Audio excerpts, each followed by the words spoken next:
ಎಲ್ಲರಿಗೂ ನಮಸ್ಕಾರ. ಜ್ಞಾನ ಜ್ಯೋತಿ ಹಟ್ಟಿ ಚಾನೆಲ್ಗೆ ಸ್ವಾಗತ ಸುಸ್ವಾಗತ. ಇವತ್ತು ನಾವು ಭೂಗೋಳಶಾಸ್ತ್ರದ ಅತ್ಯಂತ ಪ್ರಮುಖವಾಗಿರುವಂತಹ ಇನ್ನೊಂದು ಅಧ್ಯಾಯದ ಬಗ್ಗೆ ನೋಡಲಿದ್ದೇವೆ. ಅದು ಭಾರತದ ಒಂದು ಋತುಗಳ ಬಗ್ಗೆ, ಇಂಡಿಯನ್ ಸೀಸನ್ಸ್ ಅಂತ ಕರಿತೀವಿ. ಈ ಪಾಠ ಬಹಳ ಪರೀಕ್ಷಾ ದೃಷ್ಟಿಯಿಂದ ಬಹಳ ಮಹತ್ವವಾಗಿರುವಂತದ್ದು. ಇದು ಕೇವಲ 10ನೇ ತರಗತಿಗೆ ಮಾತ್ರ ಅಲ್ಲ, ಸ್ಪರ್ಧಾತ್ಮಕ ಪರೀಕ್ಷೆಗಳನ್ನು ಎದುರಿಸ್ತಕ್ಕಂತಹ ಸಾಕಷ್ಟು ಸ್ಪರ್ಧಾಳುಗಳಿಗೆ ಕೂಡ ಈ ಅಧ್ಯಾಯ ಬಹಳ ಪ್ರಮುಖವಾಗಿರುವಂತದ್ದು. ನಮ್ಮ ಭಾರತದ ಋತುಮಾನ ವ್ಯವಸ್ಥೆ ಹೇಗಿದೆ, ನಮ್ಮ ಭಾರತದಲ್ಲಿ ಇರ್ತಕ್ಕಂತಹ ಋತುಮಾನ ವ್ಯವಸ್ಥೆಯನ್ನು ನಾವು ಯಾವ ರೀತಿ ವಿಂಗಡಿಸಿದ್ದೇವೆ ಮತ್ತು ಯಾವ ಸಂದರ್ಭದಲ್ಲಿ ಯಾವ ಕಾಲಕ್ಕೆ ಭಾರತದಾದ್ಯಂತ ಮಳೆ ಆಗತ್ತೆ ಮತ್ತು ಇದರಲ್ಲಿ ನಾವು ಏನೇನೆಲ್ಲ ಕಲಿತೀವಿ ಅನ್ನುವಂಥದ್ದು ಈ ವಿಡಿಯೋದಲ್ಲಿ ಸಂಪೂರ್ಣವಾಗಿ ನಾವು ನೋಡಲಿದ್ದೇವೆ. ದಯವಿಟ್ಟು ಈ ವಿಡಿಯೋ ನಿಮಗೆ ಸಾಕಷ್ಟು ಸಹಾಯ ಮಾಡುತ್ತೆ ಅಂತ ಅನ್ಕೊಂಡಿದ್ದೀನಿ. ದಯವಿಟ್ಟು ಕೊನೆವರೆಗೂ ಈ ವಿಡಿಯೋ ನೋಡಿ. ಇಷ್ಟ ಆದ್ರೆ ನೀವೊಂದು ಲೈಕ್ ಮಾಡಿ, ಜೊತೆಗೆ ಸ್ಪರ್ಧಾತ್ಮಕ ಪರೀಕ್ಷೆಯನ್ನು ಎದುರಿಸ್ತಿರುವಂತ ಅಥವಾ 10ನೇ ತರಗತಿ ಓದ್ತಕ್ಕಂತ ನಿಮ್ಮ ಗೆಳೆಯರಿಗೆ ಕೂಡ ಈ ವಿಡಿಯೋನ ಶೇರ್ ಮಾಡಿ ಮತ್ತು ನಿಮ್ಮ ಅನಿಸಿಕೆ ಅಭಿಪ್ರಾಯಗಳನ್ನ ನಮ್ಮ ಕಮೆಂಟ್ ಬಾಕ್ಸ್ ಅಲ್ಲಿ ತಿಳಿಸೋದನ್ನ ಮರೆಯಬೇಡಿ. ಓಕೆ, ಈಗ ಪಾಠವನ್ನ ಆರಂಭಿಸೋಣ ಬನ್ನಿ. 10ನೇ ತರಗತಿಯಲ್ಲಿರುವಂತಹ 2ನೆಯ ಅಧ್ಯಾಯವಾಗಿರುವಂತಹ ಭೂಗೋಳಶಾಸ್ತ್ರದ ಅತ್ಯಂತ ಪ್ರಮುಖವಾಗಿರುವಂತಹ ಮತ್ತೊಂದು ಅಧ್ಯಾಯ ಅಂದ್ರೆ ಅದು ಭಾರತದ ಋತುಮಾನಗಳು ಅಥವಾ ಋತುಗಳು ಅಂತ ನಾವು ಕರಿತೀವಿ, ಇಂಡಿಯನ್ ಸೀಸನ್ಸ್. ಬಹಳಷ್ಟು ಮಹತ್ವವಾಗಿರ್ತಕ್ಕಂಥ ಈ ಅಧ್ಯಾಯ ನಮಗೆ ಭಾರತದಾದ್ಯಂತ ನಮಗೊಂದು ಸ್ಪಷ್ಟ ಮಾಹಿತಿ ಗೊತ್ತಾಗಬೇಕಾಗಿದೆ. ಅಂದ್ರೆ ಭಾರತದಲ್ಲಿ ಎಲ್ಲೆಲ್ಲಿ ಯಾವಾಗ ಯಾವ ಸಂದರ್ಭದಲ್ಲಿ ಮಳೆ ಬರುತ್ತೆ ಮತ್ತು ನಾವು ಸಾಕಷ್ಟು ಸಲ ವಿಚಾರ ನೀವು ಮಾಡಿದಿರಲ್ಲ ನನ್ಗೆ ಗೊತ್ತಿಲ್ಲ, ಬಹಳ ಜನ ವಿಚಾರ ಮಾಡ್ತಾರೆ, ಯಾಕೆ ಈ ಮಾರ್ಚ್ ಏಪ್ರಿಲ್ ಮೇದಲ್ಲೇ ಬಿಸಿಲಿರುತ್ತೆ, ಯಾಕೆ ಆ ತಿಂಗಳನ್ನೇ ಬಿಸಿಲಿರುತ್ತೆ, ಅಥವಾ ಜುಲೈ ಆಗಸ್ಟ್ ಸೆಪ್ಟೆಂಬರ್ ಅಕ್ಟೋಬರ್ ಈ ತಿಂಗಳಲ್ಲೇ ಮಳೆ ಯಾಕೆ ಬರುತ್ತೆ, ಮತ್ತು ನವೆಂಬರ್ ಡಿಸೆಂಬರ್ ನಂತರ ಯಾಕೆ ಅತಿಯಾದ ಚಳಿ ಯಾಕೆ ಇರುತ್ತೆ? ಈ ಪ್ರಶ್ನೆಗಳು ನಿಮಗೆ ಉತ್ತರ ಗೊತ್ತಾಗಬೇಕು ಅಂದ್ರೆ ಈ ಪಾಠನ ಕರೆಕ್ಟ್ ಆಗಿ ತಿಳ್ಕೊಳ್ಬೇಕು. ಈ ಪಾಠನ ನೀವು ಸಂಪೂರ್ಣವಾಗಿ ಕರೆಕ್ಟ್ ಆಗಿ ತಿಳ್ಕೊಂಡ್ರೆ ನಿಮ್ಮ ಎಲ್ಲಾ ಪ್ರಶ್ನೆಗಳಿಗೆ ಉತ್ತರ ಸಿಗುತ್ತೆ. ಅರ್ಥ ಆಯ್ತಾ? ಯಾಕೆ ಕರೆಕ್ಟ್ ಆಯಾ ಸಂದರ್ಭದಲ್ಲಿ ಬೇಸಿಗೆ ಕಾಲ ಇರುತ್ತೆ, ಜೊತೆಗೆ ಮಳೆಗಾಲ ಯಾಕೆ ಆ ಸಂದರ್ಭದಲ್ಲೇ ಬರುತ್ತೆ, ಮತ್ತು ಡಿಸೆಂಬರ್ ತಿಂಗಳಲ್ಲೇ ಯಾಕೆ ಅತಿಯಾದ ಚಳಿ ಇರುತ್ತೆ ಅನ್ನುವಂತ ಸ್ಪಷ್ಟ ಮಾಹಿತಿ ನಿಮಗೆ ಈ ಪಾಠದಿಂದ ಗೊತ್ತಾಗುತ್ತೆ. ನೀವು ಅಷ್ಟೇ ಅಲ್ಲ, ನೋಡಿದಿರಿ ಆಗಾಗ, ಈಗ ಮೊನ್ನೆ ತಾನೇ ಒಂದು ಎಲ್ ನೀನೋ ಅನ್ನುವಂತ ಒಂದು ಚಂಡಮಾರುತದ ಬಗ್ಗೆ ಸಾಕಷ್ಟು ಮಾಹಿತಿಯನ್ನ ನಾವು ಪಡ್ಕೊಂಡಿದೀವಿ. ಈ ತರ ಅನೇಕ ಚಂಡಮಾರುತಗಳು ಕೂಡ ಸೈಕ್ಲಾನ್ಸ್ ಅಂತ ಕರಿತೀವಿ ನಾವು, ಟ್ರಾಪಿಕಲ್ ಸೈಕ್ಲಾನ್ಸ್ ಅಂತ ಕರಿತೀವಿ. ಇವು ಯಾಕೆ ಸೈಕ್ಲಾನ್ಸ್ ಗಳು ಎಫೆಕ್ಟ್ ಆಗುತ್ತೆ? ಅರ್ಥ ಆಯ್ತಾ? ಯಾಕಂದ್ರೆ ಈ ಪೂರ್ವ ಘಟ್ಟಗಳಲ್ಲೆಲ್ಲ ಸೈಕ್ಲಾನ್ಸ್ ಎಫೆಕ್ಟ್ ಆಗಿ ಕಂಪ್ಲೀಟ್ ಏನೆಲ್ಲ ಅನಾಹುತಗಳು ಸಂಭವಿಸ್ತವೆ. ಇದಕ್ಕೆಲ್ಲ ಕಾರಣ ಏನು ಅನ್ನೋದು ನಮಗೆ ಗೊತ್ತಾಗ್ಬೇಕು ಅಂತಂದ್ರೆ ನಾವ್ ಈ ಪಾಠನ ನೋಡ್ಬೇಕು. ಅಷ್ಟೇ ಅಲ್ಲ, ಕೆಲವೊಂದು ಪ್ಲೇಸ್ಗಳಿದಾವೆ, ಕೆಲವೊಂದು ಪ್ಲೇಸ್ಗಳಿದೆ ಹೈಯೆಸ್ಟ್ ಬಿಸಿಲಿರುತ್ತೆ, ಹೈಯೆಸ್ಟ್ ಬಿಸಿಲು 50, 55, 52 ಡಿಗ್ರಿ ತನ ಒಂದು ಹೀಟ್ ಕ್ಲೈಮೇಟ್, ಹಾಟ್ ಕ್ಲೈಮೇಟ್ ಅನ್ನ ನಾವು ನೋಡ್ತೀವಿ. ಆ ವಾತಾವರಣ ಎಷ್ಟು ಮಟ್ಟಕ್ಕೆ ಹೆಚ್ಚಾಗಿರುತ್ತೆ ಅಂತಂದ್ರೆ ಆ ವಾತಾವರಣದಲ್ಲಿ ಯಾರು ಬದುಕಕ್ಕಾಗಲ್ಲ. ಅರ್ಥ ಆಯ್ತಾ? ಅಷ್ಟು ಹಾಟ್ ಕ್ಲೈಮೇಟ್ ಇರ್ತಕ್ಕಂಥ ರೀಜನ್ಸ್ ಇದೆ, ನಾವು ರಾಜಸ್ಥಾನದಲ್ಲಿ ನೋಡ್ತೀವಿ. ಅದೇ ತರ ಅತಿಯಾದ ಮಳೆಯನ್ನ ಹೊಂದಿರುವಂತ ಪ್ರದೇಶಗಳಿದಾವೆ, ಮೇಘಾಲಯದಲ್ಲಿದೆ. ಹಾಗಾದ್ರೆ ಅಲ್ಲೇ ಯಾಕೆ ಅಷ್ಟು ಮಳೆ ಬೀಳುತ್ತೆ, ಈ ಭಾಗದಲ್ಲೇ ಯಾಕೆ ಅತಿಯಾದ ಒಂದು ಬಿಸಿಲನ್ನ ಹೊಂದಿರುತ್ತೆ ಅನ್ನೋದು ನಮ್ಗೆ ಗೊತ್ತಾಗ್ಬೇಕು ಅಂದ್ರೆ ಈ ಪಾಠ ನಮ್ಗೆ ಸ್ಪಷ್ಟವಾಗಿ ಅರ್ಥ ಆಗ್ಬೇಕು. ಈ ಎಲ್ಲ ಸಂಪೂರ್ಣ ಮಾಹಿತಿ ನಾವ್ ಇದರಲ್ಲಿ ನೋಡಕ್ ಸಾಧ್ಯತೆ ಇದೆ. ಅಷ್ಟೇ ಅಲ್ಲ, ನೋಡಿ ಒಂದಿಲ್ಲಿ ರೆಕಾರ್ಡೆಡ್ ಇದೆ. ನಾ ಈಗ ತರ ಹೇಳಿದೆ, ಸಮರ್ ಸೀಸನ್ ಅಲ್ಲಿ 52 ಡಿಗ್ರಿ ಸೆಲ್ಸಿಯಸ್ ರಾಜಸ್ಥಾನದಲ್ಲಿ ಗಂಗಾನಗರ್ ಅಂತ ಬರುತ್ತೆ. ರಾಜಸ್ಥಾನದಲ್ಲಿ ಒಂದು ಪ್ಲೇಸ್ ಇದೆ ಗಂಗಾನಗರ್ ಅಂತ, 52 ಡಿಗ್ರಿ ಸೆಲ್ಸಿಯಸ್ ಹೀಟ್ ಇರುವಂತ ವಾತಾವರಣ ಆಗಿದೆ. ಇದು ರೆಕಾರ್ಡಬಲ್. ಅರ್ಥ ಆಯ್ತಾ? ಸಮರ್ ಸೀಸನ್ ಅಲ್ಲಿ ಮಾರ್ಚ್ ಟು ಮೇದಲ್ಲಿ ಕೆಲಸವನ್ನ ಆಗ್ತಕ್ಕಂಥದ್ದು ನೋಡ್ತೀವಿ. ಅಷ್ಟೇ ಅಲ್ಲ, ಹೈಯೆಸ್ಟ್ ಮಳೆ ಬೀಳ್ತಕ್ಕಂಥ ಒಂದು ಪ್ರದೇಶವನ್ನ ನಾವು ನೋಡ್ತೀವಿ, ಮಾಸಿನ್ ರಾಮ್ ಅಂತೇಳಿ ಮೇಘಾಲಯದಲ್ಲಿ ಬರುತ್ತೆ. ಮಾಸಿನ್ ರಾಮ್ ಅಂತೇಳಿ ಹೈಯೆಸ್ಟ್ ರೇನ್ ಫಾಲ್ ಇದೆ, ಅತಿಯಾದ ಮಳೆ, ವರ್ಷ ಪೂರ ಮಳೆ ಬರುತ್ತೆ ಅಂದ್ರೆ ನೀವು ನಂಬ್ತೀರಾ? ವರ್ಷ ಪೂರ. ನಮ್ ಕಡೆ ಎಲ್ಲ ಮಳೆ ಬಂತಂದ್ರ ಕ್ಲಾಸಿಗೆ ಬರಕ್ ವಿಚಾರ ಮಾಡ್ತಾರ ಹುಡುಗರು. ಮಳೆ ಬಂದಿತ್ತು ಸರ್ ಅದಕ್ ಬಂದಿಲ್ಲ ಅಂತಾರ. ಕರೆಕ್ಟಾ? ಯಾಕೆ ಬಂದಿಲ್ಲ ನೀನ್ ಅಂತ ಕೇಳಿದ್ರೆ, ಇಲ್ಲ ಸರ್ ಮಳೆ ಬಂದಿತ್ತು ಅದಕ್ ಬಂದಿಲ್ಲ ಅಂತಾರ. ಈ ಭಾಗದಲ್ಲಿ ಕಂಟಿನ್ಯೂ ಮಳೆ ಇರತ್ತೆ, ಮತ್ತೆ ಅವ್ರು ಯಾವಾಗ ಹೋಗ್ಬೇಕು ಕ್ಲಾಸಿಗೆ ಅಲ್ವಾ? ಸೊ ಇಂಥ ಪ್ರದೇಶಗಳು ನಮ್ಮ ಭಾರತದಲ್ಲಿ ಇದಾವೆ ಅಂತಂದ್ರೆ ಅದಕ್ಕೆ ನಾವು ನೋಡ್ಬೇಕು. ಇನ್ನು ವಿಂಟರ್ ಸೀಸನ್ ಅಲ್ಲಿ ಅತಿಯಾದ ಚಳಿಯನ್ನ ನೋಡ್ತಕ್ಕಂತ ಕೆಲವು ಭಾಗಗಳಿದಾವೆ. ನಾ ಹೇಳಿದೆ ನೀನೆ ಮೊನ್ನೆ ಫಿಸಿಕಲ್ ಫ್ಯೂಚರ್ಸ್ ಆಫ್ ಇಂಡಿಯಾ ಹೇಳುವಾಗ ಹೇಳಿದ್ದೆ. ಏನಂತ ಹೇಳಿದೆ? ಸುಮಾರು -40-45 -50 ತನಕ ಚಳಿಯನ್ನ ವಾತಾವರಣವನ್ನು ಹೊಂದಿರ್ತದೆ. ಕೂದಲು ಸಮೇತ ಕೂಡ ಏನಾಗಿರುತ್ತೆ? ಐಸ್ ಆಗಿರುತ್ತೆ. ಅಂತ ಚಳಿಯ ವಾತಾವರಣ ಕೂಡ ನಮ್ಮ ಭಾಗದಲ್ಲಿದೆ. ಇದೆಲ್ಲ ನೋಡಿದ್ರೆ ನಮಗೆ ಏನ್ ಅನಿಸ್ತದೆ ಅಂತಂದ್ರೆ, ಆ ನಮ್ಮ ಭಾರತದ ಒಂದು ಭೌಗೋಳಿಕ ಸ್ಥಿತಿಗೆ ಅನುಗುಣವಾಗಿ ನಮ್ಮ ಸೀಸನ್ಸ್ ಇದೆ. ಅರ್ಥ ಆಯ್ತಾ? ನಮ್ಮ ಸೀಸನ್ಸ್ ಇದೆ ಅನ್ನೋದನ್ನ ನಾವು ಮರಿಬಾರ್ದು. ಅಷ್ಟೇ ಅಲ್ಲ, ನಮ್ಮ ದೇಶ ಇನ್ನೊಂದು ಸಮಸ್ಯೆಯನ್ನು ಎದುರಿಸುವಂತದ್ದು ಗೊತ್ತಿದೆ ನಿಮಗೆ. ಕರೆಕ್ಟ್ ನಮಗೆ ಈ ಜೂನ್, ಜುಲೈ, ಆಗಸ್ಟ್, ಸೆಪ್ಟೆಂಬರ್ ಅಲ್ಲಿ, ಅಕ್ಟೋಬರ್ ಒಳಗಡೆಗೆ ಮಳೆ ಬರ್ಲಿಲ್ಲ ಅಂತಂದ್ರೆ ಕಂಪ್ಲೀಟ್ ಬರಗಾಲ ಬಂದೋಗುತ್ತೆ. ಯಾಕಂದ್ರೆ ನಾವು ಆ ಮುಂಗಾರು ಮಳೆಯನ್ನೇ ನಂಬ್ಕೊಂಡಿದೀವಿ. ಮುಂಗಾರು ಮಳೆ ಏನಾದ್ರೂ ಕೈ ಕೊಡ್ತಪ್ಪ ಅಂದ್ರೆ ಆ ಏರಿಯಾ ಎಲ್ಲ ಕಂಪ್ಲೀಟ್ ಆಗಿ ಒಣ ಭೂಮಿ ಆಗಿಬಿಡುತ್ತ. ಒಣದ ಭೂಮಿ. ಯಾಕಂದ್ರೆ ನಮ್ಮ ಭಾಗದಲ್ಲಿ ಮಳೆ ಆಗ್ಲಿಲ್ಲ ಅಂತಂದ್ರೆ ಈ ಭಾಗ ಎಲ್ಲ ಬಂಜರು ಭೂಮಿ ತರ ಆಗ್ಬಿಡ್ತದೆ. ಯಾವುದೇ ಬೆಳೆ ಬೆಳೆಯಲ್ಲ. ಅಂತ ಒಂದು ಪರಿಸ್ಥಿತಿಯನ್ನ ನಾವು ಈ ಭಾಗದಲ್ಲಿ ಕಾಣ್ತೀವಿ. ಸೊ ಹಾಗಾಗಿ ಇದನ್ನೆಲ್ಲ ನೋಡಿದ್ರೆ ನಮಗೆ ಏನ್ ಅನಿಸ್ತದೆ ಅಂತಂದ್ರೆ, ಭಾರತದ ಒಂದು ಋತುಮಾನದ ಸ್ಥಿತಿ ಹೇಗಿದೆ, ಯಾವ್ಯಾವ ಸಂದರ್ಭಕ್ಕೆ ಯಾವ್ಯಾವ ಕಾಲಕ್ಕೆ ಏನೇನ್ ಆಗಬೇಕು ಅನ್ನೋದು ನಮಗೆ ಸ್ಪಷ್ಟವಾದ ಮಾಹಿತಿಯನ್ನ ನಾವು ಈ ಪಾಠದಿಂದ ಕಲಿಯೋದಕ್ಕೆ ಸಾಧ್ಯತೆ ಇದೆ ಅನ್ನೋದು ನಮಗೆ ಗೊತ್ತಾಗುತ್ತೆ. ಹಾಗಾಗಿ ಒಂದೊಂದೇ ಈ ಪಾಠವನ್ನ ಅದರಲ್ಲಿರ್ತಕ್ಕಂಥ ಪ್ರಮುಖವಾಗಿರ್ತಕ್ಕಂಥ ಅಂಶಗಳನ್ನ ತೆಗೆದುಕೊಳ್ಳೋದು. ಅರ್ಥ ಆಯ್ತಾ? ಅದಕ್ಕಾಗಿ ಒಂದು ಮಾತಿದೆ, the Indian agriculture is A gamble with the monsoons ಅಂತ ಕರಿತೀವಿ ನಾವು.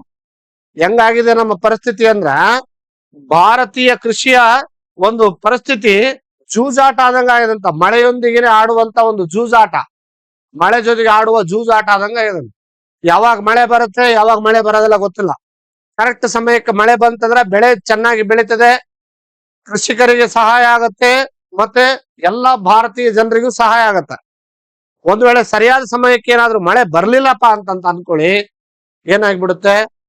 ವಿಪರೀತವಾದಂತಹ ಕಷ್ಟ ಆಗತ್ತೆ. ಕೃಷಿಕರಿಗೆ ಮಾತ್ರ ಅಲ್ಲ, ಎಲ್ಲ ಬೆಳೆಗಳ ರೇಟ್ ಹೆಚ್ಚಾಗ್ಬಿಡುತ್ತೆ.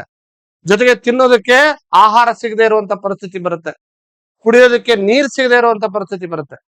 ಅಂತಹ ಒಂದು ವಾತಾವರಣ ಈ ನಮ್ಮ ಮಳೆಯ ಜೊತೆಗೆ ಇದೆ ಭಾರತಕ್ಕೆ ಸಂಬಂಧ ಅನ್ನುವಂಥದ್ದು ನಾವು ಇಡೀ ಪಾಠದಲ್ಲಿ ನಾವು ಕಲಿತಾ ಹೋಗ್ತೀವಿ. ಹಾಗಾದ್ರೆ ಒಂದೊಂದೇ ಈ ಪಾಠವನ್ನ ಹೇಗಿದೆ, ಅದರ ಸೀಸನ್ಸ್ ನಾವು ಏನ್ ನೋಡ್ತೀವಿ ಅನ್ನೋದ್ರ ಬಗ್ಗೆ ನಾವು ಸ್ಪಷ್ಟವಾಗಿ ಕಲಿತಾ ಹೋಗೋಣ. ಬನ್ನಿ ನೋಡಿ, ಫಸ್ಟ್ ಈ ಪಾಠದಲ್ಲಿ ನಾವ್ ಏನೇನ್ ತಿಳ್ಕೊಳ್ತೀವಿ ಅನ್ನೋದು ನಮಗೆ ಗೊತ್ತಾಗ್ಬೇಕು. ಅರ್ಥ ಆಯ್ತಾ? ಫಸ್ಟ್ ನಾವೇನ್ ತಿಳ್ಕೊಳ್ತೀವಿ, in this chapter we will learn. ಈ ಪಾಠದಲ್ಲಿ ನಾವ್ ಏನ್ ಕಲಿತೀವಿ, ಬಹಳ ಇಂಪಾರ್ಟೆಂಟ್ ಆಗಿರುವಂತ ಥಿಂಗ್ಸ್. ಮೊದಲನೇದು, the main futures of India's climate. ಮೊದಲನೇ ಪ್ರಮುಖ ಅಂಶ ಏನಂದ್ರೆ, ಭಾರತದ ಒಂದು ವಾತಾವರಣ ಹೇಗಿದೆ ಅನ್ನುವಂತ ಲಕ್ಷಣ. ಪ್ರಮುಖವಾದ ಲಕ್ಷಣ ಅಂದ್ರೆ ಭಾರತದ ವಾತಾವರಣ ಹೇಗಿದೆ, ಭಾರತದ ವಾತಾವರಣ ಹೇಗಿರುತ್ತೆ ಅನ್ನೋದು ನಮ್ಗೆ ಗೊತ್ತಾಗ್ಬೇಕು. ಆಯ್ತಾ? ಇನ್ನು ಎರಡನೇದು, the climatical conditions of India's 4 season. ಅಂದ್ರೆ ಭಾರತದ ಒಂದು ವಾಯುಗುಣ ಒಟ್ಟು 4 ಋತುಗಳ ಪ್ರಕಾರವನ್ನ ಒಳಗೊಂಡಿರುವಂತದ್ದು. ಎಷ್ಟು ಸೀಸನ್ಸ್ ನೋಡ್ತೀವಿ ನಾವಿಲ್ಲಿ? Total 4 seasons. 4 ಸೀಸನ್ಸ್ ಅಂದ್ರೆ ಒಂದು ಋತುಮಾನ 3 ತಿಂಗಳ, ಒಟ್ಟು 12 ತಿಂಗಳ. ಅರ್ಥ ಆಯ್ತಾ? ಆ 4 ಋತುಮಾನಗಳ ಒಂದು ಸೀಸನ್ ನಾವು ನೋಡ್ತೀವಿ. ಇನ್ನ seasonal distribution of rain fall ಅಂತ ಕರಿತೀವಿ. Seasonal distribution of rain fall ಅಂದ್ರೆ ಈ ಮಳೆ ಆಗ್ತಕ್ಕಂತ ವಾತಾವರಣದ ಹಂಚಿಕೆ, ಯಾವ ಭಾಗದಲ್ಲಿ ಎಷ್ಟೆಷ್ಟು ಮಳೆ ಆಗತ್ತೆ, ಯಾವ್ಯಾವ ಸಂದರ್ಭದಲ್ಲಿ ಎಷ್ಟೆಷ್ಟು ಮಳೆ ಆಗತ್ತೆ. ಅರ್ಥ ಆಯ್ತಾ? ಯಾವ ತಿಂಗಳಲ್ಲಿ, ಯಾವ ಋತುಮಾನದಲ್ಲಿ, ಯಾವ ಭಾಗದಲ್ಲಿ ಮಳೆ ಎಷ್ಟಾಗತ್ತೆ. ಯಾಕೆ ಸರ್ ಇದು ನಾವು ತಿಳ್ಕೊಳ್ಬೇಕು? ಯಾಕಂದ್ರೆ ನಾವು ಭಾರತದಲ್ಲಿ ಇದ್ದುಕೊಂಡು ಭಾರತದ ಹವಾಮಾನ ವಾತಾವರಣ ತಿಳ್ಕೊಳ್ಳಿಲ್ಲ ಅಂತಂದ್ರೆ ಬದುಕು ಕೇವಲ ನಮ್ಮದಷ್ಟೇ ಅಲ್ಲ, ಎಲ್ಲರದು ತ್ರಾಸ ಆಗತ್ತೆ. ಅರ್ಥ ಆಯ್ತಾ? ಅದಕ್ಕಾಗಿ ರೈತರಿಗೆ ಅವಾಗ ಏನ್ ಮಾಡ್ತಾರೆ, ಭಾರತೀಯ ಹವಾಮಾನ ಇಲಾಖೆ ಕೆಲವೊಂದು ಎಚ್ಚರಿಕೆಗಳನ್ನ ಕೊಡ್ತಾ ಇರ್ತದೆ, ಕೆಲವೊಂದು ಮುನ್ಸೂಚನೆಗಳನ್ನ ಕೊಡ್ತಾ ಇರ್ತದೆ. ಯಾಕೆಂದ್ರೆ ಯಾವ ಸಂದರ್ಭದಲ್ಲಿ ಯಾವ ಬೆಳೆಯನ್ನ ಬೆಳಿಬೇಕು, ಒಂದ್ ವೇಳೆ ಸರಿಯಾಗಿ ಕೃಷಿಕರು ಏನಾದ್ರು ರೈತರು ಸರಿಯಾಗಿ ಬೆಳೆಯನ್ನ ಆಯಾ ಕಾಲಕ್ಕೆ ಬಿತ್ತಲಿಲ್ಲಪ್ಪ ಅಂದ್ರ, ಬೆಳಿಲಿಲ್ಲಪ್ಪ ಅಂದ್ರ ನಾವೆಲ್ಲ ಏನ್ ತಿನ್ನೋದು? ರೈತರು ಕಷ್ಟಪಟ್ಟರೆ ಅಲ್ಲ ನಮಗೆ ಊಟ. Is it not? ರೈತರು ಕಷ್ಟ ಪಡದೇ ಇದ್ರೆ, ರೈತರು ಕಷ್ಟಪಟ್ಟು ಬೆಳೆ ಬೆಳೆದ್ರೆ ನಮ್ಗೆ ತಿನ್ನೋದಕ್ಕೆ ಅನ್ನ ಸಿಗುತ್ತೆ, ಇಲ್ಲ ಅಂದ್ರ ನಥಿಂಗ್, ನಮಗೇನು ಸಿಗೋದಿಲ್ಲ. ಹಾಗಾಗಿ ಆ ಋತುಮಾನಗಳ ಒಂದು ವ್ಯವಸ್ಥೆ ಗೊತ್ತಿರಲೇಬೇಕು ಅನ್ನುವಂಥದ್ದು. ಸರಿ, ಹಾಗಾದ್ರೆ ನಾವು ಇದರಲ್ಲಿ ಇಂಪಾರ್ಟೆಂಟ್ ಆಗಿ ತಿಳ್ಕೊಳ್ಳೇಬೇಕಾದದ್ದು ಇಷ್ಟು ವಿಷಯ. ಏನು? ಇಡೀ ಚಾಪ್ಟರ್ ನಾವು ಇದನ್ನ ಒಳಗೊಳ್ತೀವಿ. ಇನ್ನು ಈ ಇಡೀ ಪಾಠ ಮುಗಿದ ಮೇಲೆ ಪರೀಕ್ಷಾ ದೃಷ್ಟಿಯಿಂದ ನೀವೇನೇನ್ ನೆನ್ಪಿಟ್ಕೊಳ್ಬೇಕು ಅಂದ್ರೆ, ಮೊದಲನೇದು, India has a tropical monsoon type of climate. Bharat ಅನ್ನೋದು ಮಾನ್ಸೂನ್ ಮಾರುತಕ್ಕೆ ಹವಾಮಾನದ ವಾತಾವರಣಕ್ಕೆ ಹೊಂದಿರುವಂತದ್ದು. ಅಂದ್ರೆ ಭಾರತದ ಉಷ್ಣವಲಯದ ಮಾನ್ಸೂನ್ ಮಾದರಿಯ ಹವಾಮಾನ ವಾತಾವರಣವನ್ನ ಒಳಗೊಂಡಿದೆ ಅಂತ ನಾವು ಕರಿತೀವಿ.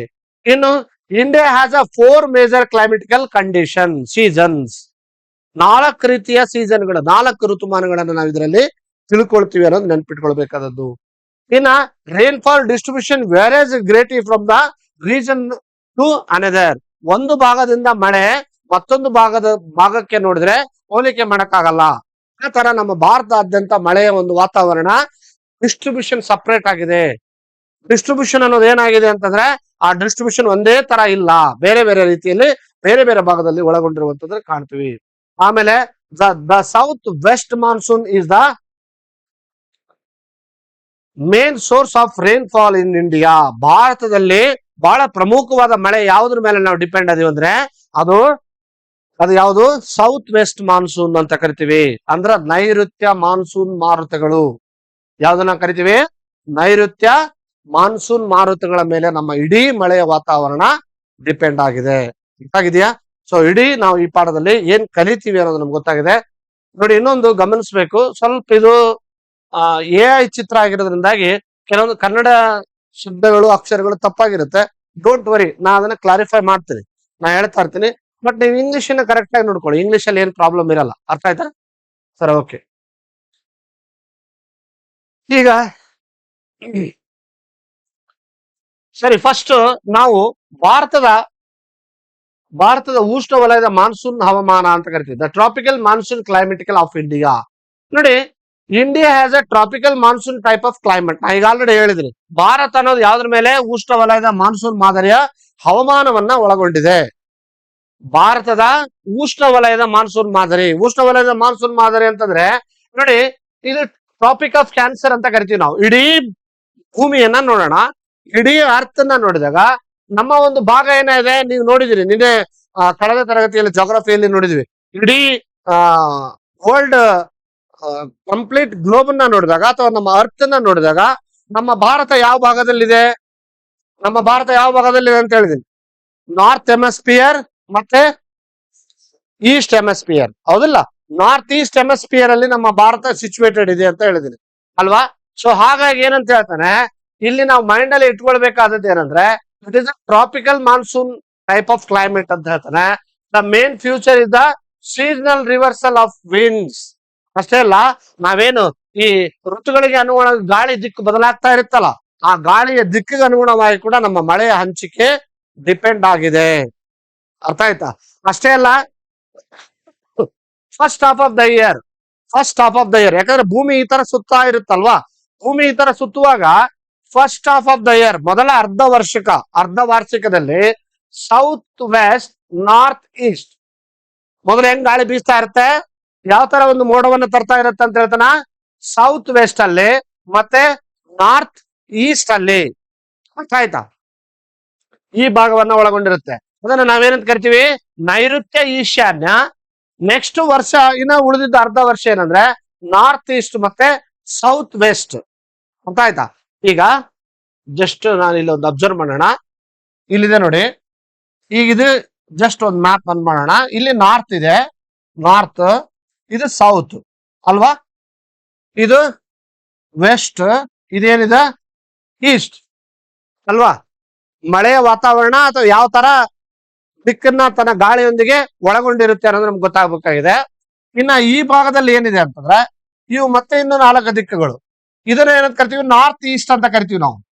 ಇದನ್ನೇನಂತ ಕರಿತೀವಿ ನಾವು, ನಾರ್ತ್ ಈಸ್ಟ್. ಇದನ್ನ ಕನ್ನಡದಲ್ಲಿ ಈಶಾನ್ಯ ಅಂತ ಕರಿತೀವಿ. ಅದೇ ತರ ಈ ಭಾಗ ನೋಡಿ ಸೌತ್ ವೆಸ್ಟ್ ಅಂತ ಕರಿತೀವಿ. ಇದನ್ನೇನಂತ ಕರಿತೀವಿ, ಸೌತ್ ವೆಸ್ಟ್. ಸೌತ್ ವೆಸ್ಟ್ ಇದು ಏನಿದು ಇಲ್ಲಿದೆ ನೋಡಿ, ಆಲ್ರೆಡಿ ಸೌತ್ ವೆಸ್ಟ್ ಅಂತ ಕೊಟ್ಟಿದ್ದೇನೆ. ಆಮೇಲೆ ಇದು ನಾರ್ತ್ ಈಸ್ಟ್ ಇದು ಅಲ್ವಾ.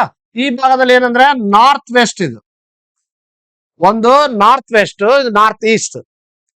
ಇದು ಸೌತ್ ವೆಸ್ಟ್ ಮತ್ತೆ ಸೌತ್ ಈಸ್ಟ್.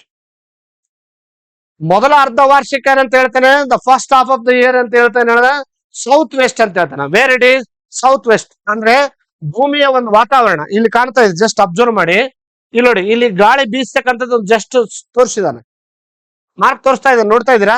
ಅಂದ್ರೆ ಈ ಭಾಗದಲ್ಲಿ ಗಾಳಿ ಏನಾಗುತ್ತೆ, ವಿಂಡ್ ಈ ತರ ಪಾಸ್ ಆಗ್ತಾ ಇರುತ್ತೆ. ಇದು ಸೌತ್ ವೆಸ್ಟ್. ಇದು ಸೌತ್ ವೆಸ್ಟ್ ಇಂದ ಯಾವ ಕಡೆ ಹೋಗುತ್ತೆ, ಈ ಕಡೆ ಹೋಗುತ್ತೆ, ಉತ್ತರ ಭಾರತದ ಕಡೆ ಹೋಗುತ್ತೆ. ಕಂಪ್ಲೀಟ್ ನಾರ್ತ್ ಇಂಡಿಯಾ ಕಡೆ ಹೋಗ್ತಾ ಇರುತ್ತೆ. ನಾರ್ತ್ ಇಂಡಿಯಾ ಕಡೆ ಯಾವ ತರ ಹೋಗುತ್ತೆ, ಈ ತರ ಹೋಗುತ್ತೆ. ಗೊತ್ತಾಯ್ತಾ? ಅದಕ್ಕಾಗಿ ಏನಾಗುತ್ತೆ, ಒಂದು ರಭಸವಾಗಿ ಹೋಗಿ ಕೊನೆಗೆ ಈ ಭಾಗದಲ್ಲಿ ಅಟ್ಯಾಚ್ ಆಗುತ್ತೆ. ಈ ಭಾಗದಲ್ಲೆಲ್ಲ ಅಟ್ಯಾಚ್ ಆಗೋದ್ರಿಂದಾಗಿ ಇಲ್ಲಿ ಫುಲ್ ಮಳೆ ಆಗುತ್ತೆ. ಅದಕ್ಕಾಗಿ ಮೇಘಾಲಯ, ಮೌಸಿನ್ ರಾಮ್ ಅಲ್ಲಿ ಹೈಯೆಸ್ಟ್ ಮಳೆ ಬರುತ್ತೆ. ಅರ್ಥ ಆಗ್ತಿದೆ ಹೇಳ್ತಾ ಇರೋದು? ಇದು ಅರ್ಧ ವಾರ್ಷಿಕ, ಒಂದ್ ಅರ್ಧ. ಅದಾದ್ಮೇಲೆ ಏನಾಗುತ್ತೆ, ಮತ್ತೆ ಭೂಮಿಯ ಒಂದು ವಾತಾವರಣ ಏನಾಗುತ್ತೆ, ಬದಲಾವಣೆ ಆಗುತ್ತೆ. ಯಾಕಂದ್ರೆ first half of the year ಏನಾಗಿರುತ್ತೆ, ಸೂರ್ಯನ ಕಿರಣಗಳು ನಾರ್ತ್ ಹೆಮಿಸ್ಫಿಯರ್ ಅಲ್ಲಿ ಫುಲ್ ಇರುತ್ತೆ, ಸನ್ ರೈಸಸ್. ಅರ್ಥ ಆಯ್ತಾ? ಈ ಭಾಗ ಕಾಣ್ತಾ ಇದೆಯಲ್ಲ, ಫುಲ್ ಇರುತ್ತೆ ನಾರ್ತ್ ಹೆಮಿಸ್ಫಿಯರ್ ಅಲ್ಲಿ. ಅದಾದ್ಮೇಲೆ ಏನಾಗುತ್ತೆ, ಅದಾದ್ಮೇಲೆ ಸೌತ್ ಹೆಮಿಸ್ಫಿಯರ್ ಮೇಲೆ ಬೀಳುತ್ತೆ. ಆಗೇನಾಗುತ್ತೆ, ಆ ವಿಂಡ್ ಇದ್ರ ವಾತಾವರಣ ತಂಪಾಗಿಬಿಡುತ್ತೆ. ಈಗ ನೋಡಿ, ಒಂದು ಎಕ್ಸಾಂಪಲ್ ನಾನು ನಿಮ್ಗೆ ಹೇಳ್ತೀನಿ.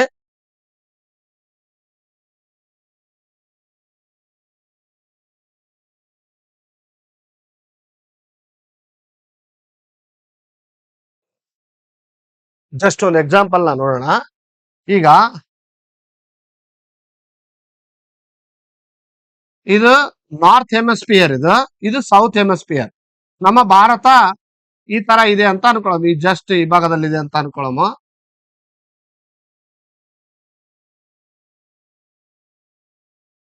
ಜಸ್ಟ್ ಅಬ್ಸರ್ವ್ ಮಾಡ್ಕೊಳ್ಳಿ, ಈ ಭಾಗದಲ್ಲಿದೆ ಅಂತ ಅನ್ಕೊಳ್ಳೋಣ. ಯಾಕಂದ್ರೆ ಈಗ ನಮ್ಗೆ ಗೊತ್ತಿದೆ, ಇದು north hemisphere plus East hemisphere ಅಲ್ಲಿ ಇದೆ, ಹೌದಾ ಅಲ್ಲ? ಈಗ ಭೂಮಿ ಈ ತರ ಸುತ್ತಾ ಇರೋದ್ರಿಂದ first half of the year full ಎಲ್ಲ ಏನಾಗತ್ತೆ, ಆ ಗಾಳಿಯ ರಭಸಕ್ಕೆ ಏನಾಗತ್ತೆ, ಈ ಭಾಗಕ್ಕೆ ಹೋಗುತ್ತೆ.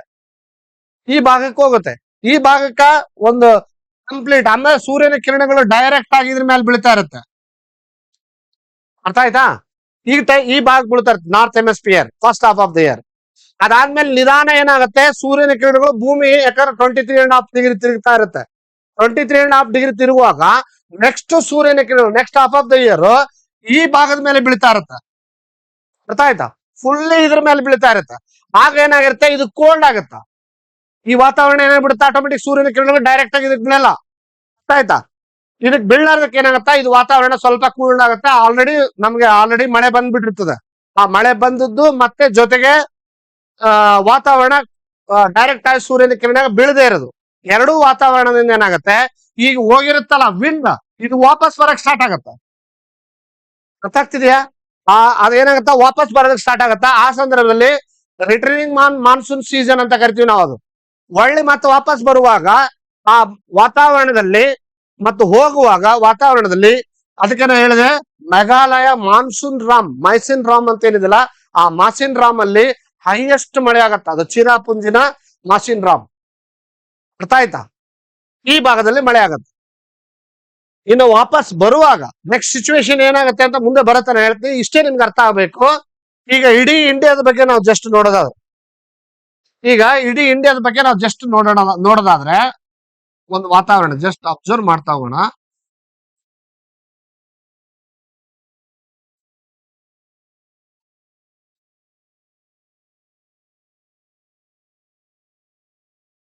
ಈಗ ಈ ಕಡೆಯಿಂದ ಭಾಗದಿಂದ ಏನಾಗ್ತಾ ಇದೆ, ಗಾಳಿ ಬೀಸ್ತಾ ಇದೆ, ಈ ತರ ಹೋಗ್ತಾ ಇದೆ ಅಲ್ವಾ. ಇದು ಏನಂತ ಹೇಳ್ತಾನೆ, ಇದು ನಾರ್ತ್, ಇದು ಸೌತ್, ಇದು ವೆಸ್ಟ್, ಇದೇನಿದೆ east. First half of the year ಅಂತ ಏನ್ ಹೇಳಿದನ, ಸೌತ್ ವೆಸ್ಟ್ ಅಂತ ಹೇಳಿದನ. ಸೌತ್ ವೆಸ್ಟ್ ಕಡೆ, ಇದು south west. First half of the year ಈ ತರ ಹೋಗುತ್ತೆ, ಗೊತ್ತಾಯ್ತಾ. Next half of the year ಅಂತ ಏನ್ ಹೇಳ್ತಾನೆ ನೋಡಿ, ನೆಕ್ಸ್ಟ್ ಏನ್ ಹೇಳ್ತಾನ, ನಾರ್ತ್ ಈಸ್ಟ್ ಅಂತ ಹೇಳ್ತಾನೆ. ಈಸ್ಟ್ ಕಡೆ ಇದೆ, ಇದು ನಾರ್ತ್ ಈಸ್ಟ್. ನೆಕ್ಸ್ಟ್ ಮತ್ತೆ ಒಳ್ಳೆ ಈ ತರ ಬರುತ್ತೆ. ಅರ್ಥ ಆಗ್ತಿದೆ. ಈ ತರ ಗಾಳಿ ಬರುವಾಗ, ರಭಸವಾಗಿ ಬರುವಾಗ, ಈ ಭಾಗದಿಂದ ಆಲ್ರೆಡಿ ಗಾಳಿ ಹೋಗ್ತಾ ಇರತ್ತೆ, ಈ ಭಾಗದಿಂದ ಗಾಳಿ ಬರ್ತಾ ಇರೋದ್ರಿಂದಾಗಿ ಈ ಭಾಗದಲ್ಲಿ ಹೈಯೆಸ್ಟ್ ಚಂಡಮಾರುತಗಳು ಏರ್ಪಡ್ತಾವೆ. ಅದನ್ನೇ ನಾವು ಸೈಕ್ಲಾನ್ ಎಫೆಕ್ಟ್ ಅಂತ ಕರಿತೀವಿ. ಈ ಏನ್ ಬಾರ್ಡರ್ ಇದೆಯಲ್ಲ, ಈ ಭಾಗದಲ್ಲೆಲ್ಲ, ಈ ಬಾರ್ಡರ್ ಅಲ್ಲೆಲ್ಲ ಕಂಪ್ಲೀಟ್ ಆಗಿ ಏನಾಗತ್ತೆ, ಸೈಕ್ಲಾನ್ ಎಫೆಕ್ಟ್ ಆಗುತ್ತೆ. ಪ್ರತಿ ವರ್ಷ ಈ ಪ್ರಾಬ್ಲಮ್ ಕಟ್ಟಿಟ್ಟು ಬುತ್ತಿ. ನವೆಂಬರ್, ಡಿಸೆಂಬರ್, ಜನವರಿ ಟೈಮಿಗೆ ಇದು ಫಿಕ್ಸ್. ಇದು ಅರ್ಥ ಆಯ್ತಾ. ಸೊ ಹೀಗೆ ನಮ್ಮ ಇಡೀ ಒಂದು ವಾತಾವರಣ ನಾವು ಈ ತರ ನಾವು ತಿಳ್ಕೊಳ್ಬೇಕಾದದ್ದು. ಸ್ವಲ್ಪ ಅಬ್ಸರ್ವ್ ಮಾಡಿ. ಈ ತರ ವಾತಾವರಣ ಏನಾಗುತ್ತೆ, ಈ ಭಾಗಕ್ಕೆ ಹೋಗುತ್ತೆ. ಈ ಭಾಗದಲ್ಲಿ ಅರ್ಧ ವಾರ್ಷಿಕದಲ್ಲಿ ಮಳೆ ಆಗ್ತಕ್ಕಂಥದ್ದನ್ನ ಕಾಣ್ತೀವಿ. ಇನ್ನು ಈ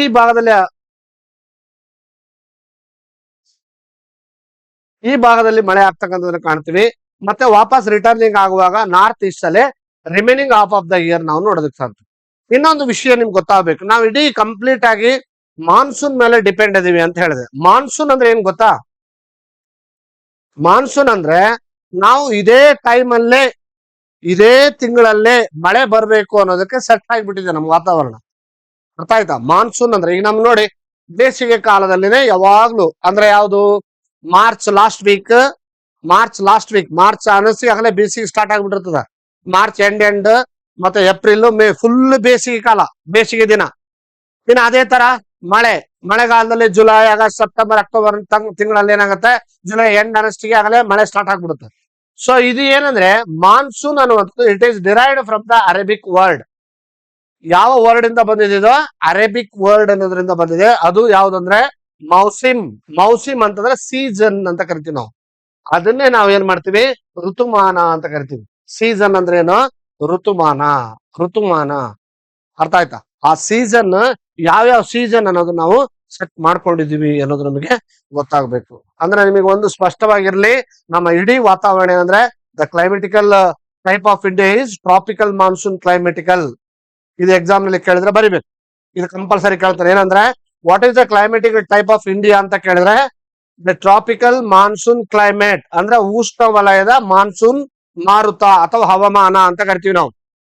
ಆಯ್ತಾ. ಉಷ್ಣ ವಲಯದ ಮಾನ್ಸೂನ್ ಹವಾಮಾನ ಅನ್ನುವಂಥದ್ದು ನಾವು ಕರಿತೀವಿ. ಏನು ಮೇನ್ ಫ್ಯೂಚರ್ ಅಂದ್ರೆ seasonal reversal of winds and first half of the south west, ಆಮೇಲೆ ನಾರ್ತ್ ಈಸ್ಟ್. ಅದೇ ತರ remaining half of the north east to south west. ಅರ್ಥ ಆಯ್ತಾ. ಫಸ್ಟ್ ಏನಂದ್ರೆ ಸೌತ್ ವೆಸ್ಟ್ ಇಂದ ನಾರ್ತ್ ಈಸ್ಟ್ ವರೆಗೆ, ಆಮೇಲೆ ಅದೇ ಉಲ್ಟಾ ಏನಾಗುತ್ತೆ, ನಾರ್ತ್ ಈಸ್ಟ್ ಇಂದ ಸೌತ್ ವೆಸ್ಟ್ ಗೆ ಬರುತ್ತೆ. So the monsoon comes from the Arabic word, what is that, ಮೌಸಿಮ್. ಇವೆರಡು ಇಂಪಾರ್ಟೆಂಟ್ ಆಗಿ ನೀವು ಮೈಂಡ್ ಅಲ್ಲಿ ಇಟ್ಕೊಳ್ಬೇಕಾಗಿರುವಂತ ಒಂದು ಚಿತ್ರಣ ಅಂತ ನಾವು ಹೇಳ್ಬೋದಾಗತ್ತೆ. ಅರ್ಥ ಆಯ್ತಾ, ಅರ್ಥ ಆಗಿದೆಯಾ, ಹಲೋ, ಗೊತ್ತಾಗ್ತಾ ಇದೆಯಲ್ಲ, ರೈಟ್. ಇನ್ನು ಅಷ್ಟೇ ಅಲ್ಲ, ಇನ್ನೊಂದು ವಿಚಾರ ನೀವು ಮೈಂಡ್ ಅಲ್ಲಿ ಇಟ್ಕೊಳ್ರಿ. ಇಲ್ಲಿ ನೋಡಿ, ಕೇಳಿ, ಆಮೇಲೆ ನಾನು ನೋಟ್ಸ್ ಕೊಡ್ತೀನಿ. ಸಾರಿ. ಇನ್ನೊಂದು ಏನಪ್ಪಾ ಅಂತಂದ್ರೆ, ನಾವು ನಮ್ಮ ಭಾರತದ ಮಳೆ ಕೇವಲ ಈ ವಾತಾವರಣದಿಂದ ಮಾತ್ರ ಅಲ್ಲ, ಭೂಮಿಯ ಸುತ್ತುವಿಕೆ ಮಾತ್ರ ಅಲ್ಲ, ಅದರ ಜೊತೆಗೆ ಬೇರೆ ಬೇರೆ ಕೂಡ ಒಂದು ಪ್ರಭಾವವನ್ನ ಬೀರ್ತವೆ. Influence for the factors of India's climate ಅಂತ ಹೇಳ್ಬೋದು ನಾವು. ಭಾರತದ ಒಂದು ವಾತಾವರಣ, ಭಾರತದ ಒಂದು ಹವಾಗುಣದ ಮೇಲೆ ಬೇರೆ ಬೇರೆ ರೀತಿಯ ಪ್ರಭಾವ ಬೀರುವಂತ ಒಂದು ಅಂಶಗಳಿದಾವೆ. ಯಾವ್ಯಾವ ಇದಾವೆ? ಮೊದಲನೇದು ನೋಡಿ, ಏನಿದೆ ಗೊತ್ತಾ? ಲ್ಯಾಟಿಟ್ಯೂಡ್. ಹೇಳಿದೆ, ಭೂಮಿಯ ಒಂದು ಸುತ್ತುವಿಕೆ ಏನಾಗಿದೆ ಅಂತಂದ್ರೆ ಅದು ಅಕ್ಷಾಂಶ ರೇಖೆ ಏನಾಗ್ತಾ ಇರುತ್ತೆ, ಬದಲಾವಣೆ ಆಗ್ತಾ ಇರುತ್ತೆ. ಅದ್ರ ಮೇಲೆ ಏನಾಗುತ್ತೆ, ವಾತಾವರಣ ಚೇಂಜ್ ಆಗುತ್ತೆ ಅಂತ ಹೇಳಿದೆ, ಒಂದನೇದು. ಎರಡನೇದು ಏನ್ ಡಿಪೆಂಡ್ ಆಗಿದೆ?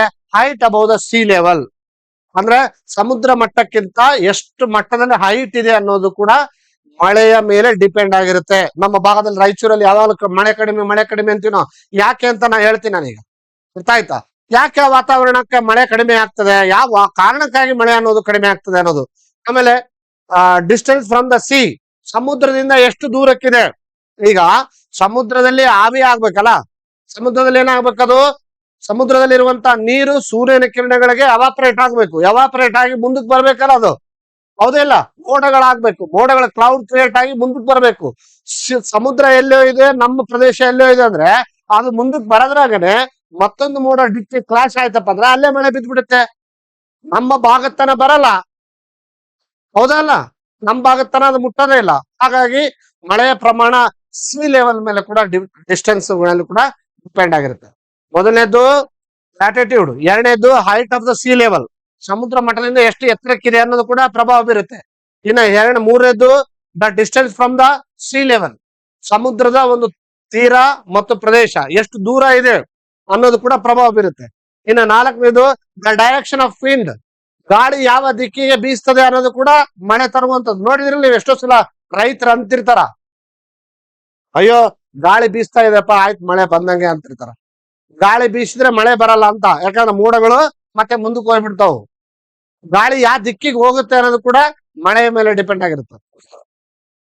ಇನ್ನು ಮೌಂಟೇನ್ ರೇಂಜಸ್ ಅಷ್ಟೇ ಅಲ್ಲ, ಪರ್ವತ ಶ್ರೇಣಿಗಳು ಕೂಡ ಅದಕ್ಕೇನಾಗುತ್ತೆ, ಕ್ಲಾಶ್ ಆಗುತ್ತೆ. ಈಗ ಮೋಡ ಬರ್ತಾ ಇದೆ, ಅಲ್ಲಿ ಪರ್ವತ ಅಡ್ಡ ಆಗಿತ್ತಂದ್ರೆ ಏನಾಗ್ಬಿಡುತ್ತೆ, ಮಳೆ ಅಲ್ಲೇ ಬಿದ್ದು ಬಿಡುತ್ತೆ, ಮುಂದಕ್ಕೆ ಹೋಗಕ್ ಚಾನ್ಸ್ ಇರಲ್ಲ. ಅದಕ್ಕೆ ನೀವು ಅದಕ್ಕೆ ನೋಡಿ ಮಲೆನಾಡ್ ರೀಜನ್ ಅಲ್ಲೆಲ್ಲ, ಇಲ್ಲೆಲ್ಲ ರೀಜನ್ ಆಗಿ ಈ ಮಲೆನಾಡ್ ರೀಜನ್ ಏನಾಗುತ್ತೆ, ಹೈಯೆಸ್ಟ್ ಮಳೆ ಇರುತ್ತೆ. ಮಲೆನಾಡಲ್ಲಿ ಕಂಟಿನ್ಯೂ ಮಳೆ, ಗೊತ್ತದಿಲ್ಲ, ಹೌದಲ್ಲ? ಮಲೆನಾಡು ಏರಿಯಾದಾಗ ಫುಲ್ ಮಳೆ, ಯಾಕಂದ್ರೆ ಬೆಟ್ಟ ಗುಡ್ಡಗಳು. ವಿಚಿತ್ರ ಏನ್ ಗೊತ್ತಾ, ಆದ್ರೆ ಹಿಂದ್ಗಡೆ ಮಳೆ ಆಗ್ತಿರುತ್ತ, ಮುಂದ್ಗಡೆ ಬರಲ್ಲ ಮತ್ತೆ ಅದು. ಯಾಕಂದ್ರೆ ಈಗ ನೋಡಿ, ಪರ್ವತ ಇಲ್ಲಿದೆ ಅನ್ಕೊಳ್ಳಿ, ಮೋಡಗಳು ಈ ಕಡೆ ಬರ್ತಾ ಇದೆ, ಇಲ್ಲೇ ಡ್ಯಾಶ್ ಹೊಡೆದ್ ಬಿಡುತ್ತೆ, ಅದು ಇಲ್ಲೇ ಮಳೆ ಆಗತ್ತೆ, ಈ ಕಡೆ ಇರಲ್ಲ.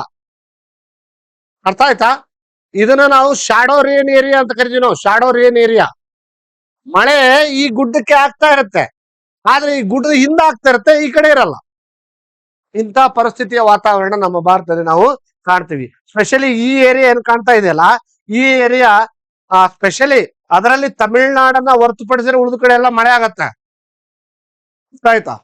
ಎಲ್ಲ ಕಡೆ 75% ಮಳೆ ಆದ್ರೂ ಕೂಡ ತಮಿಳ್ನಾಡಿನಾಗ ಆಗಿರಲ್ಲ, ಅಂತ ಪರಿಸ್ಥಿತಿ ಮುಂದೆ ಬರುತ್ತೆ, ಹೇಳ್ತೀನಿ. ಆದ್ರೆ ಒಂದು ತಿಳ್ಕೊಳ್ಳಿ, ಇನ್ನೊಂದು ವಾತಾವರಣ ಅಂತ ನಾ ಏನ್ ಹೇಳಿದೆ, ಮೌಂಟೇನ್ ರೇಂಜಸ್ ಕೂಡ ಏನಾಗುತ್ತೆ, ಮಳೆ ಹೆಚ್ಚಿನ ಪ್ರಮಾಣದಲ್ಲಿ ತರುತ್ತೆ. ಈಗ ನಾ ಹೇಳಿದೆ, ಮೇಘಾಲಯ ಮಾಸಿನ್ ರಾಮ್ ಅಲ್ಲಿ ಹೈಯೆಸ್ಟ್ ಮಳೆ ಆಗುತ್ತೆ. ಕಾರಣ ಏನು? ವಿಂಡ್ ಆ ಕಡೆ ಏನಾಗುತ್ತೆ, ವಿಂಡ್ ಮಳೆಯನ್ನ ಏನ್ ಮಾಡುತ್ತೆ, ಈ ಕಡೆ ತಗೊಂಡೋಗಿ ಈ ರಭಸಕ್ಕೆ ಹೋಗ್ತಾ ಇರುವಾಗ ಬೆಟ್ಟ ಗುಡ್ಡಗಳಲ್ಲಿ ತಡಿತಾವ. ಮೌಂಟೇನ್ಸ್ ಬಹಳ ಇದಾವಲ್ಲ, ಪರ್ವತಗಳ ಶ್ರೇಣಿಗಳಿದೆ, ಆ ಪರ್ವತಗಳ ಶ್ರೇಣಿ ದಾಟ್ಕೊಂಡು ಹೋಗಕ್ಕಾಗಲ್ಲ. ಮಳೆ ಏನಾಗುತ್ತೆ, ವಾಪಸ್ ರಿಟರ್ನ್ ಇಲ್ಲೇ ಬಂದು ಆ ಪ್ರದೇಶದಲ್ಲಿ ಹೈಯೆಸ್ಟ್ ಮಳೆ ಬರುತ್ತೆ, ವರ್ಷ ಪೂರ ಮಳೆ ಬರುತ್ತೆ. ಹಾಗಾಗಿ ಮಳೆ ಅನ್ನೋದು ಕೇವಲ ಒಂದೇ ವಾತಾವರಣಕ್ಕೆ ಡಿಪೆಂಡ್ ಇರಲ್ಲ. ಅರ್ಥ ಆಯ್ತಾ? ಏನೆಲ್ಲದಕ್ಕೆ ಡಿಪೆಂಡ್ ಇರುತ್ತೆ, ನೆನ್ಪಿಟ್ಕೊಡ್ರಿ. Latitude, height above the sea level, distance from the sea, and even direction of the winds, and even mountain ranges, ocean currents, ಸಾಗರದ ಪ್ರವಾಹಗಳು ಅಂತೀವಿ. ಸಾಗರದ ಪ್ರವಾಹಗಳು ಏನಂದ್ರೆ, ಎಲ್ಲಿ ತಂಪಾದ ವಾತಾವರಣ ಇರುತ್ತಾ ಹೈ ಪ್ರೆಷರ್ ಕ್ರಿಯೇಟ್ ಆಗತ್ತ. ತಂಪಾದ ವಾತಾವರಣ ಇದ್ದಲ್ಲಿ ಹೈ ಪ್ರೆಷರ್ ಕ್ರಿಯೇಟ್ ಆಗತ್ತಾ,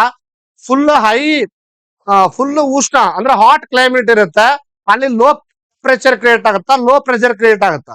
ಹಾಗಾಗಿ ಆ ಲೋ ಟೆಂಪರೇಚರ್ ಇಂದ ಹೈ ಪ್ರೆಷರ್ ಕಡೆಗೆ ಏನಾಗುತ್ತೆ, ವಾಳ್ತದೆ. ಆಯ್ತಾ? ಈಗ ನೋಡಿ, ಒಂದ್ ಜಸ್ಟ್ ಎಕ್ಸಾಂಪಲ್ ಹೇಳ್ತೀನಿ. ಈಗ ಒಂದ್ ದೊಡ್ಡದು ಒಂದು ಪಾತ್ರೆ ಇಟ್ಟಿವಿ ಅಂತ ಅನ್ಕೊಳ್ಳೋದು, ದೊಡ್ಡ ಪಾತ್ರೆ. ಆ ಪಾತ್ರೆ ತುಂಬಾ ಏನು ನೀರ್ ಹಾಕಿದಿರಿ, ಅರ್ಥ ಆಯ್ತಾ? ಪಾತ್ರೆ ತುಂಬಾ ನೀರ್ ಹಾಕಿದಿರಿ, ಇನ್ನೊಂದು ಪಾತ್ರೆ ಖಾಲಿ ಇಟ್ಟಿದಿರಿ,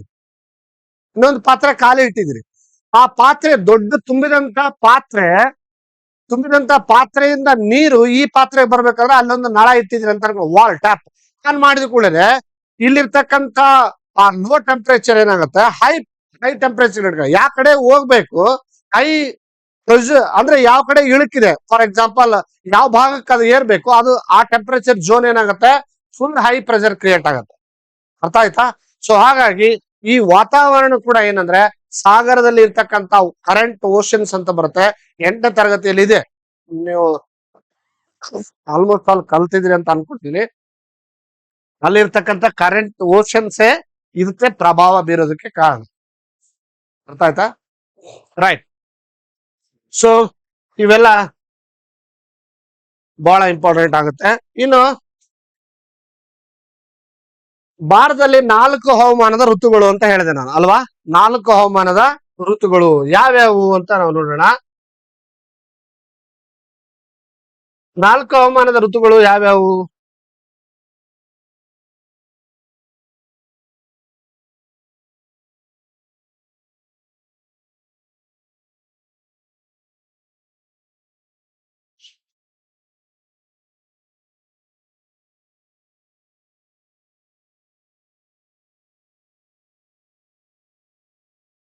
ಸರಿ, ಯಾವ್ಯಾವ ಅಂತ ನೋಡೋಣ.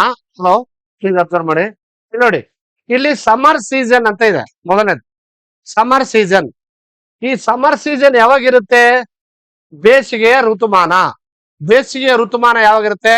ಮಾರ್ಚ್ ಹತ್ರ ಎಂಡ್ ಅಲ್ವಾ? ಮಾರ್ಚ್ ಇದೆ complete, April May. March April May June ಸ್ವಲ್ಪ ಇರುತ್ತೆ, ಅರ್ಧ ಅಲ್ವಾ? ಸೊ ಇದು ಕಂಪ್ಲೀಟ್ ಬೇಸಿಗೆಯ ವಾತಾವರಣ ಅಥವಾ ಬೇಸಿಗೆಯ ಋತುಮಾನ. ಇದು ಮೊದಲನೇದು. ಇನ್ನ ಎರಡನೇದು ಯಾವ್ದಪ್ಪ ಅಂತಂದ್ರೆ ದ ಸೌತ್ ವೆಸ್ಟ್ ಮಾನ್ಸೂನ್ ಅಂತ ಕರಿತೀವಿ ನಾವು. ಸೌತ್ ವೆಸ್ಟ್ ಮಾನ್ಸೂನ್ ಅಂದ್ರೆ ನೈಋತ್ಯ ಮಾನ್ಸೂನ್ ಮಾರುತ. ಇದು ಯಾವಾಗಿರುತ್ತೆ? ಜೂನ್ ಟು ಸೆಪ್ಟೆಂಬರ್ ಇರುತ್ತೆ. ಯಾವಾಗಿರುತ್ತೆ ಇದು? ಜೂನ್ ಇಂದ ಸೆಪ್ಟೆಂಬರ್ ವರೆಗೆ. ಗೊತ್ತಾಯ್ತಾ? ಇನ್ನು ಮೂರನೇದು ರಿಟ್ರೀಟಿಂಗ್ ಮಾನ್ಸೂನ್ ಅಂತ ಕರಿತೀವಿ. ರಿಟ್ರೀಟಿಂಗ್ ಮಾನ್ಸೂನ್ ಅಂದ್ರೆ ವಾಪಸ್ ಏನ್ ಹೋಗಿರುತ್ತಲ್ಲ ಮಾನ್ಸೂನ್ ಮಾರುತ, ಅದು ವಾಪಸ್ ಬರುತ್ತೆ.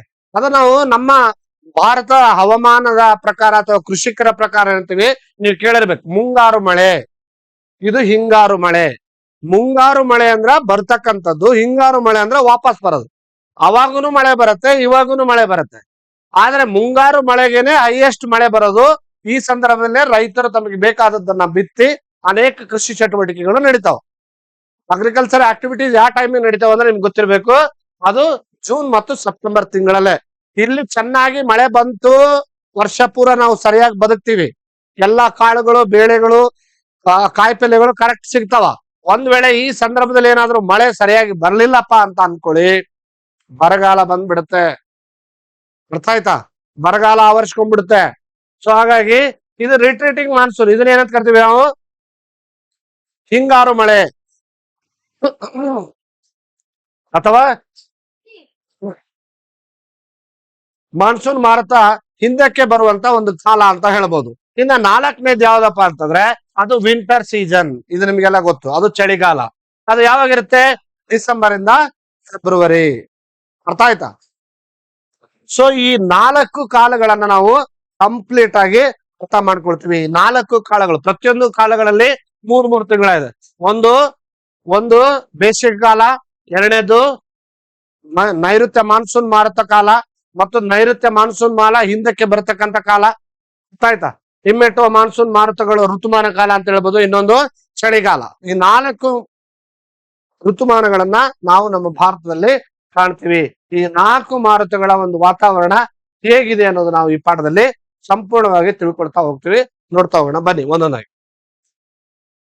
ಸರಿ, ಹಾಗಾದ್ರೆ ಈಗ 4 ಕಾಲಗಳ ಬಗ್ಗೆ ನಾವು ಸಂಪೂರ್ಣವಾಗಿ ಒಂದೊಂದಾಗಿ ನೋಡ್ತಾ ಹೋಗೋಣ. ಮೊದಲನೇದು ಬೇಸಿಗೆ ಕಾಲ.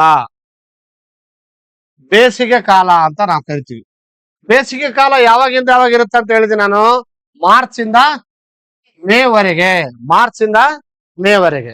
ಸೊ ಇಲ್ಲಿ ಏನೇನು ಕಲಿತೀವಿ ಅನ್ನೋದನ್ನ ನಾವು ನೋಡ್ತಾ ಹೋಗೋಣ. The summer begins in the first week of the March and continues till the end of the May. March first week ಇಂದ ಹಿಡಿದು ಅಪ್ ಟು ಎಲ್ಲಿವರೆಗೆ ಇರುತ್ತೆ? ಟು ಮೇ ವರೆಗೆ. ಅಂದ್ರೆ ಮಾರ್ಚ್ ಸ್ಟಾರ್ಟಿಂಗ್ ಇಂದ ಹಿಡಿದು ಮೇ ಎಂಡ್ ವರೆಗೆ ಹೈಯೆಸ್ಟ್ ಬಿಸಿಲು ಈ ಭಾಗದಲ್ಲಿ ಇರುತ್ತೆ. ಗೊತ್ತಾಯ್ತಾ?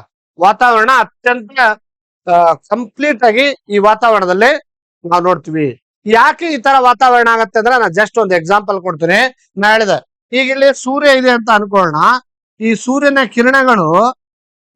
ಕಿರಣಗಳು ಈಗ ಇಲ್ಲಿ ಭೂಮಿ ಇದೆ. ಗೊತ್ತಾಯ್ತಾ? ಈ ಭೂಮಿಯ ವಾತಾವರಣಕ್ಕೆ ಇಲ್ಲಿ ನೋಡಿ, ಜಸ್ಟ್ ಒಂದು ಎಕ್ಸಾಂಪಲ್ ನಾ ತೋರಿಸ್ತೀನಿ. ಸೂರ್ಯನ ಕಿರಣಗಳು ಈ ತರ ಇದೆ ಅಂತ ಅನ್ಕೊಳ್ಳೋದು. ಭೂಮಿ ಈ ತರ ಇದೆ. ಅರ್ಥ ಆಯ್ತಾ? ಭೂಮಿ ಈ ತರ ಇದೆ. ಇದು ಸುತ್ತುವಾಗ ಏನಾಗತ್ತೆ, ಈ ಭಾಗದಲ್ಲಿ ಬಂದಾಗ ಈ ಮೇನ್ ಇದೆಯಲ್ಲ, ನಾರ್ತ್ ಹೆಮಿಸ್ಫಿಯರ್ ಇದೆಯಲ್ಲ, ನಾರ್ತ್ ಹೆಮಿಸ್ಫಿಯರ್ಗೆ ಈ ಟೈಮ್ ಅಲ್ಲಿ ಡೈರೆಕ್ಟ್ ಆಗಿ ಸೂರ್ಯನ ಕಿರಣಗಳು ಬೀಳ್ತಾವ. ಇದೇನಾಗಿರುತ್ತೆ, ಸ್ವಲ್ಪ ವಾಲಿ ಇರ್ತದ. ಅರ್ಥ ಆಯ್ತಾ? ಹಲೋ, ಗೊತ್ತಾಗ್ತಿದ್ಯಾ? ಈಗ ಒಂದ್ ಬೆಸ್ಟ್ ಎಕ್ಸಾಂಪಲ್ ಹೇಳ. ನೀವೊಂದ್ ಬೆಂಕಿ ಇದೆ ಅಂತ ಅನ್ಕೊಳ್ಳಿ. ಬೆಂಕಿ ಮುಂದ ಒಂದು ಯಾವ್ದಾದ್ರು ಕಬ್ಬಿಣದ ವಸ್ತುನ ಈ ತರ ಹಿಡೀರಿ. ಯಾವ್ದು ಫಸ್ಟ್ ಕಾಯ್ತದೆ, ಇದ ಈ ಭಾಗ ಕಾಯ್ತದೆ. ಯಾಕೆಂದ್ರೆ ಡೈರೆಕ್ಟ್ ಆಗಿ ಹೀಟ್ ಇದಕ್ ಬೀಳ್ತಾ ಇದೆ. ಅದೇ ವಾತಾವರಣ ಇಲ್ಲಿದೆ. ಯಾಕೆ ಹೇಳಿ, ನಮ್ಮ ಭಾರತ ನಾರ್ತ್ ಈಸ್ಟ್ ಹೆಮಿಸ್ಫಿಯರ್ ಅಲ್ಲಿ ಇದೆ. ರೈಟ್? ನಾರ್ತ್ ಈಸ್ಟ್ ಹೆಮಿಸ್ಫಿಯರ್ ಅಲ್ಲಿ ಇರೋದ್ರಿಂದಾಗಿ ಈ ತರ ಭೂಮಿ ಸುತ್ತಾ ಇರ್ತದೆ. ಹೇಳಿದ ಅರ್ಥ ಮಾಡ್ಕೊಳ್ಳಿ. ಈಗ ಈ ತರ ಸುತ್ತುವಾಗ ಏನಾಗತ್ತೆ, ಜಸ್ಟ್ ಭೂಮಿ ಸುತ್ತ, ಈಗ ಸೂರ್ಯನ ಸುತ್ತ ಭೂಮಿ ಸುತ್ತದಲ್ವಾ, ಈಗ ಸೂರ್ಯ ಅಂತ ಅನ್ಕೊಳ್ಳೋದು. ಏನ್ ಮಾಡುತ್ತೆ, ಸೂರ್ಯನ ಸುತ್ತ ಭೂಮಿ ಸುತ್ತುವಾಗ, ಜಸ್ಟ್ ಒಂದು ಎಕ್ಸಾಂಪಲ್ ನಾನ್ ನಿಮ್ಗೆ ಹೇಳೋದು, ಈಗ ಇದು ನಾರ್ತ್ ಪ್ಲೇಸ್, ನಾರ್ತ್ ಹೆಮಿಸ್ಫಿಯರ್ ಅಂತ ಅನ್ಕೊಳ್ಳಿ, ಕಲ್ಪನೆ ಮಾಡ್ಕೊಳ್ಳಿ. ಇದು ಭೂಮಿ, ಇದು ಸೂರ್ಯ ಅನ್ಕೊಳ್ಳಿ. ಈ ಭಾಗದಲ್ಲಿ ಇದೆ. ಈ ತರ ಏನಾಗಿದೆ, ಈ ಭಾಗದಲ್ಲಿ ಕಂಪ್ಲೀಟ್ ಆಗಿ ಇದು ಮಾರ್ಚ್ ಮತ್ತು ಮೇ ತಿಂಗಳ, ಇದು ನಾರ್ತ್ ಹೆಮಿಸ್ಫಿಯರ್ ಅಲ್ಲಿ ಹೈಯೆಸ್ಟ್ ಬಿಸಿಲಿರುತ್ತೆ. ಇದು ಅರ್ಧ ವಾರ್ಷಿಕ. ಇದೇ ತರ ಹಿಂಗೆ ಹೋಗ್ತಾ ಇದೆ, ಇಲ್ಲೇ ಬಿಸಿಲು ಬೀಳ್ತಾ ಇದೆ, ಈ ತರ ಹೋಗಿದೆ. ಈಗ ನೋಡಿ ಏನಾಗಿದೆ, ಈ ವಾತಾವರಣ ಹಿಂಗ್ ಹೋಗಿದೆ. ಹೌದಾ? ಹಿಂಗಿದ್ದು ಇದೇ ತರ ಹೋಗಿದೆ.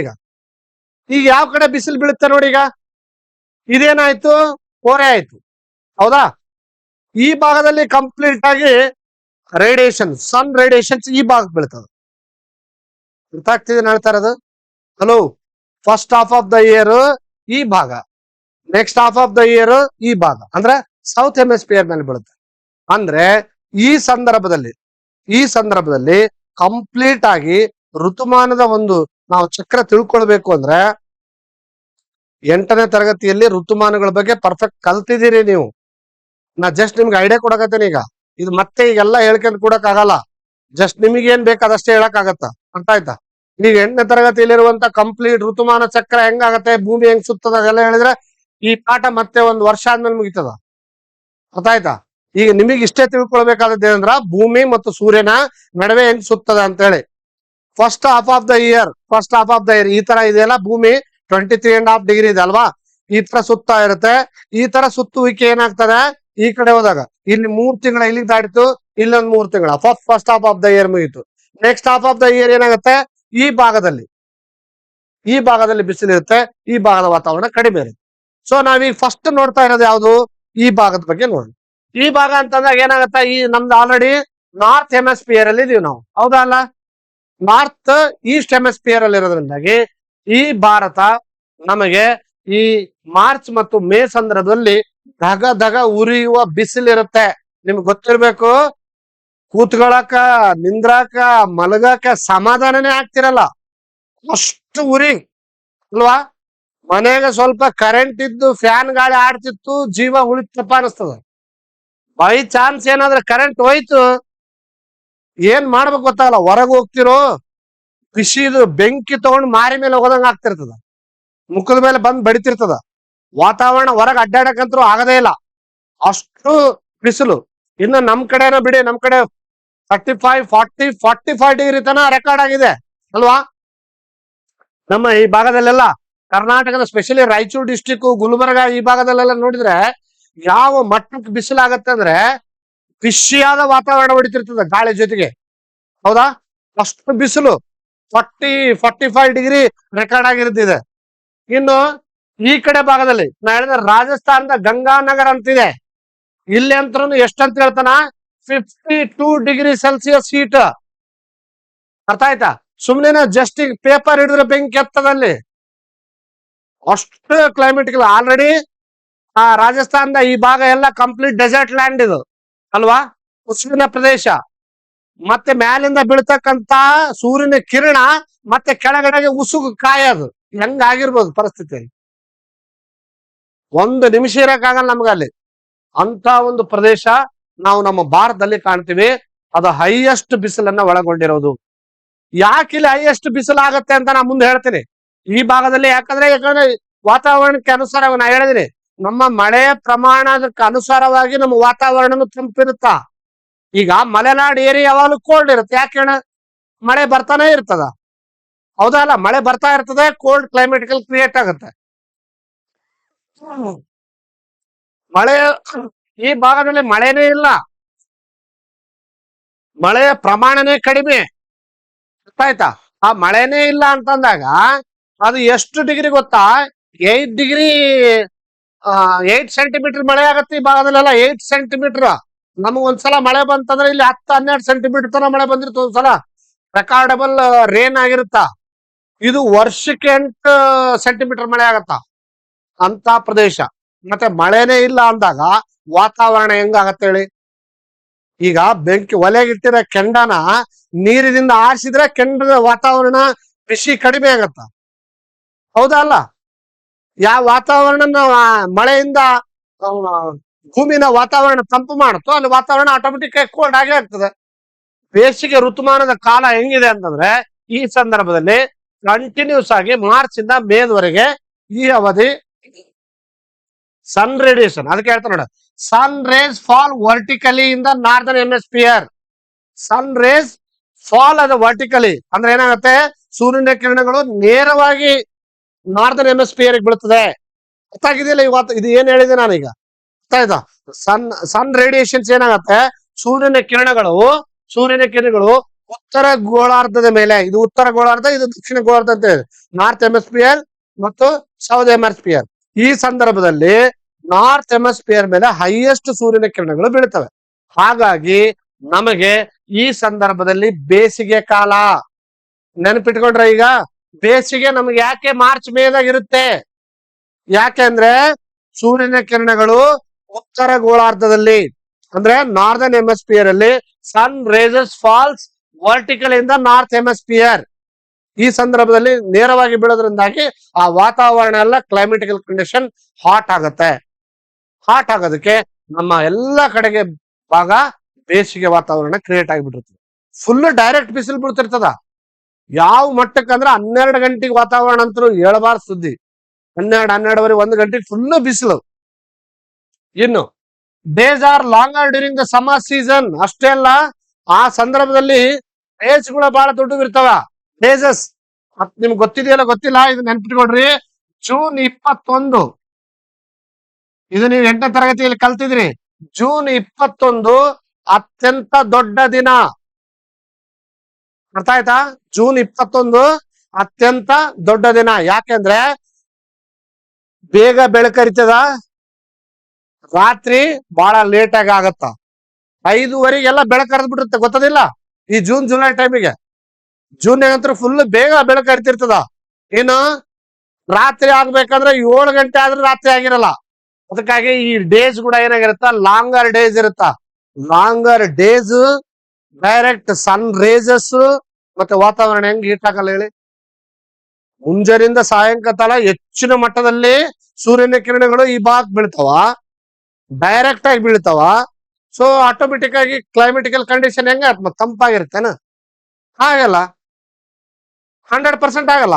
ಅದೇ ನೀವು ನೋಡಿ ಅಪೋಸಿಟ್ ನೋಡಿ, ಈಗ ಆಪೋಸಿಟ್ ನೋಡಿ, ಡಿಸೆಂಬರ್ ಟೈಮಿಗೆ ಸೂರ್ಯನ ಕಿರಣಗಳು ನಾರ್ತ್ ಹೆಮಿಸ್ಫಿಯರ್ ಬೀಳ್ತಿರಲ್ಲ, ಸೌತ್ ಹೆಮಿಸ್ಫಿಯರ್ ಬೀಳ್ತಿರ್ತದ. ನಾವು ನಾರ್ತ್ ಹೆಮಿಸ್ಫಿಯರ್ ಇದೀವಲ್ಲ, ಅದಕ್ಕಾಗಿ ನಮ್ಗೆ ವಿಂಟರ್ ಸೀಸನ್ ಸ್ಟಾರ್ಟ್ ಆಗತ್ತ, ಚಳಿಗಾಲ. ಯಾಕಂದ್ರೆ ಬೇಸಿಗೆ ಸಂದರ್ಭದಲ್ಲಿ ಸೂರ್ಯಗಳು ಡೈರೆಕ್ಟ್ ಆಗಿ ಭೂಮಿಗೆ ನಮ್ ಭಾಗ ಬರಲಿಲ್ಲ, ಆಯ್ತಾ? ವರ್ಟಿಕಲ್ ಇರಲ್ಲ. ವರ್ಟಿಕಲ್ ಎಲ್ಲಿರುತ್ತ? ಸೌತ್ ಹೆಮಿಸ್ಫಿಯರ್ ಆಗಿರುತ್ತ. ಹಾಗಾಗಿ ಸೂರ್ಯನ ಕಿರಣಗಳು ನೇರವಾಗಿ ಬೀಳದೇ ಇರೋದ್ರಿಂದಾಗಿ ನಮ್ಮ ವಾತಾವರಣ ಕೋಲ್ಡ್ ಆಗಿರುತ್ತೆ. ಹಾಗಾಗಿ ಡಿಸೆಂಬರ್ ಟೈಮಿಗೆ ಚಳಿ ಇರುತ್ತೆ. ನಮ್ಗ ಬಿಸಿಲಿರಲ್ಲ ಅಂತಲ್ಲ, ಬಿಸಿಲು ಇರುತ್ತ, ನೇರವಾಗಿ ಸೂರ್ಯನ ಕಿರಣಗಳು ನಮ್ಮ ಭಾಗಕ್ಕೆ ಬರೋದಿಲ್ಲ. ಆಯ್ತಾ? ಇನ್ನು next, the North Indian plains experience very high temperatures because they are the far away from the sea. ಮತ್ತೆ ಇನ್ನೊಂದು ಕಾರಣ ಕೂಡ ಇದೆ. ನಮ್ಮ ಭಾಗ ಯಾಕೆ ಬಿಸಿಲನ್ನ ಅಂದ್ರೆ ಬಿಸಿಲು ಯಾಕೆ ನಮ್ಮ ಭಾಗಕ್ಕೆ ಹೈಯೆಸ್ಟ್ ಈ ಸಂದರ್ಭದಲ್ಲಿ ಬಿಸಿಲು ಯಾಕೆ ಇರುತ್ತೆ ಅನ್ನೋದಕ್ಕೆ ಕಾರಣಗಳಿವೆಲ್ಲ. ಮೊದಲೇದು ಏನ್ ಹೇಳಿದೆ ನಾನು, summer begins in the first weak March and the till end of the May, first one. Second one ಏನ್ ಹೇಳಿದ, ಸನ್ ರೇಸಸ್ ಫಾಲ್ ವರ್ಟಿಕಲ್ ಅಂದ್ರ ನಾರ್ದರ್ನ್ ಹೆಮಿಸ್ಫಿಯರ್ ಗೆ ಹೈಯೆಸ್ಟ್ ಸೂರ್ಯನ ಕಿರಣಗಳು ಡೈರೆಕ್ಟ್ ಆಗಿ ಬೀಳ್ತವೆ, ಎರಡನೇ ಕಾರಣ. ಮೂರನೇದು ಏನಾಗತ್ತ, ಡೇಸ್ ಲಾಂಗರ್, ದಿನಗಳು ಬಹಳ ದೊಡ್ಡವಿರ್ತಾವ, ಹಗಲು ದೊಡ್ಡದಿರುತ್ತೆ. ಇನ್ನು ನಾಲ್ಕನೇದು ಏನಂದ್ರ ದ ನಾರ್ತ್ ಇಂಡಿಯನ್ ಪ್ಲೇನ್ಸ್ ಎಲ್ಲಿ? ಈ ಭಾಗದಲ್ಲಿ. ಮೊದಲೇ ಚಾಪ್ಟರ್ ಆಗಿ ಹೇಳಿನಲ್ಲ, ನಾರ್ತ್ ಇಂಡಿಯನ್ ಪ್ಲೇನ್ಸ್.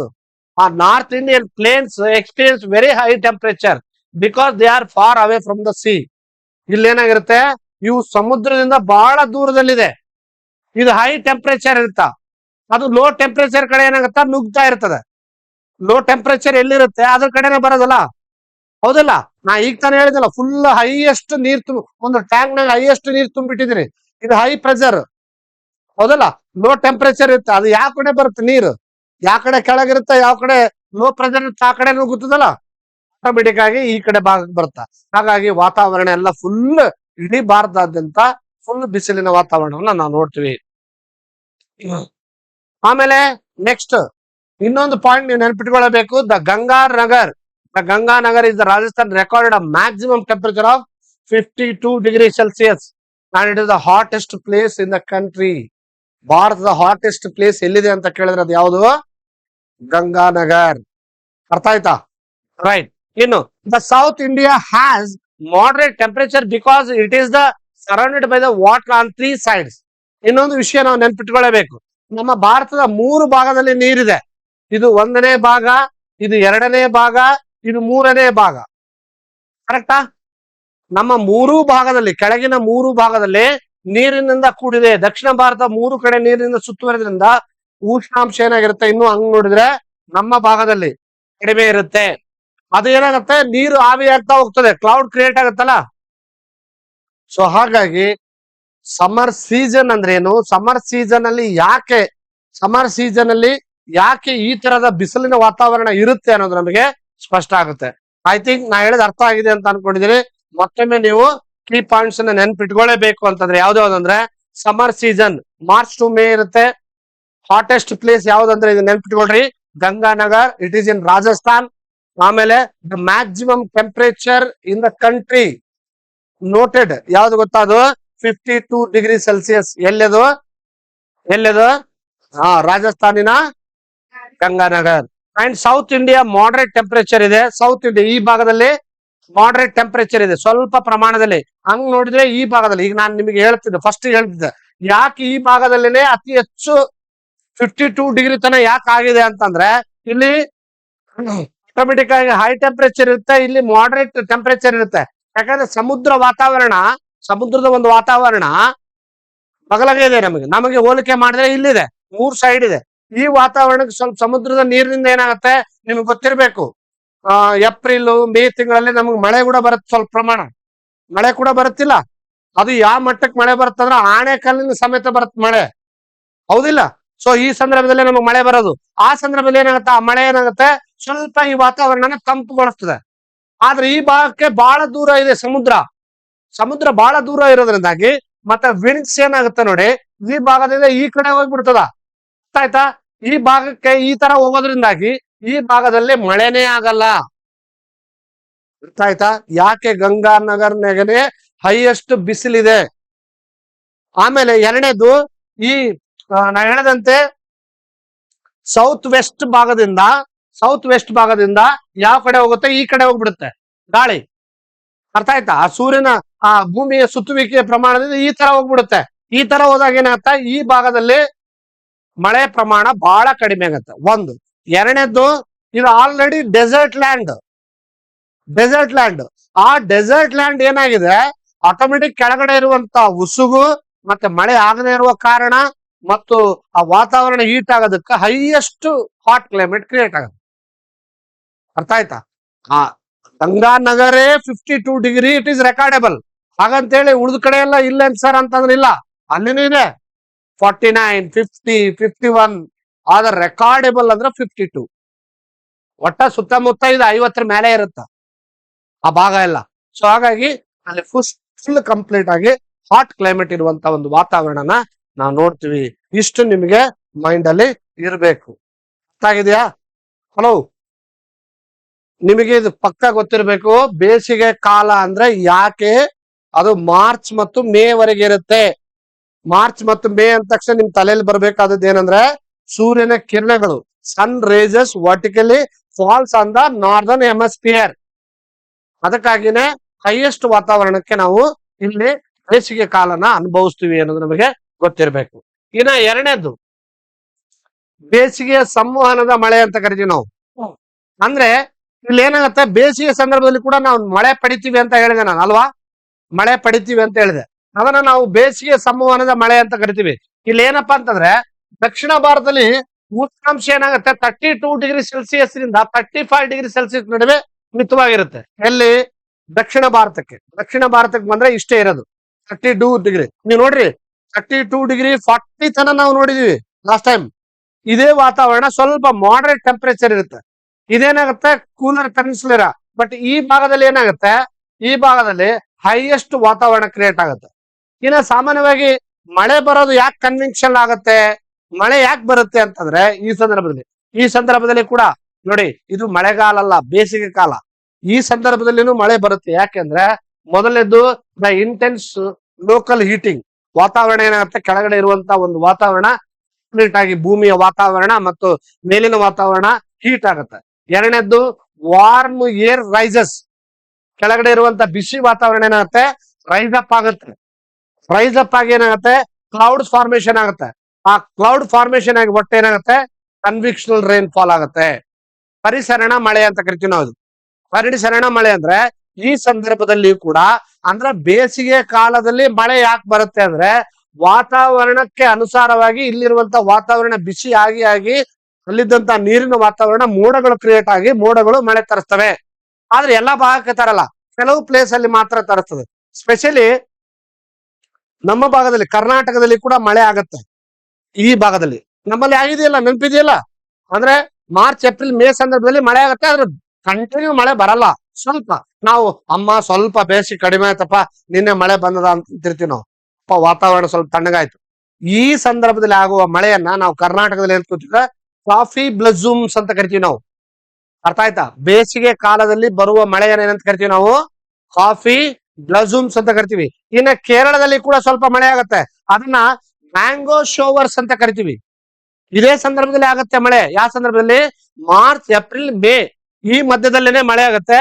ಅದನ್ನ ನಾವು ಕೇರಳದಲ್ಲಿ ಏನಂತ ಕರಿತೀವಿ, ಈ ತರ ಆದಂತ ಮಳೆನ ಮ್ಯಾಂಗೋ ಶೋವರ್ಸ್ ಅಂತ ಕರಿತೀವಿ. ಇನ್ನು ಸಮ್ ಪ್ಲೇಸಸ್ ವೆಸ್ಟ್ ಬೆಂಗಾಲ್ ಅಲ್ಲಿ ಕೂಡ ಆಗತ್ತೆ, ಅದನ್ನ ಕಾಲ ಬೈಸಾಖಿ ಅಂತ ಕರಿತೀವಿ. ಎಲ್ಲಿ? ವೆಸ್ಟ್ ಬೆಂಗಾಲ್ ಅಲ್ಲಿ. ವೆಸ್ಟ್ ಬೆಂಗಾಲ್ ಪ್ಲೇಸ್ ಅಲ್ಲಿ ಕೂಡ ಈ ತರ ಮಳೆ ಆಗತ್ತೆ, ಅದನ್ನ ನಾವು ಕಾಲ ಬೈಸಾಖಿ ಅಂತ ಕರಿತೀವಿ. ಇನ್ನು ಉತ್ತರ ಪ್ರದೇಶದಲ್ಲಿ ಕೂಡ ಆಗತ್ತೆ, ಅದನ್ನ ಮೆಂದಿಸ್ ಅಂತ ಕರಿತೀವಿ. ಹೀಗೆ ಮಾರ್ಚ್ ಏಪ್ರಿಲ್ ಮೇ ತಿಂಗಳಲ್ಲಿ ಆಗ್ತಕ್ಕಂತ, ಅಂದ್ರೆ ಬೇಸಿಗೆ ಕಾಲದಲ್ಲಿ ಆಗ್ತಕ್ಕಂತ ಮಳೆಯನ್ನ ಒಂದೊಂದು ವಾತಾವರಣದಲ್ಲಿ ಒಂದೊಂದು ರೀತಿಯಲ್ಲಿ ಕಲಿತೀವಿ. ಅದನ್ನ ಕರಿತೀವಿ. ಯಾವ ತರ ಕರಿತೀವಿ ಅಂದ್ರೆ ಕರ್ನಾಟಕದಲ್ಲಿ ಕಾಫಿ ಬ್ಲಝೂಮ್ಸ್ ಅಂತ ಕರಿತೀವಿ, ಕೇರಳದಲ್ಲಿ ಮ್ಯಾಂಗೋ ಶೋವರ್ಸ್ ಅಂತ ಕರಿತೀವಿ, ವೆಸ್ಟ್ ಬೆಂಗಾಲ್ ಅಲ್ಲಿ ಕಾಲ ಬೈಸಾಖಿ ಅಂತ ಕರಿತೀವಿ, ಉತ್ತರ ಪ್ರದೇಶದಲ್ಲಿ ಆಂದಿಸ್ ಅಂತ ಕರಿತೀವಿ. ಆದ್ರೆ ವರ್ಷ ಪೂರ ಟೋಟಲ್ 100% ರೇನ್ ಫಾಲ್ಸ್ ಅಲ್ಲಿ 10% ಆಫ್ ರೇನ್ ಫಾಲ್ ಈ ಟೈಮಿಗೆ ಆಗುತ್ತೆ. ಎಷ್ಟು ಬರುತ್ತೆ ಇಲ್ಲಿ? ಎಷ್ಟು ಪರ್ಸೆಂಟ್ ಆಗುತ್ತೆ? Totally the India receives only 10% of it's annual rain fall of the during summer season. ಅಂದ್ರೆ ಬೇಸಿಗೆಯ ಕಾಲದಲ್ಲಿ ಆಗುವ ಮಳೆಯು ಭಾರತದಾದ್ಯಂತ ಕೆಲವು ಭಾಗಗಳಲ್ಲಿ, ಎಲ್ಲ ಕಡೆ ಆಗಲ್ಲ. ಸಮುದ್ರದ ತೀರ ಪ್ರದೇಶಗಳು ಇರೋದ್ರಿಂದಾಗಿ ಇವುಗಳಿಗೆ ನಾವು ಬೇರೆ ಬೇರೆ ಹೆಸರನ್ನ ಕರಿತಾ ಇದೀವಿ. That is secondary. ಎರಡನೇದೇನಪ್ಪಾ ಅಂದ್ರೆ ಇಡೀ ಭಾರತದ ಒಟ್ಟು 100% ಮಳೆಯ ವಾತಾವರಣದಲ್ಲಿ 10% ಮಳೆ ಸಮ್ಮರ್ ಸೀಸನ್ ಅಲ್ಲಿ ಆಗುತ್ತೆ. ಅನ್ನೋದನ್ನ ಮರಿಬಾರ್ದು. So this is the complete first season of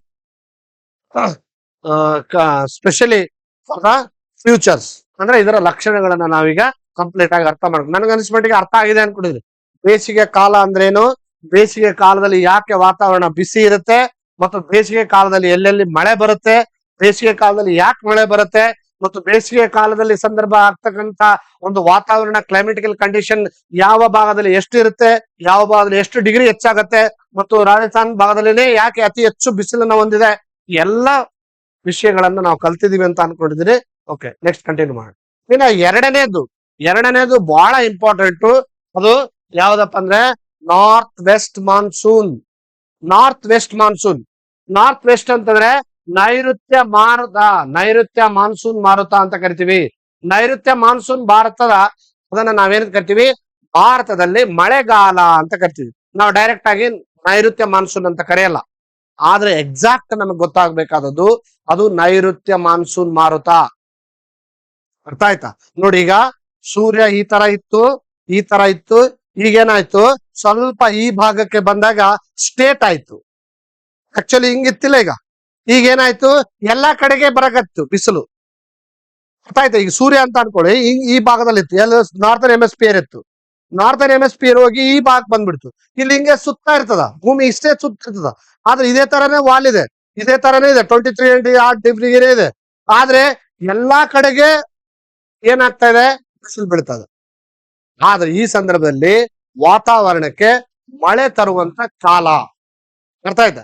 ಅದನ್ನ ನಾವೇನಂತ ಕರಿತೀವಿ, ನೈಋತ್ಯ ಮಾನ್ಸೂನ್ ಮಾರುತ. ಸೊ ಹಾಗಾದ್ರೆ ಇದು ಇಂಪಾರ್ಟೆಂಟ್ ಫ್ಯೂಚರ್ಸ್ ಏನು, ನಾವ್ ಇದ್ರಲ್ಲಿ ಏನ್ ಅರ್ಥ ಮಾಡ್ಕೋಬೇಕು ಅನ್ನೋದಾಗೆ ನೋಡ್ತಾ ಹೋಗೋಣ. ಮೊದಲನೇದು, the north south west monsoon is the main rainy season of the India. ಭಾರತದಲ್ಲಿ ಮಳೆ ಬರುವ ಕಾಲ ಯಾವುದು ಅಂತ ಕೇಳಿದ್ರೆ, ಅದು ಯಾವ ಕಾಲದಲ್ಲಿ? June to September. ಯಾವ್ದದು? ಜೂನ್ ನಿಂದ ಸೆಪ್ಟೆಂಬರ್ ವರೆಗೆ ನಮ್ಮ ಭಾರತ ದೇಶದಲ್ಲಿ ಅತಿ ಹೆಚ್ಚು ಮಳೆ ಆಗುತ್ತೆ. ಎಷ್ಟು ಗೊತ್ತಾ? ಇದು ನೆನ್ಪಿಟ್ಕೊಂಡ್ಬಿಡಿ. ಈಗ 75% ಮಳೆ ಆಗತ್ತೆ. ಅಲ್ಲಿ ಎಷ್ಟು ಪರ್ಸೆಂಟೇಜ್ ಹೇಳಿದ್ದೆ ನಾನು? 10% ಹೇಳಿದ್ದೆ. ಇಲ್ಲಿ ಎಷ್ಟಾಯ್ತು ಈಗ? 75ರಷ್ಟು ಪ್ರಮಾಣ ಮಳೆ ಭಾರತಾದ್ಯಂತ ಇದೇ ಟೈಮಿಗೆ ಆಗತ್ತ. ನೆನ್ಪಿಟ್ಕೊಳ್ಳಿ. ಅರ್ಥ ಆಯ್ತಾ? ಅಂದ್ರೆ ಅಲ್ಲೊಂದು 10%, ಇಲ್ಲೊಂದು 75, ಟೋಟಲ್ ಎಷ್ಟು ಪರ್ಸೆಂಟ್ ಆಯ್ತು? 85%. ಇನ್ನು ಸ್ವಲ್ಪ ಕಾಲ, ಇನ್ನೂ ಒಂದು 2 ಕಾಲ ಇದಾವಲ್ಲ, ಅದರಲ್ಲಿ ಒಂದು ಸ್ವಲ್ಪ ಮಳೆ ಬರುತ್ತೆ. ಸೊ ಹಾಗೆ ಟೋಟಲ್ 100% ಆಫ್ ರೈನ್ ಫಾಲ್ ನಮ್ಮ ಭಾರತ ವರ್ಷ ಪೂರ ಎಲ್ಲೆಲ್ಲಿ ಯಾವಾಗ ಆಗುತ್ತೆ ಅಂತ ನಮ್ಗೆ ಗೊತ್ತಾಗುತ್ತೆ. ಆದ್ರೆ ಒಂದು ಮಾತ್ರ ನಿಮ್ ಮೈಂಡ್ ಅಲ್ಲಿ ಇರ್ಲಿ, ನಮಗೆ ಭಾರತದಲ್ಲಿ, ಸ್ಪೆಷಲಿ ಭಾರತದಲ್ಲಿ ಮಳೆಗಾಲ ಯಾವುದು ಅಂತ ಕೇಳಿದ್ರೆ ಅದು ಜೂನ್ ಇಂದ ಸೆಪ್ಟೆಂಬರ್. ಇದು ಮೈಂಡ್ ಅಲ್ಲಿ ಇರ್ಲಿ. ಭಾರತದಾದ್ಯಂತ ಟೋಟಲಿ ಇನ್ ಇಂಡಿಯಾ ಮಳೆ ಆಗ್ತಾ ಇದೆ ಅಂದ್ರೆ ಅದು ಜೂನ್ ಇಂದ ಸೆಪ್ಟೆಂಬರ್ ಒಳಗೆ ಆಗ್ಬೇಕು. ಅರ್ಥ ಆಯ್ತಾ? ಅದಕ್ಕಾಗಿ ಭಾರತದಲ್ಲಿ 75% ಮಳೆಯನ್ನ ನಾವು ಈ ಸಂದರ್ಭದಲ್ಲಿ ಕಾಣ್ತೀವಿ ಅನ್ನೋದನ್ನ ಮರಿಬೇಡಿ. ಇನ್ನು these winds are highly humid and bring rainfall to most parts of the country. ಈ ಸಂದರ್ಭದಲ್ಲಿ ಏನಾಗುತ್ತಾ, ಹೆಚ್ಚು ತೇವಾಂಶದಿಂದ ಕೂಡಿರುತ್ತೆ ವಾತಾವರಣ, ಹೆಚ್ಚು ತೇವಾಂಶದಿಂದ ಕೂಡಿ ಬಹುತೇಕ ಭಾಗಗಳಿಗೆ ಮಳೆ ತರುತ್ತೆ. ಈಗ ಮತ್ತೊಮ್ಮೆ ನಾವು ಜಸ್ಟ್ ಅಬ್ಸರ್ವ್ ಮಾಡೋಣ.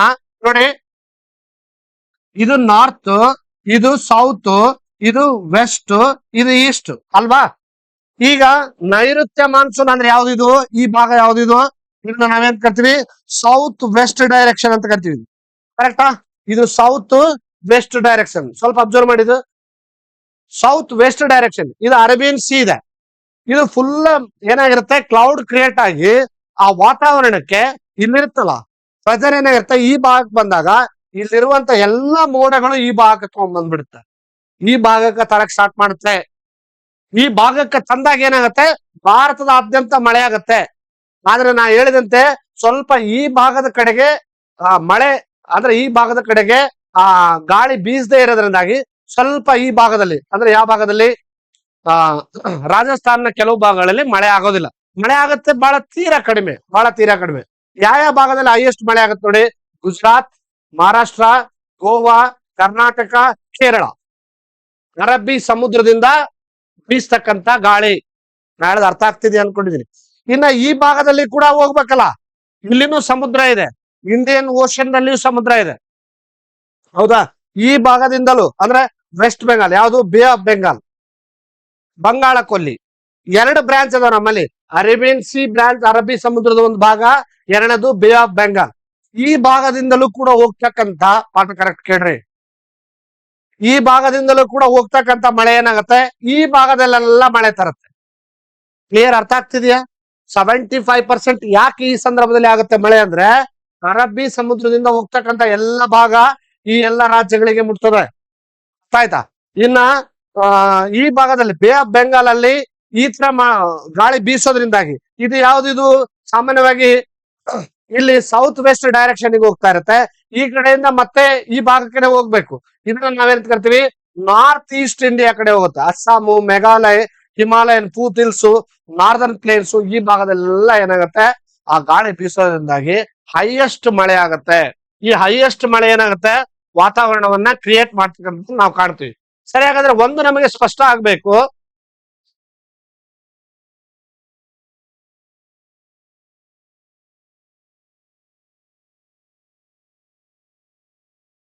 ನೋಡಿ,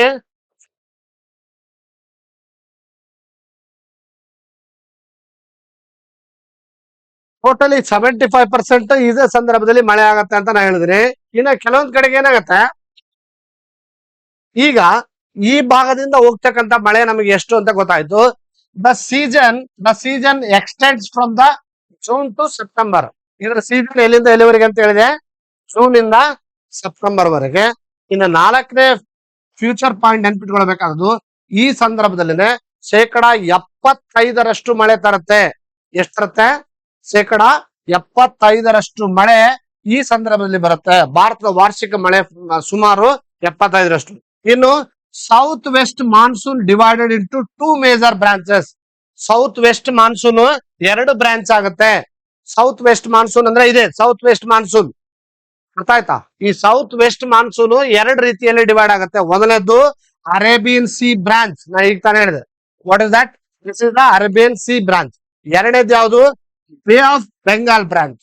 ಅಂದ್ರೆ ಹಿಂಗೆ ಹೋಗ್ತಕ್ಕಂತ ಗಾಳಿ ಸ್ವಲ್ಪ ಅಬ್ಸರ್ವ್ ಮಾಡಿ, ಈ ತರ ಹೋಗ್ತಕ್ಕಂತ ಗಾಳಿ ಅರೇಬಿಯನ್ ಸೀದು ತಗೊಂಡು ಹೋಗುತ್ತೆ, ಬೇ ಆಫ್ ಬೆಂಗಾಲ್ ತಗೊಂಡು ಹೋಗುತ್ತೆ. ಹೆಂಗ್ ಸ್ವಲ್ಪ ಜಸ್ಟ್ ಅಬ್ಸರ್ವ್ ಮಾಡಿ ಗಾಳಿ ಯಾವ ತರ ಹೋಗ್ತಾ ಇದೆ ಅಂತಂದ್ರೆ, ಗಾಳಿ ಅಂತ ಅನ್ಕೊಳ್ಳಿ, ಈ ತರ ಗಾಳಿ ಏನಾಗುತ್ತೆ, ಕಂಪ್ಲೀಟ್ ಆಗಿ ಈ ತರ ಫ್ಲೋ ಆಗುತ್ತೆ ನೋಡಿ. ಭಾರತದ 75% ಹೆಂಗ್ ಕವರ್ ಆಗುತ್ತೆ ಜಸ್ಟ್ ಅಬ್ಸರ್ವ್ ಮಾಡಿ ಮತ್ತೊಮ್ಮೆ. ಜಸ್ಟ್ ಈ ತರ ಏನಾಗುತ್ತೆ, ಗಾಳಿ ಏನಾಗುತ್ತೆ, ಈ ತರ ಮೂವ್ಮೆಂಟ್ ಆಗ್ತಾ ಹೋಗ್ತದೆ, ಗೊತ್ತಾಯ್ತಾ? ಹಾಗಾಗಿ ಭಾರತದ ಬಹುತೇಕ ಭಾಗದಲ್ಲಿ ಈ ಸಂದರ್ಭದಲ್ಲಿ ಮಳೆ ಆಗುವಂತದ್ದು ಕಾಣ್ತೀವಿ. ಆಮೇಲೆ ಎಷ್ಟೋ ಸಲ ಏನಾಗುತ್ತೆ, ರಭಸವಾಗಿ ಮಳೆ ಬಂದು ಈ ಸಂದರ್ಭದಲ್ಲಿ ಹೈಯೆಸ್ಟ್ ವೆಸ್ಟರ್ನ್ ಘಾಟ್ಸ್ ಅಲ್ಲಿ ಮಳೆ ಬರುತ್ತೆ. ಇನ್ನು ನದಿ ತುಂಬಿ ಹರಿದು ಯಾವ ಮಟ್ಟಕ್ಕೆ ಮಳೆ ಬರುತ್ತೆ ಅಂದ್ರೆ, ಕೆಲವು ಈ ಸೀಸನ್ ಅಲ್ಲಿ ನೆರೆ ಪ್ರವಾಹನೆ ಬಂದ್ಬಿಡುತ್ತಾ ನೋಡಿರ್ಬೇಕು ನೀವು. ಮಳೆಗಾಲದಲ್ಲಿ ಅಲ್ಲಿ ತುಂಬಿತು, ಇಲ್ಲಿ ತುಂಬಿತು, ಊರಾಗೆಲ್ಲ ನೀರ್ ಬಂದ್ಬಿಟ್ಟವ ಅಂತೆಲ್ಲ ನೋಡ್ತೀವಿ ನಾವು. ಮಳೆಗಾಲದಲ್ಲಿ ಹೈಯೆಸ್ಟ್ ಪ್ರಮಾಣದ ಮಳೆ ಆಯ್ತು ಅಂದ್ರೆ ಯಾವ ತರ ಮಳೆ ಆಗತ್ತಂದ್ರೆ, ಊರೇ ಕೊಚ್ಕೊಂಡು ಹೋಗ್ತದೇನೋ ಅನ್ನುವಂತ ರೀತಿಯಲ್ಲಿ ಮಳೆ ಆಗ್ತಿರ್ತದೆ ಈ ಭಾಗದಲ್ಲಿ, ಆಯ್ತಾ? ಇಂಥ ಸಂದರ್ಭದಲ್ಲಿ ಈ ಸಂದರ್ಭದಲ್ಲೇನೆ ಎಲ್ಲರೂ ಕೂಡ ಬಿತ್ತೋದು, ಬೆಳೆಯೋದು, ಎಲ್ಲಾ ಬೆಳೆಗಳು ಬೆಳಿತಕ್ಕಂಥದ್ದು ರೈತರಿಗೆ ಒಂದು ಒಳ್ಳೆ ಸಹಾಯದ ಒಂದು ಸೀಸನ್ ಅಂದ್ರೆ ಅದು ಮಳೆಗಾಲ ಅಂತ ನಾವು ಹೇಳ್ಬೋದು. ಹೈಯೆಸ್ಟ್ ಹ್ಯೂಮಿಡ್ ಇರುತ್ತೆ. ಇನ್ನು ನೀವು ನೆನಪಿಟ್ಕೊಳ್ಳೇಬೇಕಾಗಿರುವಂತ ಒಂದು ಪಾಯಿಂಟ್ಸ್ ಅಂದ್ರೆ, ಮೊದಲನೇದು ಇದು ಸೌತ್ ವೆಸ್ಟ್ ಮಾನ್ಸೂನ್ಸ್, ಮರಿಬೇಡಿ. ಎರಡನೇದು the period June to September. ಇನ್ನು ಮೂರನೇದು ನೇಚರ್ ಆಫ್ ವಿಂಡ್, ಗಾಳಿ ಯಾವ್ದು ಗಾಳಿ ಇದು ಅಂದ್ರೆ highly humid and the moisture Laden ಅಂತ ಕರಿತೀವಿ. Highly humid and moisture Laden ಅಷ್ಟೇ ಅಲ್ಲ. ಅಂಡ್ ಆನ್ಯುವಲ್ ರೈನ್ ಫಾಲ್ ಎಷ್ಟಿದೆ ಅಂದ್ರೆ 75%. ಇದರಲ್ಲಿ 2 ಬ್ರಾಂಚ್ ಇದಾವೆ, ಒಂದು ಅರೇಬಿಯನ್ ಸಿ ಬ್ರಾಂಚ್, ಇನ್ನೊಂದು bay of Bengal branch. This is the complete south west monsoon ಅಂತ ಕರಿತೀವಿ. ಇನ್ನು ನನ್ನ ಪ್ರಕಾರ ಇದು ಅರ್ಥ ಆಗಿದೆ ಅನ್ಕೊಂಡಿದೀನಿ. ಇನ್ನೊಂದು ಕೆಲವೊಂದು ವಿಷಯಗಳನ್ನು ನಾವು ಇದರಲ್ಲಿ ತಿಳ್ಕೊಳ್ಳೇಬೇಕಾಗಿದ್ದು ಏನಂದ್ರೆ, ಈ ನೈಋತ್ಯ ಮಾನ್ಸೂನ್, ಸೌತ್ ವೆಸ್ಟ್ ಮಾನ್ಸೂನ್ ಅಲ್ಲಿ ಕೆಲವೊಂದು ಇಂಪಾರ್ಟೆಂಟ್ ಥಿಂಗ್ಸ್ ಇದೆ. ಏನಂದ್ರೆ, ಈ ಭಾಗ ಇದೆಯಲ್ಲ, ಜಸ್ಟ್ ಇದನ್ನ ಅಬ್ಸರ್ವ್ ಮಾಡಿ, ಇದೆಲ್ಲ ಘಾಟ್ಸ್, ಇದು ವೆಸ್ಟರ್ನ್ ಘಾಟ್ಸ್, ಇದೆಲ್ಲ ವೆಸ್ಟರ್ನ್ ಘಾಟ್ಸ್ ಅಲ್ವಾ? ವೆಸ್ಟರ್ನ್ ಘಾಟ್ಸ್, ಈ ಕಡೆ ಈಸ್ಟರ್ನ್ ಘಾಟ್ಸ್. ಆದ್ರೆ ವೆಸ್ಟರ್ನ್ ಘಾಟ್ಸ್ ಬಹಳ ದೊಡ್ಡ ಪ್ರಮಾಣದಲ್ಲಿ ಇರ್ತಾವ. ಈ ಕಂಪ್ಲೀಟ್ ಆಗಿ ನೋಡಿ, ಗಾಳಿ ಈ ತರ ಬೀಸೋದ್ರಿಂದ ಏನಾಗತ್ತೆ ಗೊತ್ತಾ, ಎಕ್ಸೆಪ್ಟ್ ತಮಿಳ್ನಾಡು. ವಿಚಿತ್ರ ಏನ್ ಗೊತ್ತಾ, ತಮಿಳ್ನಾಡು ಒಂದನ್ನ ಬಿಟ್ರೆ ಭಾರತದಲ್ಲಿ, ನೆನಪಿಟ್ಕೊಡು, ತಮಿಳುನಾಡನ್ನ ಒಂದನ್ನ ಬಿಟ್ರೆ ಭಾರತದಲ್ಲಿ ಎಲ್ಲಾ ಕಡೆ ಮಳೆ ಆಗತ್ತ. ಯಾಕೆ ಸರ್ ತಮಿಳ್ನಾಡಿಗೆ ಆಗಲ್ಲ? ಇದೇನು ವಿಚಿತ್ರ ಅಂದ್ರೆ, ಇದು ಏನಂತ ಕರಿತೀವಿ ನಾವು ಒಂಥರ ಅಂದ್ರೆ, ಈ ಭಾಗದಲ್ಲಿ ಕಂಪ್ಲೀಟ್ ಶಾಡೋ ರೇನ್ ಫಾಲ್ ಆಗುತ್ತೆ. ಶಾಡೋ ರೇನ್ ಫಾಲ್ ಅಂದ್ರೆ ಏನ್ ಗೊತ್ತಾ, ಇಲ್ಲೆಲ್ಲ ಪಶ್ಚಿಮ ಘಟ್ಟಗಳಿದಾವಲ್ಲ, ಮಳೆ ಈ ತರ ಹೋಗೋದ್ರಿಂದಾಗಿ ಈ ಭಾಗಕ್ಕೆ ಆ ಬೆಟ್ಟ ಗುಡ್ಡಗಳಿಂದ ಬರ್ತಕ್ಕಂಥ ಮಳೆ ಇಲ್ಲಿಂದ ತಗೊಂಡು ಈ ಭಾಗದಲ್ಲೆಲ್ಲ ಮಳೆ ಆಗಿ ಮುಂದಕ್ಕೆ ಹೋಗ್ಬಿಡುತ್ತ. ಅದು ಆಯ್ತಾ? ಈ ಭಾಗದಲ್ಲೆಲ್ಲ ಮಳೆ ಆಗಿ ಮುಂದಕ್ಕೆ ಹೋಗ್ಬಿಡುತ್ತ. ಈ ಭಾಗದಲ್ಲಿ ಮಳೆನೇ ಬರಲ್ಲ, ಆಯ್ತಾ? ಮಳೆ ತೀರಾ ಕಡಿಮೆ, ಬರಲ್ಲ ಅಂತಲ್ಲ, ಬಹಳ ತೀರಾ ಕಡಿಮೆ. ಹಾಗಾಗಿ ರಿಟ್ರೀಟಿಂಗ್ ಮಾನ್ಸೂನ್ ಸೀಸನ್ ಅಂತ ಐತಲ್ಲ, ಆ ಸಂದರ್ಭದಲ್ಲಿ ತಮಿಳ್ನಾಡಿಗೆ ಮಳೆ ಬರುತ್ತೆ. ವಾಪಸ್ ಬರುವಾಗ ಆ ಗಾಳಿ ಈ ತರ ಹೋಗ್ತಾ ಇದೆಯಲ್ಲ, ಜಸ್ಟ್ ಅಬ್ಸರ್ವ್ ಮಾಡ್ತಾ ಇದ್ರೆ ಯಾವ ಕಡೆ ಹೋಗ್ತಾ ಇದೆ ಗಾಳಿ, ಅರ್ಥ ಆಯ್ತಾ? Is it not? ವಾಪಸ್ ಬರುವಾಗ ತಮಿಳ್ನಾಡು ಕಡೆ ಮಳೆ ಬರುತ್ತೆ. ಅದು ಯಾವ ಮಟ್ಟಕ್ಕೆ ಬರುತ್ತಂದ್ರ ಇಡೀ ಭಾಗ ಕೊಚ್ಕೊಂಡು ಹೋಗ್ಬೇಕು. ಯಾಕಂದ್ರೆ ಆಲ್ರೆಡಿ ಇಲ್ಲೆಲ್ಲ ಏನಾಗ್ಬಿಡ್ತು ವಾತಾವರಣ, ಆಲ್ರೆಡಿ ವಾತಾವರಣ, ಇಲ್ಲಿರ್ತಕ್ಕಂಥ ಗಾಳಿ ಮತ್ತೆ ವಾಪಸ್ ಬರ್ತಕ್ಕಂಥ ಗಾಳಿಯಿಂದ ಚಂಡಮಾರುತ ಕ್ರಿಯೇಟ್ ಆಗ್ಬಿಡುತ್ತೆ, ಸೈಕ್ಲೋನ್ ಎಫೆಕ್ಟ್ ಆಗ್ಬಿಡುತ್ತೆ. ಅದಕ್ಕಾಗಿ ತಮಿಳುನಾಡಿನ ಎಷ್ಟೋ ಭಾಗಗಳು ಚಂಡಮಾರುತಕ್ಕೆ ಗುರಿ ಆಗ್ತವೆ. ಅರ್ಥ ಆಯ್ತಾ? ಸೈಕ್ಲೋನ್ ಎಫೆಕ್ಟ್ ಯಾವಾಗ ನೀವು ನೋಡಿ ಕೇಳಿರ್ಬೇಕಾದ್ರ ಅದು ತಮಿಳುನಾಡಿನ ಪರಿಸ್ಥಿತಿನ ನಾವು ನೋಡ್ತಾ ಇರ್ತೀವಿ. ಅರ್ಥ ಆಯ್ತಾ? ಆಂಧ್ರ ಪ್ರದೇಶನ ಕೆಲವು ಭಾಗಗಳು ಕೂಡ ಈ ಸಂದರ್ಭದಲ್ಲಿ ಅದಕ್ಕೆ ಹೇಳ್ತಾ ನೋಡಿ, ಈ ಪಾಯಿಂಟ್ ನೆನಪಿರ್ಲಿ, ಎಕ್ಸಾಮ್ ನ ಕೇಳ್ತಾನ. Exception Tamil Nadu. The Tamil Nadu receives little rainfall from the south west monsoon. ಆಗಲ್ಲ ಅಂತಲ್ಲ, ಬಹಳ ಕಡಿಮೆ. ಯಾವುದು? ತಮಿಳುನಾಡನ್ನ ಹೊರತುಪಡಿಸಿದ್ರೆ ಉಳಿದ ಕಡೆ ಎಲ್ಲಾ ಕಡೆ ಕೂಡ ಈ ತಿಂಗಳಲ್ಲಿ ಹೈಯೆಸ್ಟ್ ಮಳೆ ಆಗ್ತಕ್ಕಂತ ಒಂದು ಪರಿಸ್ಥಿತಿ ಇರುತ್ತೆ. ಯಾಕಂದ್ರೆ ಈ ಭಾಗದಲ್ಲಿ ಹೋಗ್ತಕ್ಕಂಥ ಪಶ್ಚಿಮ ಘಟ್ಟಗಳು ಏನಾಗ್ತವೆ, ಅದು ಶಾಡೋ ಏರಿಯಾ ಆಗುತ್ತೆ. ಶಾಡೋ ಏರಿಯಾ ಅಂದ್ರೆ ಏನ್ ಗೊತ್ತಾಯ್ತಲ್ಲ, ಪಶ್ಚಿಮ ಘಟ್ಟಗಳಿಗೆ ಈಗ ಮಳೆ ಈ ತರ ಮೋಡಗಳು ಕ್ರಿಯೇಟ್ ಆಗಿ ಬಂದಿರ್ತಾವ, ಇಲ್ಲೆಲ್ಲ ಬೆಟ್ಟ ಗುಡ್ಡಗಳು ಇರ್ತಾವ.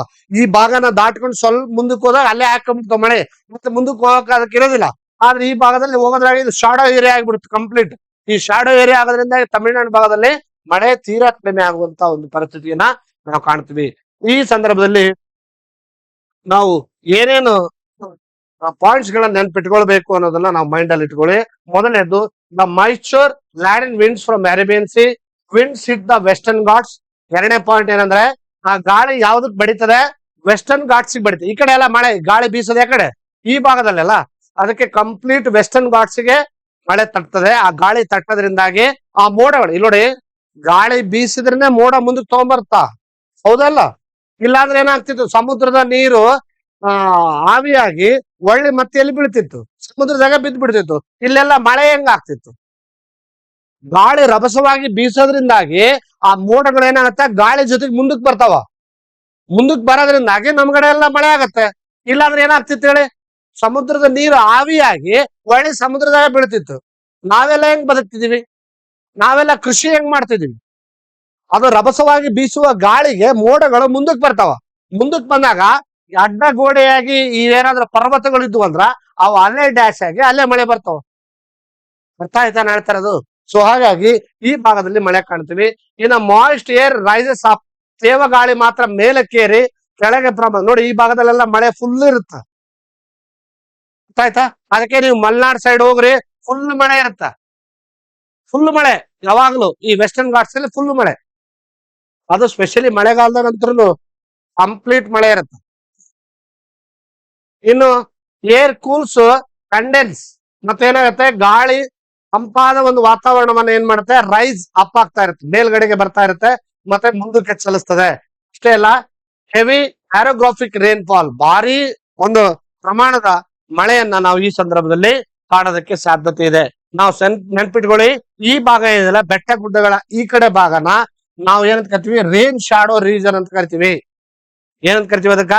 Rain shadow region. ಅದು ಎಲ್ಲಿ ಮಳೆ ಆಗಲ್ಲ, ಸಾಮಾನ್ಯವಾಗಿ ತಮಿಳುನಾಡಿನ ಭಾಗದಲ್ಲಿ ಬಿಟ್ರೆ, ಅಂದ್ರೆ ಮಳೆ ಆಗಲ್ಲ ಅಂತಂದ್ರೆ ಕಂಪ್ಲೀಟ್ ಆಗಲ್ಲ, ಸ್ವಲ್ಪ ಪ್ರಮಾಣ ಕಡಿಮೆ ಆಗತ್ತ. ಬೇರೆ ಎಲ್ಲಾ ಭಾಗಗಳಿಗೆ ಹೋಲಿಸಿದ್ರೆ ತಮಿಳುನಾಡಿನ ಪ್ರಮಾಣದಲ್ಲಿ ಕಡಿಮೆ ಆಗತ್ತೆ ಅನ್ನೋದನ್ನ ಮರಿಬೇಡಿ. ಇನ್ನು ಯಾವ ಕಡೆಗೆ ಇದು ಹಂಗೆ ಹೋಗುತ್ತೆ ಅಂತ ಕೇಳಿದ್ರೆ, Myanmar, Bangladesh, north east India, foothills of Himalaya, north Indian plain, ಈ ಭಾಗಕ್ಕೆ ಅದೇನಾಗತ್ತೆ, ಮಳೆ ಕೊಚ್ಕೊಂಡು ಹೋಗುತ್ತೆ. ಈ ಭಾಗದಲ್ಲಿ ಹೀಗೆ ಮುಂದುವರಿಯೋದ್ರಿಂದಾಗಿ ಇಲ್ಲೆಲ್ಲ ಬೆಟ್ಟ ಗುಡ್ಡಗಳ ಹೈಯೆಸ್ಟ್ ಇರೋದ್ರಿಂದಾಗಿ ಮೇಘಾಲಯದ ಮಾಸಿನ್ ರಾಮ್ ಅಂತ ಏನ್ ಹೇಳಿದೆ, ಚಿರಾಪುಂಜಿಯಲ್ಲಿ, ಮೇಘಾಲಯದ ಮಾಸಿನ್ ರಾಮ್ ಚಿರಾಪುಂಜಿಯಲ್ಲಿ ಹೈಯೆಸ್ಟ್ ಮಳೆ ಆಗಿರುವಂತ ಒಂದು ರೆಕಾರ್ಡ್ ಅನ್ನ ನಾವು ಕಾಣ್ಬೋದು. ಇನ್ನು ಗ್ರಾಜುವಲಿ ಈ ಸಂದರ್ಭದಲ್ಲಿ north east India very heavy rainfall ಇರುತ್ತೆ. Eastern north plains high rainfall ಇರುತ್ತೆ. ಈ ಭಾಗದಲ್ಲೆಲ್ಲ ಹೈಯೆಸ್ಟ್ ರೇನ್ಫಾಲ್ ಇರುತ್ತೆ. ಇನ್ನು ಸೆಂಟ್ರಲ್ ನಾರ್ದರ್ನ್ ಪ್ಲೇನ್ಸ್ ಅಲ್ಲಿ ಏನು ಕೂಡ ಅಂತಂದ್ರೆ ಅಲ್ಲಿ ಕೂಡ ಒಂದು ಹೆಚ್ಚು ಮಳೆಯನ್ನ ಕಾಣ್ತೀವಿ. ಆದ್ರೆ north west India less rainfall. ನೋಡಿ ಈಗ ಏನಾಗತ್ತೆ, ಈ ಕಡೆ ಹೋಗ್ತಕ್ಕಂತ ಭಾಗ, ಭಾರತದ ಈ ಕಡೆ ಹೋಗ್ತಕ್ಕಂತ ಭಾಗ ಮಳೆ ಹೆಚ್ಚಾಗತ್ತೆ. ಆದ್ರೆ ಅದೇ ಕಡೆ ನೀವ್ ಈ ಕಡೆ ಬರ್ರಿ, ಈ ಭಾಗಕ್ಕೆ ಬಂದ್ರೆ ಮತ್ತೆ ಮಳೆ ಕಡಿಮೆ ಆಗಿರುತ್ತೆ. ಹಾಗಾಗಿನೇ ನಾ ಹೇಳಿದ್ದು ರಾಜಸ್ಥಾನ್ ಭಾಗದಲ್ಲಿ ಮಳೆ ಪ್ರಮಾಣ ಕಡಿಮೆ ಆಗೋದ್ರಿಂದಾಗಿ ಅಲ್ಲಿ ಹಾಟ್ ಕ್ಲೈಮೇಟ್ ಹೆಚ್ಚಿನ ಪ್ರಮಾಣದಲ್ಲಿ ಕ್ರಿಯೇಟ್ ಆಗುತ್ತೆ. ಅರ್ಥ ಆಯ್ತಾ? ಒಂದು ಈ ಭಾಗದಲ್ಲಿ ಮಳೆ ಕಡಿಮೆ ಆಗತ್ತೆ, ಒಂದು ಈ ಭಾಗದಲ್ಲಿ ಮಳೆ ಕಡಿಮೆ ಆಗುತ್ತೆ ಭಾರತದ. ಅರ್ಥ ಆಯ್ತಾ? ಸೊ ಇಷ್ಟು ನಿಮಗೆ ಇದು ನೈಋತ್ಯ ಮಾನ್ಸೂನ್ ಮಾರುತ ಅಂದ್ರೆ ಸೌತ್ ವೆಸ್ಟ್ ಮಾನ್ಸೂನ್ ಬಗ್ಗೆ ನಿಮ್ಗೆ ಐಡಿಯಾ ಇರಬೇಕು. ಇನ್ನು ಮೂರನೇ ಕಾಲ ಯಾವ್ದಂದ್ರೆ ರಿಟ್ರೇಟಿಂಗ್ ಮಾನ್ಸೂನ್ ಅಂತ ಕರಿತೀವಿ. ರಿಟ್ರೇಟಿಂಗ್ ಮಾನ್ಸೂನ್ ಅಂತಂದ್ರೆ ಸಾಮಾನ್ಯವಾಗಿ ಈಗ ಮೂರನೇ ಒಂದು ಕಾಲ ಅಂತ ಕರಿತೀವಿ. ಈ ಒಂದು ಮೂರನೇ ಕಾಲ ಅಂದ್ರ ರಿಟ್ರೇಟಿಂಗ್ ಮಾನ್ಸೂನ್ ಅಂತ ಕರಿತೀವಿ. ರಿಟ್ರೇಟಿಂಗ್ ಮಾನ್ಸೂನ್ ಅಂದ್ರೆ ನೈಋತ್ಯ ಮಾನ್ಸೂನ್ ಮಾರುತಗಳು ಏನಂದ್ರೆ ವಾಪಸ್ ಹೋಗೋದು, ಅದನ್ನ ನಾವು ನಿರ್ಗಮನ ಕಾಲ ಅಂತ ಕರಿತೀವಿ, ಅಥವಾ ಹಿಮ್ಮೆಟ್ಟುವಂತ ಒಂದು ಮಾನ್ಸೂನ್ ಮಾರುತಗಳ ಕಾಲ ಅಂತ ಕರಿತೀವಿ. ಈ ಮಾನ್ಸೂನ್ ಮಾರುತಗಳು ಯಾವಾಗ ಬರ್ತಾವಂತ ಹೇಳಿದ್ದೆ ನಾನು? ಯಾವಾಗ ಬರ್ತಾವಂತ ಹೇಳಿದ್ದೆ? ಮಾನ್ಸೂನ್ ಮಾರುತಗಳ ಕಾಲ ನಾವು ನೋಡಿದ್ದು ಜೂನ್, ಜುಲೈ, ಆಗಸ್ಟ್, ಸೆಪ್ಟೆಂಬರ್ ಅಲ್ವಾ? ರೈಟ್. ಈ ಸಂದರ್ಭದಲ್ಲಿ ಏನಾಗುತ್ತೆ, ಅಲ್ಲಿ ಬೀಸ್ತಕ್ಕಂತ ಗಾಳಿ ಏನಾಗುತ್ತೆ, ಮಳೆ ತರತ್ತೆ. ಟೋಟಲ್ ಎಷ್ಟು ಪರ್ಸೆಂಟ್ ಮಳೆ ಬಂದಿತ್ತು ಆಗ? ಎಷ್ಟು ಪರ್ಸೆಂಟ್ ಬಂದಿತ್ತು? 75% ಆಫ್ ರೇನ್ ಯಾವ ಟೈಮ್ ಅಲ್ಲಿ ಬಂದಿತ್ತು? ಜೂನ್, ಜುಲೈ, ಆಗಸ್ಟ್, ಸೆಪ್ಟೆಂಬರ್ ಅಲ್ಲಿ. ಅದನ್ನೇ ನೀವು ಬೇಸಿಗೆ ಕಾಲದಲ್ಲಿ ಎಷ್ಟು ಪರ್ಸೆಂಟ್ ಮಳೆ ಬರುತ್ತೆ ಅಂತ ಹೇಳಿದ? 10% ಮಳೆ ಬರುತ್ತೆ ಅಂತ ಹೇಳಿದ. ಈಗ ಇಲ್ಲಿ ಹೆಚ್ಚು ಕಡಿಮೆ ಈ ಸಂದರ್ಭದಲ್ಲಿ ಒಂದು 13% ಮಳೆ ಬರುತ್ತೆ. ಎಷ್ಟು ಪರ್ಸೆಂಟ್ ಬರುತ್ತೆ? 13%. ಯಾವುದು? ರಿಟ್ರೇಟಿಂಗ್ ಸಂದರ್ಭದಲ್ಲಿ ಎಷ್ಟು ಪರ್ಸೆಂಟ್ ಬರುತ್ತೆ? ಟೋಟಲ್ 13% ಮಳೆ ಬರುತ್ತೆ. ಆಲ್ರೆಡಿ ನಿಮ್ಗೆ ಗೊತ್ತಿದೆ 75% ಯಾವ್ದ್ರಲ್ಲಿ ಬಂದಿರುತ್ತೆ? ಭಾರತದ ಆ ಸಂದರ್ಭದಲ್ಲಿ. ಯಾವ ಸಂದರ್ಭದಲ್ಲಿ ಬರುತ್ತೆ? ಜೂನ್, ಜುಲೈ, ಆಗಸ್ಟ್, ಸೆಪ್ಟೆಂಬರ್ ಸಂದರ್ಭದಲ್ಲಿ, ಅಂದ್ರೆ ಮಳೆಗಾಲದಲ್ಲಿ. ಯಾವಾಗ? ಮಾನ್ಸೂನ್, ಸೌತ್ ವೆಸ್ಟ್ ಮಾನ್ಸೂನ್ ಸಂದರ್ಭದಲ್ಲಿ ಅಲ್ವಾ? ನೈಋತ್ಯ ಮಾನ್ಸೂನ್ ಮಾರುತಗಳ ಸಂದರ್ಭದಲ್ಲಿ 75% ಆಗುತ್ತೆ. ಆದ್ರೆ ಈ ಸಂದರ್ಭದಲ್ಲಿ ಅಂದ್ರೆ ರಿಟ್ರೈನಿಂಗ್ ಮಾನ್ಸೂನ್ ಸೀಸನ್ ಅಲ್ಲಿ ಏನಾಗುತ್ತೆ? This is third season. ಇದು ಯಾವಾಗ ಇರುತ್ತೆ ಅನ್ನೋದನ್ನ ನಾವು ಪಾಯಿಂಟ್ಸ್ ವೈಸ್ ನೋಡೋಣ. By the end of October, wide spread south west monsoon rains causes decrease in the temperature. ಈಗ ನೋಡಿ, ನಾನು ನಿಮಗೆ ಮತ್ತೆ ಆ ಸೂರ್ಯ ಭೂಮಿಯ ಬಗ್ಗೆ ವಾತಾವರಣ ಹೇಳ್ತೀನಿ. ಈಗ ಸೂರ್ಯನ ಕಿರಣಗಳು ಡೈರೆಕ್ಟ್ ನಾರ್ತ್ ಹೆಮಿಸ್ಫಿಯರ್ ಅಲ್ಲಿ ಬೀಳ್ತಾ ಇತ್ತಲ್ಲ, ಅದು ಯಾವಾಗ? ಮಾರ್ಚ್, ಏಪ್ರಿಲ್, ಮೇ, ಹೌದಾ? ಆಮೇಲೆ ಏನಾಯ್ತು? ಜೂನ್, ಜುಲೈ, ಆಗಸ್ಟ್, ಸೆಪ್ಟೆಂಬರ್ ಸಂದರ್ಭದಲ್ಲಿ ಈ ಭಾಗಕ್ಕಿತ್ತು, ಫುಲ್ ಮಳೆಗಾಲ ಬಿತ್ತು. ಸೂರ್ಯನ ಕಿರಣಗಳು ಎಲ್ಲದ ದಿಕ್ಕಿಗೂ ನೇರವಾಗಿ ಬೀಳ್ತಾ ಇದೆ. ಅದಾದ್ಮೇಲೆ ಈ ಭಾಗಕ್ಕೆ ಬಂದಾಗ ನಾರ್ತ್ ಹೆಮಿಸ್ಫಿಯರ್ ಏನಾಯ್ತು? ಸ್ವಲ್ಪ ಕ್ಲೈಮೆಟಿಕಲ್ ಕಂಡೀಷನ್ ಕೋಲ್ಡ್ ಆಯ್ತು. ಕರೆಕ್ಟ್ ಅರ್ಥ ಆಗ್ತಿದೆಯಾ? ಸೌತ್ ಹೆಮಿಸ್ಫಿಯರ್ ಪಾರ್ಟ್ ಸೂರ್ಯನಿಗೆ ಸಮೀಪ ಆಯ್ತು.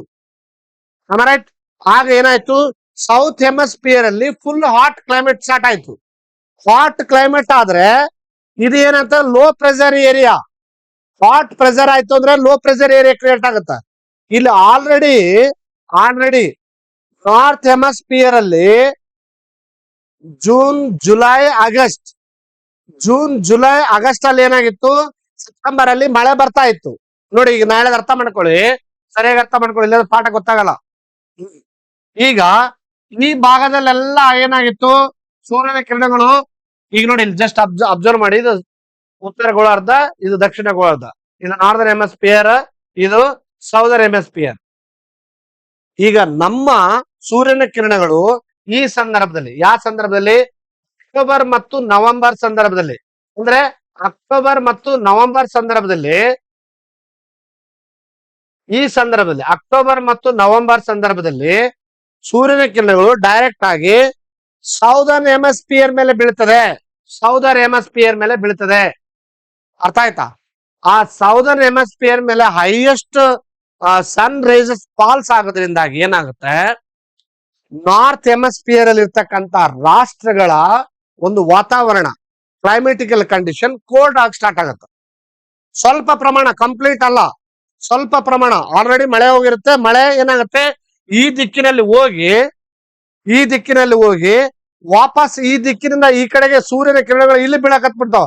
ಪ್ರೆಷರ್ ಎಲ್ಲಿ ಕ್ರಿಯೇಟ್ ಆಗತ್ತ? ಅವಾಗ ಪ್ರೆಷರ್ ಇಲ್ಲಿ ಕ್ರಿಯೇಟ್ ಆಗಿ ಸ್ಟಾರ್ಟ್ ಆಗುತ್ತೆ. ಯಾಕಂದ್ರೆ ಈಗ ಫುಲ್ ಆಲ್ರೆಡಿ ಇಲ್ಲಿ ಕ್ಲೈಮೆಟಿಕಲ್ ಕಂಡೀಷನ್ ಇತ್ತು. ಏಕಾಏಕಿ ಸೂರ್ಯನ ಕಿರಣಗಳು ಸೌದರ್ನ್ ಹೆಮಿಸ್ಫಿಯರ್ ಮೇಲೆ ಬೀಳಕತ್ಕೊಂಡ್ರೆ ಈ ಭಾಗ ಏನಾಗತ್ತ? ಹೈ ಟೆಂಪರೇಚರ್ ಕ್ರಿಯೇಟ್ ಆಗತ್ತೆ. ಇಲ್ಲಿ ಹೈ ಟೆಂಪರೇಚರ್ ಆಗತ್ತಾ? ಯಾಕಂದ್ರೆ ವಾತಾವರಣ ಏನಾಯ್ತು? ಕೋಲ್ಡ್ ಆಗತ್ತು. ನೆನ್ಪಿಟ್ಕೊಳ್ಳಿ, ಕೋಲ್ಡ್ ವಾತಾವರಣ ಆದ ಕೂಡಲೇ ಹೈ ಟೆಂಪರೇಚರ್ ಆಗತ್ತೆ. ಅದೇನಾಗತ್ತ? ವಾಪಸ್ ರಿಟ್ರೀಟಿಂಗ್ ಆಗತ್ತೆ. ಅರ್ಥ ಆಗ್ತಿದೆ ಹೇಳೋದು? ಈ ತರ ಬೀಸಿದಂತ ಗಾಳಿ ವಾಪಸ್ ಇಲ್ಲಿ ಸ್ಟಕ್ ಆಗಿ ವಾಪಸ್ ಹಿಂದಕ್ಕೆ ಬರಕ್ ಸ್ಟಾರ್ಟ್ ಆಗತ್ತ. ಯಾಕೆ ಗೊತ್ತಾ? ಈ ಕಡೆ ಹೋಗುವಂತ ಭಾಗದ ಗಾಳಿ ವಾಪಸ್ ಹಿಂದಕ್ಕೆ ಬರಕ್ ಸ್ಟಾರ್ಟ್ ಆದಾಗ ಆಟೋಮೆಟಿಕ್ ನೋಡಿ, ಈ ನೈಋತ್ಯ ಮಾನ್ಸೂನ್ ಮಾರುತಗಳು ಈ ತರ ಹೋಗಿದ್ವಲ್ಲ, ಸೌತ್ ವೆಸ್ಟ್ ಹೋಗಿದ್ವಲ್ಲ, ಅದು ವಾಪಸ್ ಏನಾಗಿ ಸ್ಟಾರ್ಟ್ ಆಗುತ್ತೆ? ನಾರ್ತ್ ಈಸ್ಟ್ ಕಡೆ ಬರಕ್ ಸ್ಟಾರ್ಟ್ ಆಗತ್ತೆ. ನಾರ್ತ್ ಈಸ್ಟ್ ಇಂದ ವಾಪಸ್ ಈ ಕಡೆ ಬರುತ್ತೆ, ಭಾರತದ ದಕ್ಷಿಣ ಭಾಗಕ್ಕೆ ಬರಕ್ ಸ್ಟಾರ್ಟ್ ಆಗುತ್ತೆ, ವಾಪಸ್ ಹಿಂದಕ್ಕೆ ಹೊಂಟ್ಬಿಡ್ತು. ಅದನ್ನ ನಾವು ರಿಟೈನಿಂಗ್ ಮಾನ್ಸೂನ್ ಅಂತ ಕರಿತೀವಿ. ಆದ್ರೆ ಹೋಗುವಾಗ ಮಳೆ ತೆಗೆದುಕೊಂಡು ಹೋಗಿರುತ್ತೆ, ಇಲ್ಲಿದ್ದಂತ ಎಲ್ಲ ಕ್ಲೌಡ್ ಕ್ಲೈಮೆಟಿಕಲ್ ಕಂಡೀಷನ್ ತಗೊಂಡೋಗಿ ಮಳೆ ಬೀಳಿಸಿರುತ್ತೆ, ಮಳೆ ಆಗಿಬಿಟ್ಟಿರುತ್ತೆ ಆಲ್ರೆಡಿ. ಆದ್ರೆ ವಾಪಸ್ ಗಾಳಿ ಬರುವಾಗ ಅಲ್ಲಿ ಸಮುದ್ರ ಇರಲ್ಲ, ವಾಪಸ್ ಬರುವಾಗ ಅಲ್ಲಿ ಕೂಡ ವಾತಾವರಣ, ತಂಪಾದ ವಾತಾವರಣ ಕ್ರಿಯೇಟ್ ಮಾಡ್ಕೊಂಡು ಲೋ ಪ್ರೆಷರ್ ಏರಿಯಾ ಕಡೆ ಬರಕ್ ಸ್ಟಾರ್ಟ್ ಆಗುತ್ತೆ. ಆ ಲೋ ಪ್ರೆಷರ್ ಏರಿಯಾ ಕಡೆ ಬರಕ್ ಹತ್ಬಿಟ್ರೆ ಏನಾಗ್ಬಿಡುತ್ತೆ, ಆಟೋಮೆಟಿಕ್ ಈ ಹೈ ಪ್ರೆಷರ್ ಕ್ರಿಯೇಟ್ ಆಗಿದ್ದಕ್ಕೆ ಲೋ ಪ್ರೆಷರ್ ಏರಿಯಾ ಕಡೆ ಬರುತ್ತೆ. ಲೋ ಪ್ರೆಷರ್ ಏರಿಯಾ ಬರಾಗ ಮತ್ತೆ ಮಳೆ ತರುತ್ತೆ. ಆದ್ರೆ ಮೊದ್ಲೇನ್ ಸೌತ್ ವೆಸ್ಟ್ ಮಾನ್ಸೂನ್ ಅಲ್ಲಿ ಮಳೆ ಬಂದಿತ್ತಲ್ಲ, ಆ ಪ್ರಮಾಣದಲ್ಲಿ ಮಳೆ ಬರಲ್ಲ, ಸ್ವಲ್ಪ ಪ್ರಮಾಣ ಮಳೆ ಬರುತ್ತೆ. ಅದು ಎಷ್ಟು ಪರ್ಸೆಂಟ್ ಅಂತ ಹೇಳಿದೆ ನಾನು, ಜಸ್ಟ್ ಫಾರ್ 13% ಮಳೆ ಬರುತ್ತೆ, 13% ಅಷ್ಟು ಮಳೆ ಬರುತ್ತೆ. ನೋಡಿ, ನಾನು ಫಸ್ಟ್ ಸೀಸನ್ ಅಲ್ಲಿ ಎಷ್ಟು ಮಳೆ ಬರುತ್ತೆ ಪ್ರಮಾಣ ಅಂತ ಹೇಳಿದ್ದೆ, 10%. ಎರಡನೇದ್ರಲ್ಲಿ 75% ಹೇಳಿದ್ದೆ, ಈಗ 13%. ಟೋಟಲ್ ಎಷ್ಟಾಯ್ತು ಹೆಚ್ಚು ಕಡಿಮೆ 98% ಮಳೆ ವಾತಾವರಣ ಮುಗೀತು 3 ಸೀಸನ್ ಅಲ್ಲಿ. ಇದು ವಾಪಸ್ ಏನಾಗುತ್ತೆ, ಮತ್ತೆ ಈ ತರ ಭಾಗದಲ್ಲಿ ಬರುತ್ತೆ. ಈಗ ಇದನ್ನ ಒಂದೊಂದಾಗಿ ನಾವು ಪಾಯಿಂಟ್ಸ್ ಅಲ್ಲಿ ನೋಡ್ತಾ ಹೋಗೋಣ. By the end of the October, wide spread south west monsoon rains causes decrease in the temperature. South west monsoon ಅಲ್ಲಿ ಏನಾಗುತ್ತೆ, ಟೆಂಪರೇಚರ್ ಡಿಕ್ರೀಸ್ ಆಗುತ್ತೆ. ಇದು ಟೆಂಪರೇಚರ್, ಹೈ ಟೆಂಪರೇಚರ್ ಕ್ರಿಯೇಟ್ ಆಗುತ್ತೆ. ಆಮೇಲೆ during this season the sun's direct rays shift toward the southern hemisphere. Sun rays ಏನಾಗುತ್ತೆ, north hemisphere ಅಲ್ಲಿ ಬೀಳ್ತಕ್ಕಂತ sun radiations south hemisphere ಮೇಲೆ ಬೀಳಕ್ ಸ್ಟಾರ್ಟ್ ಆಗುತ್ತೆ. ಸೌತ್ ಹೆಮಿಸ್ಫಿಯರ್ ಅಲ್ಲಿ ಸನ್ ರೇಡಿಯೇಷನ್ ಬೀಳೋ ಕಾರಣಕ್ಕ ಮೇಲಿರುವಂತ ಭಾಗಗಳಲ್ಲಿ ಹೈ ಆಟೋಮೆಟಿಕ್ ಆಲ್ರೆಡಿ ಮಳೆ ಬಂದಿರುತ್ತ, ವಾತಾವರಣ ಕೋಲ್ಡ್ ಆಗಿರುತ್ತ. ಮತ್ತೆ ಈಗ ವಾಪಸ್ ಅಲ್ಲಿ ಇರ್ತಕ್ಕಂತ ಮಾನ್ಸೂನ್ ಮಾರುತ ವಾಪಸ್ ಬರೋದ್ರಿಂದ ಏನಾಗುತ್ತೆ, ಇಲ್ಲೆಲ್ಲ ಕಂಪ್ಲೀಟ್. ಮತ್ತೆ ರೇಡಿಯೇಷನ್ಸ್ ಕೂಡ ಏನಾಗುತ್ತೆ, ನಾರ್ತ್ ಹೆಮಿಸ್ಫಿಯರ್ ಅಲ್ಲಿ ಬೀಳಲ್ಲ ಡೈರೆಕ್ಟ್ ಆಗಿ. ಮೊದಲೇದ್ದು ಆಲ್ರೆಡಿ ಮಳೆ ಬಂದಿರುತ್ತ, ನಾರ್ತ್ ಹೆಮಿಸ್ಫಿಯರ್ ಅಲ್ಲಿ ಆಲ್ರೆಡಿ ಹಿಂದಿನ 3 ತಿಂಗಳ ಮಳೆ ಬಂದಿರುತ್ತ, ವಾತಾವರಣ ಎಲ್ಲ ಫುಲ್ ಕೋಲ್ಡ್ ಆಗಿರ್ತಾವಲ್ಲ, ಹೌದಲ್ಲ, ಇಲ್ಲೆಲ್ಲ ವಾತಾವರಣ ಕೋಲ್ಡ್ ಆಗಿರ್ತಲ್ಲ. ಮತ್ತೆ ಎರಡನೇದು ಏನಾಗ್ಬಿಡುತ್ತೆ ಆ ಸಂದರ್ಭದಲ್ಲಿ, ಯಾವಾಗ ಯಾವ ಸಂದರ್ಭದಲ್ಲಿ, ಅಕ್ಟೋಬರ್ ಮತ್ತು ನವೆಂಬರ್ ಡಿಸೆಂಬರ್ ಸಂದರ್ಭದಲ್ಲಿ ಏನಾಗ್ಬಿಡುತ್ತಾ, ಅಕ್ಟೋಬರ್ ನವೆಂಬರ್ ಡಿಸೆಂಬರ್ ಸಂದರ್ಭದಲ್ಲಿ ಅದೇನಾಗ್ಬಿಡುತ್ತಾ, ಸೌದರ್ನ್ ಹೆಮಿಸ್ಫಿಯರ್ ಮೇಲೆ ಸನ್ ರೇಸಸ್ ಫಾಲ್ಸ್ ಡೈರೆಕ್ಟ್ಲಿ.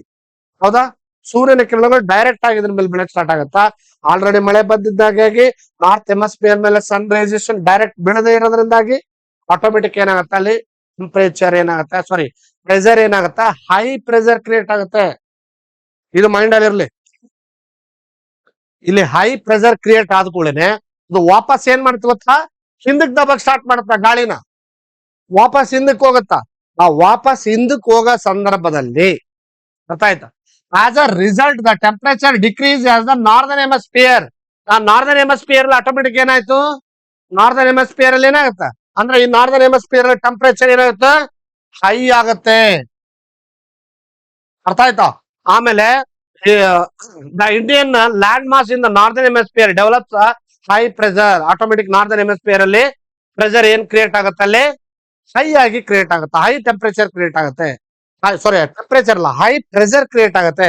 ಆ ಹೈ ಪ್ರೆಷರ್ ಇಂದ ವಾಪಸ್ ಎಲ್ಲಿ ಬರುತ್ತೆ, ಮತ್ತೆ ಸೌತ್ ವೆಸ್ಟ್ ಮಾನ್ಸೂನ್. ಅರ್ಥ ಆಯ್ತಾ, ಒಳ್ಳೆ ಮತ್ತೆ ವಾಪಸ್ ಬರಕ್ ಸ್ಟಾರ್ಟ್ ಆಗುತ್ತೆ. So therefore the south west monsoon winds begin withdraw ರಿಕೆಟ್ ಫ್ರಮ್ ದ ಇಂಡಿಯಾ. ಮೇಲೆ ಹೋಗಿದಂತ ವಾತಾವರಣದ ಗಾಳಿ ವಾಪಸ್ ಹಿಂದಕ್ಕೆ ಬರಕ್ ಸ್ಟಾರ್ಟ್ ಆಗುತ್ತೆ. ವಾಪಸ್ ಹಿಂದಕ್ಕೆ ಬರಾಗ ಆ ಸಂದರ್ಭದಲ್ಲಿ ಕೂಡ ಮಳೆ ಆಗತ್ತಾ. By the end of the November and the south west monsoon wind stop blowing. ಗಾಳಿ ಬೀಸೋದನ್ನ ನಿಲ್ಲಿಸ್ತದೆ, ಮತ್ತೆ ವಾಪಸ್ ಬರ್ತಾ ಇರುತ್ತೆ.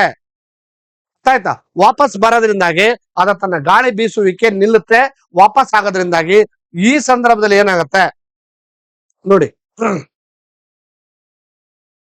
ನೀವು ಇಂಪಾರ್ಟೆಂಟ್ ಆಗಿ ಮೈಂಡ್ ಅಲ್ಲಿ ನೆನಪಿಟ್ಕೊಳ್ಳೇಬೇಕಾದದ್ದ ವಾತಾವರಣದಲ್ಲಿ ನೋಡಿ. ಮೊದಲನೇದ್ದು ಸನ್ ಶಿಫ್ಟ್ಸ್ ಟು ಸೌದರ್ನ್ ಹೆಮಿಸ್ಫಿಯರ್.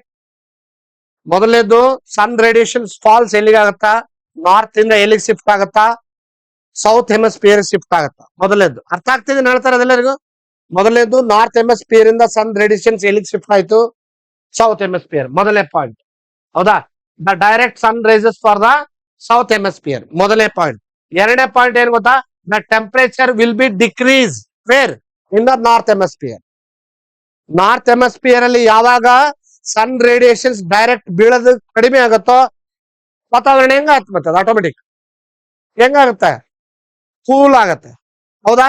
ಈ ಕಡೆ ಏನಾಗಿತ್ತು, ಈ ಕಡೆ ಭಾಗದಲ್ಲಿ ಇದ್ದಾಗ ನಾರ್ತ್ ಹೆಮಿಸ್ಫಿಯರ್ ಅಲ್ಲಿ ಫುಲ್ ಬಿಸಿಲಿತ್ತು. ಆದ್ರೆ ಈ ಕಡೆ ಬಂದಾಗ ಏನಾಗತ್ತ, ಸೌತ್ ಹೆಮಿಸ್ಫಿಯರ್ ಅಲ್ಲಿ ಹೈಯೆಸ್ಟ್ ಬಿಸಿಲಿದೆ. ಸರಿ, ಇನ್ನು ಎರಡನೇ ಪಾಯಿಂಟ್. ಮೂರನೇ ಪಾಯಿಂಟ್ ಏನಾಗುತ್ತೆ ನೋಡಿ, ಈಗ the high pressure develops over land. ಹಾಗಾಗಿ ಕೂಲಿಂಗ್ ಆಫ್ ಲ್ಯಾಂಡ್, ಭೂಭಾಗ ತಂಪಾಗೋದ್ರಿಂದಾಗಿ ಆಟೋಮೆಟಿಕ್ ಆಗಿ ಹೈ ಪ್ರೆಷರ್ ಕ್ರಿಯೇಟ್ ಆಯ್ತು. ಹೌದಿಲ್ಲ? ಆ ವಾತಾವರಣ ತಂಪಾದಂಗೆಲ್ಲ ಹೈ ಪ್ರೆಷರ್ ಕ್ರಿಯೇಟ್ ಆಗುತ್ತಾ, ಇಸ್ ಇಟ್ ನಾಟ್?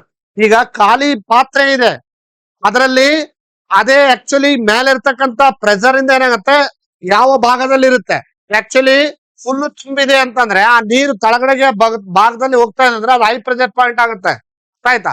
ಸೊ ಇಲ್ಲಿ ಕೂಡ ಏನಾಗುತ್ತೆ, ಇದು ಹೈ ಪ್ರೆಷರ್ ಪಾಯಿಂಟ್ ಆಗಿ ಕ್ರಿಯೇಟ್ ಆಯ್ತು. ಯಾವ ಭಾಗ? ಈ ಭಾಗ ಎಲ್ಲ. ಅರ್ಥ ಆಯ್ತಾ? ನಾರ್ತ್ ಸೈಡ್ ಅಲ್ಲ. ಇನ್ನು ನಾಲ್ಕನೇ ಪಾಯಿಂಟ್ ಏನಂತ, ದ ಸೌತ್ ವೆಸ್ಟ್ ಮಾನ್ಸೂನ್ ರಿಟ್ರೇಟ್ಸ್. ನೈಋತ್ಯ ಮಾನ್ಸೂನ್ ಮಾರುತ ಏನಾಗುತ್ತೆ, ಒಳ್ಳಿ ನಿರ್ಗಮಿಸ್ತದೆ, ವಾಪಸ್ ನಿರ್ಗಮಿಸ್ತದೆ. ಯಾವ ಸಂದರ್ಭದಲ್ಲಿ? ಅದು ನವೆಂಬರ್ ಮತ್ತು ಅಕ್ಟೋಬರ್ ಸಂದರ್ಭದಲ್ಲಿ, ಅಕ್ಟೋಬರ್, ನವೆಂಬರ್, ಡಿಸೆಂಬರ್ ಸಂದರ್ಭದಲ್ಲಿ. ಹಾಗಾಗಿ ಏನಾಗುತ್ತೆ, ಐದನೇ point, the monsoon ends by late November. November ಅಂತ್ಯದವರೆಗೆ ಮಾನ್ಸೂನ್ ಗಾಳಿ ಕಂಪ್ಲೀಟ್ ಆಗಿ ನಿಂತು ಬಿಡುತ್ತೆ. ಈ ಎಲ್ಲಾ ಪಾಯಿಂಟ್ಸ್ ಗಳನ್ನ ನೀವು ಮೈಂಡ್ ಅಲ್ಲಿ ಇಟ್ಕೊಳ್ಬೇಕು. ಇನ್ನು ಈ ಸಂದರ್ಭದಲ್ಲಿ ಒಂದು ನಾವು ಮೈಂಡ್ ಅಲ್ಲಿ ಇಟ್ಕೊಳ್ಬೇಕಾದದ್ದು ಏನ್ ಗೊತ್ತಾ, ಈ ವಾಪಸ್ ಬರುವಂತ ಸಂದರ್ಭದಲ್ಲಿ ಗಾಳಿ ಈ ತರ ಬರುವಂತ ಸಂದರ್ಭದಲ್ಲಿ ಈ ಕಡೆನೂ ಗಾಳಿ ಬೀಸ್ತಾ ಇರುತ್ತೆ ಸ್ವಲ್ಪ ಪ್ರಮಾಣದಲ್ಲಿ, ಈ ತರನು ಗಾಳಿ ಬೀಸಿದಾಗ ಎರಡೂ ಗಾಳಿ ಏಕಾಏಕಿ ರಭಸ ಏನಾಗುತ್ತೆ, ಸುತ್ತೋದಕ್ಕೆ ಪ್ರಾರಂಭ ಆಗತ್ತೆ. ಅರ್ಥ ಆಯ್ತಾ? ಅದು ಭೂಭಾಗದ ಮೇಲೆ ಸುತ್ತಿದ್ರೆ ಅದು ಸುಂಟಿನ ಗಾಳಿ, ನೀವೆಲ್ಲ ಅಂತೀರ ದೆವ್ವದ ಗಾಳಿ ಅಂತ. ಅರ್ಥ ಆಯ್ತಾ? ಅದೇ ಸಮುದ್ರದ ಮೇಲೆ ಸುತ್ತಕ್ ಸ್ಟಾರ್ಟ್ ಆಯ್ತಪ್ಪ ಅಂದ್ರೆ ಎಷ್ಟು ಪ್ರೆಷರ್ ಕ್ರಿಯೇಟ್ ಆಗುತ್ತೆ ಅಂದ್ರೆ ಆ ಪ್ರೆಷರಿಗೆ ಸಮುದ್ರದಲ್ಲಿರುವಂತ ನೀರನ್ನ ತಗೊಂಡು ಸುತ್ತಕ್ ಸ್ಟಾರ್ಟ್ ಆಗತ್ತೆ, ದಬಾಶ್ ವಾಪಸ್ ರಿಟರ್ನ್ ಹೋಗುತ್ತೆ. ಆ ಪ್ರೆಷರಿಗೆ ಇಲ್ಲಿರುವಂತ ಎಂಡಲ್ಲಿರುವಂತ ಎಲ್ಲಾ ಪ್ರದೇಶಗಳು ಹಾಳಾಗ್ತವೆ. ಅದನ್ನೇ ನಾವು ಸೈಕ್ಲಾನ್ ಎಫೆಕ್ಟ್ ಅಂತ ಕರಿತೀವಿ. ಅರ್ಥ ಆಗ್ತಿದೆ ಹೇಳ್ತಾ ಇರೋದು? ಅದು ಸಾಕಷ್ಟು ರೀತಿಯ ಈ ಭಾಗಗಳಿಗೆ ನಾಶ ಮಾಡಿರೋದನ್ನ ನಾವು ಪ್ರತಿ ವರ್ಷ ನೋಡ್ತೀವಿ. ನವೆಂಬರ್ ಡಿಸೆಂಬರ್ ನಲ್ಲಿ ನೀವು ಬೇಕಾದ್ರೆ ನಾ ಹೇಳಿದ್ ನೆನ್ಪಿಟ್ಕೊಡ್ರಿ, ಮತ್ತೆ ನವೆಂಬರ್ ಡಿಸೆಂಬರ್ ನ ನೋಡ್ರಿ, ನೀವು ಆವಾಗ ಸೈಕ್ಲೋನ್ ಎಫೆಕ್ಟ್ ಆಯ್ತು ಅಂತ ನಾವು ನೋಡ್ತೀವಿ. ಅರ್ಥ ಆಯ್ತಾ?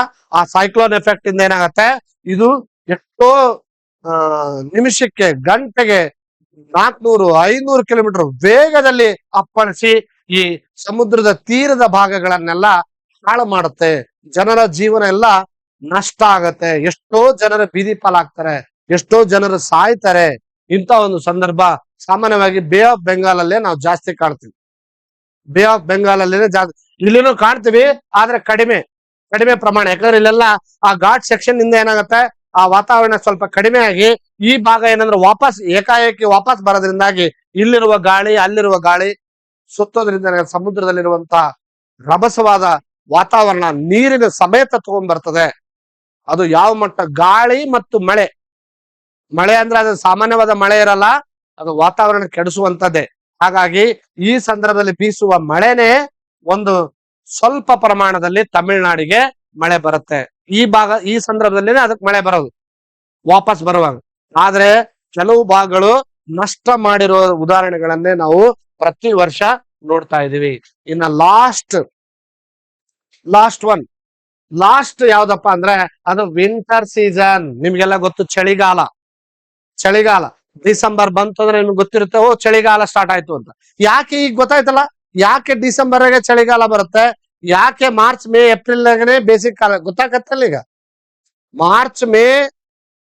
ಮಾರ್ಚ್ ಏಪ್ರಿಲ್ ಮೇದಾಗನೇ ಯಾಕೆ ಬೇಸಿಕ್ ಕಾಲ, ಜೂನ್ ಜುಲೈ ಆಗಸ್ಟ್ ಸೆಪ್ಟೆಂಬರ್ ಸಂದರ್ಭದಲ್ಲಿ ಯಾಕೆ ಮಳೆಗಾಲ, ಮತ್ತು ಈ ಸಂದರ್ಭದಲ್ಲಿ ವಾಪಸ್ ನಾವು ಡಿಸೆಂಬರ್ ಜನವರಿ ಟೈಮಿಗೆ ಯಾಕೆ ನಾವು ಚಳಿಗಾಲವನ್ನ ನೋಡ್ತೀವಿ ಅಂತಂದ್ರೆ ನಿಮಗೆ ನಾನು ಹೇಳಿದ ಪ್ರಕಾರ ಕರೆಕ್ಟ್ ಆಗಿ ಅರ್ಥ ಮಾಡ್ಕೊಂಡ್ರೆ ಗೊತ್ತಾಗುತ್ತೆ.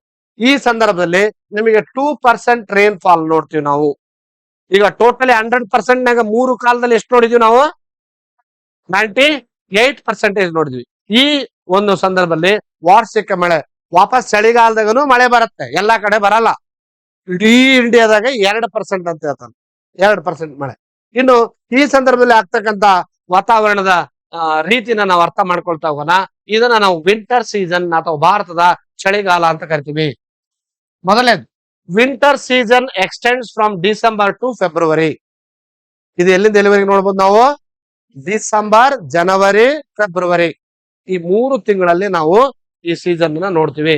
ಇನ್ನು Ladakh, Jammu Kashmir, Himachal Pradesh and the north Indian plains experience very low temperature.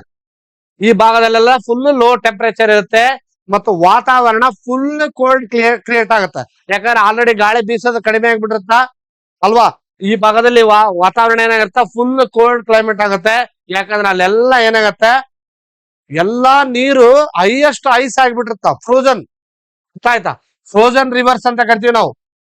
ಅರ್ಥ ಆಯ್ತಾ? ಆ ಎಷ್ಟೋ ನದಿಗಳು ಐಸ್ ಆಗಿಬಿಟ್ಟಿರ್ತಾವ. ಆಮೇಲೆ ಕಂಟಿನ್ಯೂ ಸ್ನೋಫಾಲ್ ಬೀಳ್ತಿರ್ತ, ಹಿಮಪಾತ, ಸ್ನೋಫಾಲ್ ಬೀಳ್ತಾ ಇರ್ತದೆ. ಅರ್ಥ ಆಯ್ತಾ? ನೀವ್ ಯಾವಾಗ ಅದಕ್ಕೆ ಹೇಳ್ತಾರ ವಿಂಟರ್ ಸೀಸನ್ನಾಗ ಶಿಮ್ಲಾಕ್ ಹೋಗ್ಬೇಕು ಅಂತ ಹೇಳ್ತಾರ ಅಲ್ವಾ. ಇದು ಕಂಪ್ಲೀಟ್ ಆಗಿ ಹೈಯೆಸ್ಟ್ ಇರುತ್ತೆ. ಆಮೇಲೆ ಕೋಲ್ಡ್ ಮಾಯಿಸ್ಟ್ ವಾತಾವರಣ ಇರುತ್ತೆ. ನಮ್ ಕಡೆನೂ ಕೂಡ, ನಮ್ ಭಾಗದಲ್ಲಿನೂ ಕೂಡ ಡಿಸೆಂಬರ್ ಸಂದರ್ಭದಲ್ಲಿ ಚಳಿ ಆಗುತ್ತೆ, ಚಳಿ ವಾತಾವರಣವನ್ನು ಕಾಣ್ತೀವಿ. In some places temperature fall below 0 and heavy snow falls occurs. ಇದರಿಂದ 0 ವಾತಾವರಣ ತಂಪಾಗಿ ಸ್ನೋ ಫಾಲ್ಸ್ ಬೀಳುವಂತ ಪ್ರದೇಶಗಳನ್ನು ಕಾಣ್ತೀವಿ. ಇನ್ನ ಸೌತ್ ಇಂಡಿಯಾಕ್ ಬಂದ್ರೆ, ಈ ಭಾಗಕ್ಕೆ ಬಂದ್ರೆ, ಈ ಭಾಗ ಕರ್ನಾಟಕ, ಕೇರಳ, ತಮಿಳುನಾಡು, ಆಂಧ್ರ ಪ್ರದೇಶಕ್ಕೆ ಬಂದ್ರೆ, ದಕ್ಷಿಣ ಭಾರತದಲ್ಲಿ the south India normal temperatures and pleasant climate.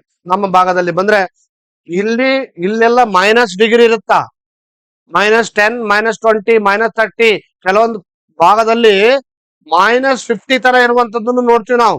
-45, -50. ಆಯ್ತಾ? ಆ ವಾತಾವರಣ ಅಂದ್ರೆ -10 ತನ ಇರುತ್ತೆ ಅಂತ ಹೇಳ್ತಾ ನೋಡಿ. 0ದಿಂದ -10 ವರೆಗೆ ಅತ್ಯಂತ ಕಡಿಮೆ ವಾತಾವರಣ ಇರುತ್ತೆ. ವಾತಾವರಣ ಫುಲ್ ಶೂನ್ಯ ಆಗಿಬಿಟ್ರೆ ಆಟೋಮೆಟಿಕ್ ಕೋಲ್ಡ್ ಕ್ಲೈಮೇಟ್ ಕಷ್ಟ ಆಗ್ಬಿಡ್ತಾ. ನೋಡಿ, ನಮ್ಮಲ್ಲಿ ಸ್ವಲ್ಪ ವಾತಾವರಣ ಕಡಿಮೆ ಇರುತ್ತಾ, 15, 20. ಆಯ್ತಾ? 15, 20ಕ್ಕೆ ನಮ್ಗೆ ಚಳಿ ತಡ್ಕೊಳಕ್ ಆಗಲ್ಲ. 15 ಆಗಿರುತ್ತೆ ಅಷ್ಟೇ. 15 ಇರುತ್ತಾ.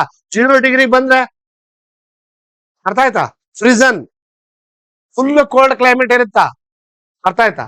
ಸೊ ಈ ಭಾಗದಲ್ಲಿ ಸ್ವಲ್ಪ ಏನಾಗುತ್ತೆ, ದಕ್ಷಿಣ ಭಾರತದಲ್ಲಿ ವಾತಾವರಣ ಚಳಿ ಇರುತ್ತೆ. ಬಟ್ 15, 20 ತನ ಬಿಸಿಲನ್ನ ನಾವು ನೋಡ್ತೀವಿ, ತಮಿಳುನಾಡು, ಆಂಧ್ರ ಈ ಭಾಗದಲ್ಲೆಲ್ಲ. ಇನ್ನು ನಾರ್ಮಲ್ ಪ್ರೆಸೆಂಟ್ ಅಂತ ಹೇಳ್ತಾನೆ, 18 to 28 ವರೆಗೆ ನಾವು ವಾತಾವರಣ ನೋಡ್ತೀವಿ. ಇನ್ನ India receives only about 2% of it's annual rain fall during the winter. ಚಳಿಗಾಲದಲ್ಲಿ ಭಾರತ ವಾರ್ಷಿಕ ಮಳೆಯ ಕೇವಲ 2% ಅನ್ನ ನಾವು ನೋಡಕ ಸಾಧ್ಯತೆ ಇದೆ ಅಂತ ಹೇಳ್ತೀವಿ. 2% ಅನ್ನ ನಾವು ಮಳೆಯನ್ನು ನೋಡ್ತೀವಿ. ಅಂಡ್ ಇದು ಚಳಿಗಾಲದ ವಾತಾವರಣ. ಇನ್ನ snow covered with Himalayas, north Indian plains, cold weather climatical condition, winter morning season, south India pleasant climate ನಾವು ನೋಡ್ತೀವಿ. ಇನ್ನ ಈ ಸಂದರ್ಭದಲ್ಲೆಲ್ಲ ವಾತಾವರಣ ಫುಲ್ ಕೋಲ್ಡ್ ಇರುತ್ತೆ ಅನ್ನೋದಕ್ಕೆ ಇವೆಲ್ಲ ಎಕ್ಸಾಂಪಲ್ಸ್ ಅಂತ ಹೇಳ್ಬೋದು. ಇನ್ನು ನೀವು ಎಕ್ಸಾಮಿಗೆ ಚಳಿಗಾಲದ ಬಗ್ಗೆ ನೆನಪಿಟ್ಕೋಲೇಬೇಕಾದ ಪಾಯಿಂಟ್ಸ್ ಏನ್ ಗೊತ್ತಾ? ಮೊದಲನೇದು, ಇದು ಡಿಸೆಂಬರ್ ಇಂದ ಫೆಬ್ರವರಿಗೆ ಇರುತ್ತೆ, ಮೊದಲನೇ point. North India very low temperature create ಆಗಿರುತ್ತೆ, ನಾರ್ತ್ ಇಂಡಿಯಾ. ಆಮೇಲೆ some places below 0 and heavy snowfall. 0 ಇಂದ ಕಡಿಮೆ ಇರುವಂತ ಡಿಗ್ರಿ ವಾತಾವರಣಕ್ಕೆ ಬಂದಿರುತ್ತೆ. ಇನ್ನು south India is pleasant climate, full 0 ತನ ಬರಲ್ಲ. ಸೌತ್ ಇಂಡಿಯಾದಾಗ 0 ತನ ಬರಲ್ಲ. ಲಾಸ್ಟ್ ಅಂದ್ರೆ 18, 20 ತನ ಇರುತ್ತ. ಅರ್ಥ ಆಯ್ತು? ಅದ್ರ ಮೇಲೆ ಇರುತ್ತೆ 20, 25, 30 ಅಲ್ಲಿವರೆಗೆ ಇರುತ್ತೆ. ಇನ್ನು winter rain fall only 2%. Winter season of list rain fall ಅನ್ನ ನಾವು ಕಾಣ್ತೀವಿ. ಟೋಟಲ್ ಇಲ್ಲಿವರೆಗೆ 100% ರೈನ್ ಫಾಲ್ ಎಲ್ಲೆಲ್ಲಿ ಯಾವ್ಯಾವ ಭಾಗಕ್ಕೆ ಆಗುತ್ತೆ ಅನ್ನೋದು ನಾನು ಈಗಾಗಲೇ ಸ್ಪಷ್ಟಪಡಿಸಿದ್ದೀನಿ. ಇನ್ನು ಮತ್ತೊಂದು ವಿಶೇಷವನ್ನ ಇಲ್ಲಿ ಕೊಟ್ಟಿದ್ದೇನೆ. ಮಳೆಗಾಲದಲ್ಲಿ ಟೋಟಲ್ ಇಡೀ ಮಳೆಗಾಲ ಯಾವ್ಯಾವ ಏರಿಯಾದಲ್ಲಿ ಎಲ್ಲೆಲ್ಲಿ ಎಷ್ಟೆಷ್ಟು ಪ್ರಮಾಣದಲ್ಲಿ ವಾತಾವರಣ ಹಂಚಿಕೆಯಾಗಿದೆ. ಭಾರತದಲ್ಲಿ ವರ್ಷ ಎವರೇಜ್ ಎಷ್ಟು ಸೆಂಟಿಮೀಟರ್ ಮಳೆ ಆಗುತ್ತೆ ಅಂತ ಕೇಳಬಹುದು. ಎಕ್ಸಾಮ್ ಟೋಟಲ್ ಎಷ್ಟು ಹೇಳ್ಬೋದು ನೀವು? 118 ಸೆಂಟಿಮೀಟರ್. ಅರ್ಥ ಆಯ್ತಾ? ಇನ್ನು low rainfall area dry landscape ಯಾವುದು ಅಂತಂದ್ರೆ ಈ ಕಲರ್ ಮಾಡಿದಲ್ಲ, ಈ ಕಲರ್, ಈ ಭಾಗ, ಇದಿಷ್ಟು ಭಾಗ ಇದೇನಿದು ಲೋ ರೇನ್ಫಾಲ್ ಏರಿಯಾ ಅಂತ ಹೇಳ್ಬೋದು. ಇನ್ನ ಮಾಡರೇಟ್ ರೇನ್ಫಾಲ್ ಏರಿಯಾ ಅಗ್ರಿಕಲ್ಚರ್, ಮಧ್ಯಮವಾಗಿರುವಂತಹ ಮಳೆ ಬರುವಂತ ಪ್ರದೇಶ, ಇದೆಲ್ಲ ಹಸಿರು ಏನ್ ಕಾಣ್ತಾ ಇದೆಯಲ್ಲ, ಇದೆಲ್ಲ 75%. ಸ್ವಲ್ಪ ತಮಿಳ್ನಾಡು ಕಡಿಮೆ ಇದೆ, ಬಟ್ ಇದೆಲ್ಲ ಭಾಗ ಏನಾಗತ್ತೆ ಮಳೆ ಬೀಳುವಂತ ಒಂದು ಸಾಮಾನ್ಯ ರೇಂಜ್ ಅಂತ ಹೇಳ್ಬೋದು. ಅರ್ಥ ಆಯ್ತಾ? ಇದು 50 ಸೆಂಟಿಮೀಟರ್ ಗಿಂತ ಕಡಿಮೆ ಇರುತ್ತೆ ಮಳೆಯಲ್ಲಿ, ಎಲ್ಲಿ ಈ ಭಾಗದಲ್ಲಿ. ಇದು 50 to 250 ಸೆಂಟಿಮೀಟರ್ ಮಾಡರೇಟ್ ರೇನ್ಫಾಲ್ ಇದು ಏರಿಯಾ. ಇನ್ನ ಹೆವಿ ರೇನ್ಫಾಲ್ ಏರಿಯಾ ಎಲ್ಲೆಲ್ಲಿ, ಇದೆಲ್ಲ ನೋಡಿ, ಇದೆಲ್ಲ ವೆಸ್ಟರ್ನ್ ಘಾಟ್ಸ್ ಅಲ್ಲಿ ಇರ್ಬೋದು, ಮತ್ತು ಈ ಭಾಗದಲ್ಲೆಲ್ಲ ಕಂಪ್ಲೀಟ್ ನೋಡಿ, ಅರುಣಾಚಲ್ ಪ್ರದೇಶ, ಅಸ್ಸಾಂ, ಮೇಘಾಲಯ, ಇದೆಲ್ಲ ಫುಲ್ ಮಳೆ ಬೀಳ್ತಕ್ಕಂತ ಒಂದು ಪ್ರದೇಶ. ಆಯ್ತು? ಯಾಕಂದ್ರೆ ಇದು ಮೋರ್ ದೆನ್ 250, ಎಷ್ಟು ಹೇಳ್ತಾನೆ ಇದು, ಮೋರ್ ದೆನ್ 250% ಇದು ಮೂರೇದು ಹೆವಿ ರೇನ್ಫಾಲ್ ಅದು. ಆಯ್ತಾ? ಹಲೋ, ಗೊತ್ತಾಗ್ತಿದ್ಯಾ ಮಳೆ ಎಲ್ಲೆಲ್ಲಿ ಎಷ್ಟೆಷ್ಟು ಪ್ರಮಾಣಕ್ಕೆ ಬರುತ್ತೆ? ನೋಡಿ, ಒಂದು ಪಾಯಿಂಟ್ಸ್ ನೆನ್ಪಿಟ್ಕೊಳ್ಳಿ. India normally receives most its annual rainfall through the south west. ಭಾರತ ದೇಶದಲ್ಲಿ ಹೈಯೆಸ್ಟ್ ಮಳೆ ಯಾವ ಟೈಮಿಗೆ ಬರುತ್ತೆ ಅಂದ್ರೆ ಅದು ಸೌತ್ ವೆಸ್ಟ್ ಮಾನ್ಸೂನ್ ಟೈಮ್ ಅಲ್ಲಿ. ಅದು ಯಾವಾಗ ಸೌತ್ ವೆಸ್ಟ್ ಮಾನ್ಸೂನ್ ಅಂದ್ರೆ ಯಾವ್ದು June, July, August, September time ಅಲ್ಲಿ ಅಲ್ವಾ? ಇನ್ನು rainfall intensity varies gradually from one reason to another. ಒಂದೇ ರೀಸನ್ ಅಲ್ಲಿ ಮಳೆ ಬಿದ್ದಂಗ ಎಲ್ಲಾ ರೀಸನ್ ಅಲ್ಲಿ ಮಳೆ ಬೀಳಲ್ಲ. ಒಂದ್ ಪ್ರದೇಶದಲ್ಲಿ ಬೀಳ್ತಿರತ್ತ, ಒಂದ್ಸಲ ಬೀಳ್ತಿರಲ್ಲ. ಎಲ್ಲಾ ಪ್ರದೇಶವನ್ನ ಕವರ್ ಮಾಡುತ್ತೆ. India receives rainfall during the all season. ಭಾರತವು ಎಲ್ಲಾ ಸೀಸನ್ ಅಲ್ಲಿ ಮಳೆ ಬರುತ್ತೆ. ಆದ್ರೆ ಯಾವ ಭಾಗದಲ್ಲಿ ಎಷ್ಟು ಮಳೆ ಬರ್ಬೇಕು ಅಷ್ಟು ಬಂದಿರುತ್ತೆ. ಕೆಲವು ಭಾಗಗಳಲ್ಲಿ ಬಹಳ ಕಡಿಮೆ ಇರುತ್ತೆ, ಕೆಲವು ಭಾಗದಲ್ಲಿ ಆಗಿರಲ್ಲ. ವರ್ಷ ಪೂರ ಎಲ್ಲಾ ಭಾಗದಲ್ಲಿ ಮಳೆ ಬರುವಂತ ವಾತಾವರಣ ಭಾರತದಲ್ಲಿದೆ. ಭಾರತದಲ್ಲಿ ಒಟ್ಟು ಎಷ್ಟು ಸರಾಸರಿ ಮಳೆ ಇರುತ್ತೆ ಅಂದ್ರೆ 118 ಸೆಂಟಿಮೀಟರ್ ಎವರೇಜ್. ಇದು average. Based on the total rainfall, India is divided into 3 rainfall regions. ಒಟ್ಟು ಮಳೆಯ ಪ್ರಮಾಣದ ಆಧಾರದ ಮೇಲೆ ಭಾರತವನ್ನ 3 ಬೆಳೆಯ ಪ್ರದೇಶಗಳಾಗಿ ವಿಂಗಡಿಸಿದಿವೆ. ಹೇಳಿದ್ದಲ್ಲ, ಮೊದಲನೇದು ಲೋ ರೇನ್ಫಾಲ್ ಏರಿಯಾ, ಹೌದಾ? Low rainfall, moderate rainfall and heavy rainfall. ಇಲ್ಲಿ ನಿಮಗೆ ಈ ಚಿತ್ರದಲ್ಲಿ ಪರ್ಫೆಕ್ಟ್ ಗೊತ್ತಾಗುತ್ತೆ ನೋಡಿ, ಯಾವ ಪ್ಲೇಸ್ ಅಲ್ಲಿ ಎಲ್ಲೆಲ್ಲಿದೆ ನೋಡಿ. ಮೊದಲನೇದು ಅಬೌವ್ 200 ಸೆಂಟಿಮೀಟರ್ ಮತ್ತು 200 ಸೆಂಟಿಮೀಟರ್ ಗಿಂತ ಹೆಚ್ಚಿಗೆ ಇದ್ದಂತ ಪ್ರದೇಶ ಯಾವ್ಯಾವ್ದು? ವೆಸ್ಟರ್ನ್ ಘಾಟ್ಸ್ ಹೈಯೆಸ್ಟ್, ಹೌದಾ? ಎರಡನೇದು ಈ ಕಡೆ ಬಂದ್ರೆ ಮಾಸಿನ್ ರಾಮ್ ಅಂತ ಹೇಳಿದ್ರೆ ಮೇಘಾಲಯ, ಹೈಯೆಸ್ಟ್ ರೇನ್ಫಾಲ್ ಇರುವಂತ ಪ್ರದೇಶ. ಇದು ಒಂದನೇದು. ಇನ್ನ ಎರಡನೇದು 100 ಸೆಂಟಿಮೀಟರ್ ಇಂದ 200 ಸೆಂಟಿಮೀಟರ್. ಈ ಚಿತ್ರ, ಈ ಕಲರ್ ಎಲ್ಲಿದೆ ನೋಡಿ, ಈ ಭಾಗದಲ್ಲಿದೆ. ಈ ಭಾಗದಲ್ಲೆಲ್ಲ ಸಾಮಾನ್ಯವಾಗಿ ಎಷ್ಟು ಬೀಳುತ್ತೆ? 100 ಇಂದ 200 ಸೆಂಟಿಮೀಟರ್ ವರೆಗೆ ಮಳೆ ಬರುತ್ತೆ. ಇನ್ನ ಮೂರನೇದು 60 ಇಂದ 100 ಸೆಂಟಿಮೀಟರ್. ಯಾವ ಭಾಗ? Green area, complete green area ಎಲ್ಲೆಲ್ಲಿ ಕಾಣುತ್ತೆ ಅಲ್ಲೆಲ್ಲ ಎಷ್ಟಿರುತ್ತೆ ಅಂತ ಹೇಳ್ತಾನ, 60 ರಿಂದ 100. ಇನ್ನ 40 ರಿಂದ 60 ಅಂತಂದ್ರೆ ಈ ಭಾಗದಲ್ಲಿದೆ. ಅತಿ ಕಡಿಮೆ 40ಕ್ಕಿಂತ ಕಡಿಮೆ ಇರುವಂತ ಪ್ರದೇಶ ಅಂದ್ರ ಈ ಭಾಗ. ಅರ್ಥ ಆಯ್ತಾ? ಅದು ಎಷ್ಟು ಪ್ರಮಾಣ ಮಳೆ ರೆಕಾರ್ಡ್ ಆಗಿದೆ ಅಂದ್ರ the least annual rainfall is, ನಾ ಹೇಳಿದೆ ನೆನಪಿದೆಯಲ್ಲ, 8.3 centimetre. It is the lowest rainfall in India. ಇನ್ನು ಹೈಯೆಸ್ಟ್ ರೇನ್ಫಾಲ್ ಆಗಿರೋದು ಎಲ್ಲಿ ಗೊತ್ತಾ? ಹೈಯೆಸ್ಟ್ ರೇನ್ಫಾಲ್ ಆಗಿರೋದು ಎಲ್ಲಿ? ಅದು ಮಾಸಿನ್ ರಾಮ್ ಅಂತ ಹೇಳಿದಲ್ಲ, ಎಲ್ಲಿ? ಮೇಘಾಲಯದ ಮಾಸಿನ್ ರಾಮ್ ಅಲ್ಲಿ ಹೈಯೆಸ್ಟ್ ರೇನ್ಫಾಲ್ ಇರೋದನ್ನ ಕಾಣ್ತೀವಿ. ಅಲ್ಲಿ ಎಷ್ಟಾಗಿದೆ ಅಂದ್ರ ಹೆಚ್ಚು ಕಡಿಮೆ 118 ಸೆಂಟಿಮೀಟರ್. It is average. ಆದ್ರೆ ಪ್ರಾಬ್ಲಮ್ ಏನಂದ್ರೆ ಭಾರತದಲ್ಲಿ ಮಳೆ ಒಂದೇ ತರ ಬರಲ್ಲ. ನಾ ಹೇಳಿದ್ರೆ Indian agriculture is A gamble with the monsoon ಅಂತ ಕರಿತೀವಿ ನಾವು.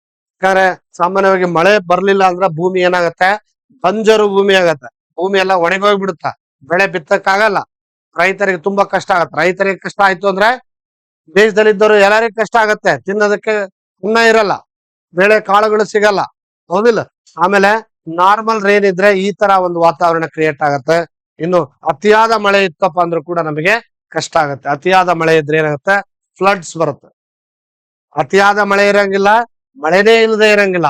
ನಾರ್ಮಲ್ ಕಂಡೀಷನ್ ಅಲ್ಲಿ ಮಳೆ ಬರ್ತಿರ್ಬೇಕು. ಈ ತರ ನಾರ್ಮಲ್ ಕಂಡೀಷನ್ ಅಲ್ಲಿ ಮಳೆ ಬರ್ತಿತ್ತಂದ್ರೆ ಬೆಳೆ ಚೆನ್ನಾಗಿ ಬೆಳೀತದೆ,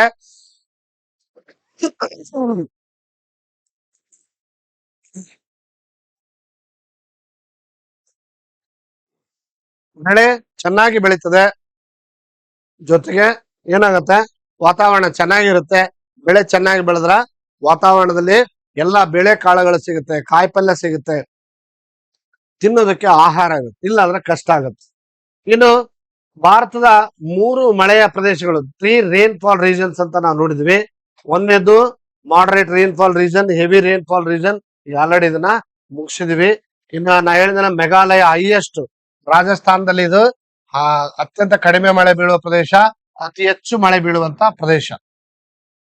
ಅರ್ಥ ಆಯ್ತಾ?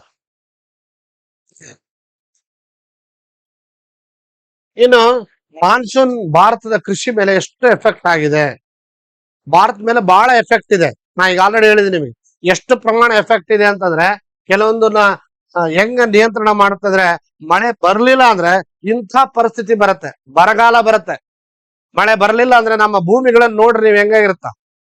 ರೈತರು ಏನ್ ಮಾಡ್ಬೇಕು ದಿಕ್ಕೆ ತೋಚಲಂಗ ಆಗುತ್ತ.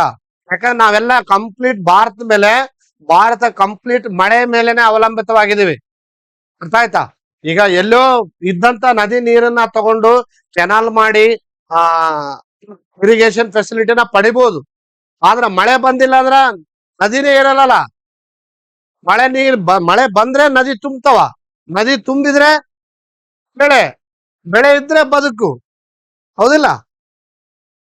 ಆದ್ರೆ ಇದಕ್ಕೆ ಕಾರಣ ಏನ್ ಗೊತ್ತಾ? ಮಳೆ ಬರಬೇಕು ಅಂದ್ರೆ ಗಿಡ ಮರಗಳನ್ನ ಕತ್ತರಿಸಬಾರ್ದು. ಗಿಡ ಮರಗಳನ್ನ ಕತ್ತರಿಸಿದ್ರೆ ಗಾಳಿ ಬರಲ್ಲ. ಗಾಳಿ ಬೀಸಿಲ್ಲ ಅಂದ್ರೆ ಮೋಡಗಳ ಮುಂದಕ್ಕೆ ಬರಲ್ಲ, ಎಲ್ಲಾ ಕಡೆ ಮಳೆ ಆಗಲ್ಲ. ಇವತ್ತಿನ ದಿವಸ ಎಲ್ಲಾ ಕಾರಣಕ್ಕ ನಾವೇನ್ ಮಾಡಾಕತ್ತೀವಿ, ನಮಗ್ ಬೇಕಾದ ರೀತಿಯಲ್ಲಿ ಮರಗಿಡಗಳನ್ನ ಕತ್ತರಿಸ್ತಾ ಇದೀವಿ, ಅರಣ್ಯಗಳನ್ನ ನಾಶ ಮಾಡ್ತಾ ಇದೀವಿ. ಮಳೆ ಬಾಬಾ ಅಂದ್ರೆ ಹೆಂಗ್ ಬರುತ್ತೆ? ಅದು ವಾತಾವರಣನು ತಂಪುಗೊಳಿಸ್ತದ ಅರಣ್ಯ, ಹೌದಾ? ಇದ್ದಂತ ವಾತಾವರಣನ ಕೋಲ್ಡ್ ಮಾಡುತ್ತಾ. ಗಾಳಿ ಬೀಸಿದಂಗೆಲ್ಲ ಮೋಡಗಳ ಮುಂದಕ್ಕೆ ಬಂದು ಎಲ್ಲಾ ಕಡೆ ಮಳೆ ಆಗತ್ತೆ. ಎಲ್ಲಾ ಕಡೆ ಮಳೆ ಆದ್ರೆ ಬೆಳೆ ಬರುತ್ತೆ. ಅದಕ್ಕಾಗಿ ಹೇಳೋದು, ಗಿಡಗಳಿದ್ದರೆ ಮಳೆ, ಮಳೆ ಇದ್ದರೆ ಬೆಳೆ, ಬೆಳೆ ಇದ್ದರೆ ಬದುಕು, ಹೌದಿಲ್ಲ? ಜೀವನ ಹೆಂಗಾಗತ್ತೆ? ಇಲ್ಲಾಂದ್ರ ಆಗದೇ ಇಲ್ಲ. ಆದ್ರೆ ಏನ್ ಮಾಡ್ತಾರೆ, ಅನವಶ್ಯಕ ಎಷ್ಟೋ ಏನ್ ಮಾಡ್ತಾ ಇದಾರೆ, ನಮಗ್ ತಿಳಿದಂತ ರೀತಿಯಲ್ಲಿ ಗಿಡ ಮರಗಳನ್ನ ಕತ್ತರಿಸಿ ಹಾಳು ಮಾಡ್ತಕ್ಕಂಥ ಸೀಸನ್ ನಾವು ನೋಡ್ತಾ ಇದೀವಿ, ರೀತಿನ ನೋಡ್ತಾ ಇದೀವಿ. ಅದಕ್ಕೆ ಫೇಲ್ಯೂರ್ ಆಫ್ ರೈನ್ಫಾಲ್ ಈ ತರ ಆಗತ್ತೆ. ಗುಡ್ ಅಗ್ರಿಕಲ್ಚರ್ ಆಗ್ಬೇಕಾದ್ರೆ ನಾರ್ಮಲ್ ಮಾನ್ಸೂನ್ ವಾತಾವರಣ ಇದ್ರೆ ಈ ತರ ಬೆಳೆಗಳು, ಬಿತ್ತನೆಗಳು ನಡೀತದೆ, ವಾತಾವರಣ ಬಹಳ ಚೆನ್ನಾಗಿರುತ್ತೆ. ತುಂಬು ರೀತಿಯಲ್ಲಿ ನಾವು ಬೆಳೆಗಳನ್ನ ಕಾಳ್ತೀವಿ. ಇಲ್ಲ ಅತಿಯಾದ ಮಳೆ ಬಂದ್ರೆ ಹೆಂಗಾಗತ್ತೆ ನೋಡಿ ವಾತಾವರಣ, ಮನೆಗಳೆಲ್ಲ ಕೊಚ್ಕೊಂಡು ಹೋಗ್ತಾವ, ನೀರಾಗ ಪರಿಸ್ಥಿತಿ. ಮಳೆ ಎಲ್ಲ ವಾತಾವರಣ ಅತಿಯಾದ ಮಳೆ ಬಂದ್ರು ಕೂಡ ಕಷ್ಟ ಆಗತ್ತೆ. ಹೆವಿ ಮಾನ್ಸೂನ್ ಆಗತ್ತೆ, ಇಲ್ಲಿ ಮಳೆನೇ ಬರ್ಲಿಲ್ಲ ಅಂದ್ರೆ failure of rainfall. Normal monsoon, ಮಳೆ ಕರೆಕ್ಟ್ ಆಗಿ ಬಂದ್ರೆ ಮಾತ್ರ ನಮ್ಮೆಲ್ಲರ ಬದುಕು. ಎಷ್ಟೋ ಸಲ ಬರೀ ರೈತ ಅಷ್ಟೇ ಚಿಂತೆ ಮಾಡ್ತಿರ್ತಾರ, ಮಳೆ ಬಂದಿಲ್ಲ ಅಂದ್ರ ನಾವ್ ಯಾರ ತಲೆನೇ ಕೆಡಿಸ್ಕೊಳಲ್ಲ. ಕಾಯಿಪಲ್ಲೆ ಹೋಗಿ ಸಂತೆ ತಂದ್ರೆ ಆಯ್ತಂತ ತಗೊಂಡ್ಬಿಟ್ಟಿರ್ತೀರಿ ನೀವು. ಖಂಡಿತ ಇಲ್ಲ.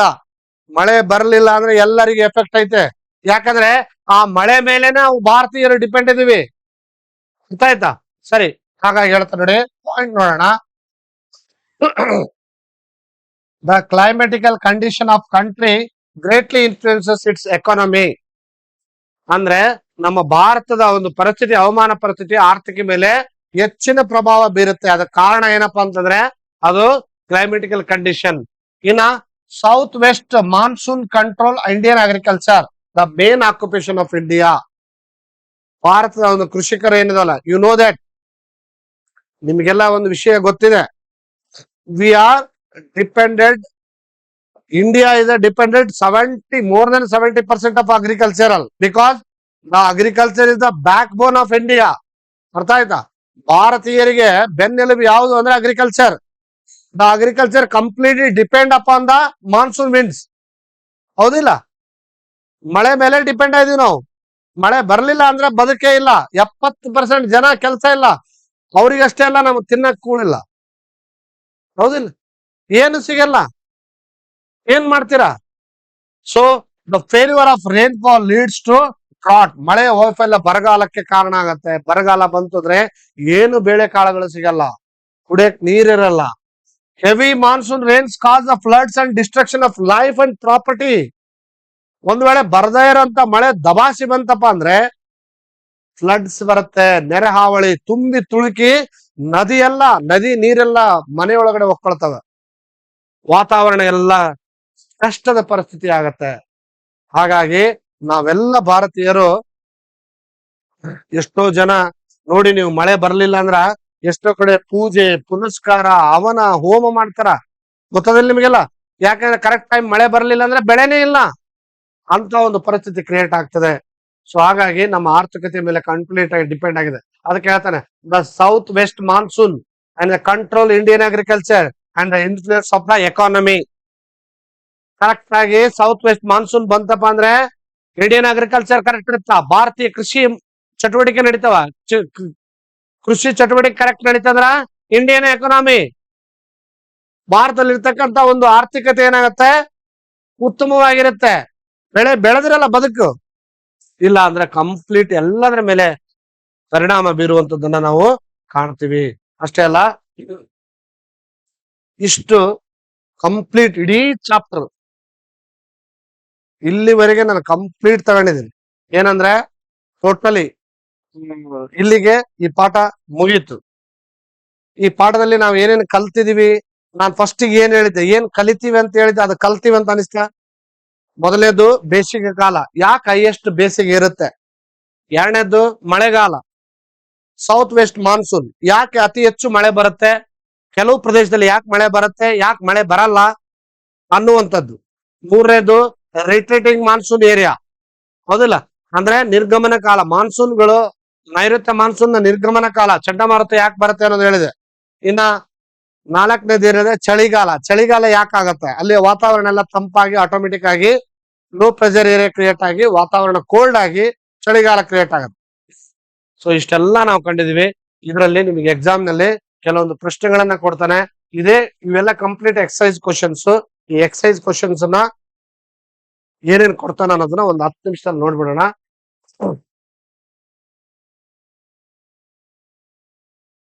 ಆಮೇಲೆ ಇನ್ನೊಂದು ನೆನ್ಪಿಟ್ಕೊಳ್ಳಿ, ಗಂಗಾನಗರ್ ರಾಜಸ್ಥಾನ್ ಅಂತ ಹೇಳಿದ್ನಲ್ಲ, ಅಲ್ಲಿ ರೊಯ್ಲಿ ಅಂತ ಬರುತ್ತ, ರೊಯ್ಲಿ ಅದೇ ಹೈಯೆಸ್ಟ್ ಕಡಿಮೆ ಮಳೆ ಬಿದ್ದಿರುವಂತ ಪ್ರದೇಶ, ಅತಿ ಕಡಿಮೆ ಮಳೆ ಬೀಳುವಂತ ಪ್ರದೇಶ ಅಂದ್ರೆ ರೊಯ್ಲಿ.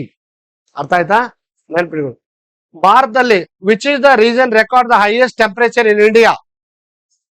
ಯಾವುದು ಎಷ್ಟು ಡಿಗ್ರಿ? ಅದು ಯಾವ್ದು ಪ್ಲೇಸ್ ಯಾವುದು? ಗಂಗಾನಗರ್ ರಾಜಸ್ಥಾನ್. ಎರಡನೇದು, due to local temperature and convection currents which type of rainfall occurs? ನಮ್ಮ ಭಾರತದಲ್ಲಿ ಇರ್ತಕ್ಕಂತ ರೇನ್ಫಾಲ್ ಯಾವುದು ಅಂದ್ರೆ ಅದು ಕನ್ವೆಕ್ಷನಲ್ ರೇನ್ಫಾಲ್.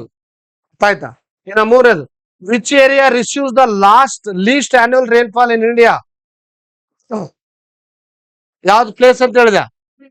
ಯಾವುದು? Royli. It is in Rajasthan. Which area receive the highest rainfall in India? ಯಾವ್ದಂತ ಹೇಳಿದೆ? ಹೈಯೆಸ್ಟ್ ರೇನ್ಫಾಲ್ ಯಾವ್ದಂತ ಹೇಳಿದೆ? Yes, Mawsynram. ಎಲ್ಲಿ ಬರುತ್ತದ? ಮೇಘಾಲಯ ಸ್ಟೇಟ್ ನ ಮಾಸಿನ್ ರಾಮ್. ಇನ್ನು which type of climate is experienced by India? ಭಾರತದಲ್ಲಿ ಯಾವ ರೀತಿಯ ಹವಾಮಾನ ಇದೆ ಅಂತ ಕೇಳಿದ್ರೆ ಏನ್ ಬರ್ತಿದೆ? India is experience tropical monsoon type of climate. ಗೊತ್ತಾಯ್ತಾ? ಸೌತ್ ವೆಸ್ಟ್ ಮಾನ್ಸೂನ್ ಅಂತ ಹೇಳಿದಿವಲ್ಲ ಅದು. ಇನ್ನು what causes cyclonical winds during the withdrawal of monsoon? ಈ ಆಮೇಲೆ which factors influence the climate of India? ಈ ಎಲ್ಲಾ ಪ್ರಶ್ನೆಗಳಿಗೆ ಉತ್ತರ ನೀವು ಟೆಕ್ಸ್ಟ್ ಬುಕ್ ನೋಡ್ಕೊಂಡು ಆನ್ಸರ್ ಮಾಡ್ಕೊಂಬರಿ. ಆಲ್ಮೋಸ್ಟ್ ಎಲ್ಲ ಪಾಠ ಹೇಳಿದೀನಿ ನಿಮಗೆ. ಆಮೇಲೆ ಬೇಕಾದ್ರೆ ನಾನು ಇದನ್ನ PDF ಫೈಲ್ ಹಾಕ್ತೀನಿ, ಒಂದ್ಸಲ ಓದ್ಕೊಡ್ರಿ. ಆಯ್ತಾ? ಮ್ಯಾಚ್ ದ ಫಾಲೋವಿಂಗ್ ಕೊಟ್ಟಿದೆ ನೋಡಿ: Baisakhi, Andhis, coffee blossom, mango showers ಎಲ್ಲಿ ಕರೀತಾರ? Kerala. Very good. Coffee blossom Karnataka, Andhis Uttar Pradesh, Baisakhi West Bengal. ಇಷ್ಟು ಇನ್ನು ಇದೆ. ಆಮೇಲೆ 1 ಮಾರ್ಕ್ ಕ್ವಶನ್ ಕೂಡ ಇದರಲ್ಲಿ ಕ್ರಿಯೇಟ್ ಮಾಡಿದೀವಿ. ಇದ್ರಲ್ಲೆಲ್ಲ ಕಂಪ್ಲೀಟ್ ಆಗಿ 1 ಮಾರ್ಕ್ ಕ್ವಶನ್ ಯಾವ್ಯಾವ ಇಂಪಾರ್ಟೆಂಟ್ ಇದಾವೆ ಅನ್ನೋದ್ರ ಬಗ್ಗೆ ನಿಮಗೆ ಬೇಕಾದ್ರೆ ನಾವು PDF ಫೈಲ್ ಹಾಕ್ತೀನಿ, ಒಂದ್ಸಲ ಓದ್ಕೊಡ್ರಿ. ಸೊ ಇಲ್ಲಿಗೆ ಕಂಪ್ಲೀಟ್ ಇಡೀ ಚಾಪ್ಟರ್ ಮುಗಿಸಿದ್ದೀನಿ. 2ನೇ ಚಾಪ್ಟರ್ ಜಾಗ್ರಫಿಯಲ್ಲಿ ಇದು ಇಂಡಿಯಾ ಸೀಸನ್, ಭಾರತದ ಒಂದು ಋತುಗಳು ಯಾವ ತರ ಇದ್ವು ಏನು ಅನ್ನೋದು ನಮಗೆ ಇದುವರೆಗೆ ಅರ್ಥ ಆಗಿದೆ ಅಂತ ಅನ್ಕೊಂಡಿದ್ದೀರಿ. ಮತ್ತೊಂದು ನೆಕ್ಸ್ಟ್ ಕ್ಲಾಸ್ ಅಲ್ಲಿ ನೋಡೋಣ. Okay, thank you so much.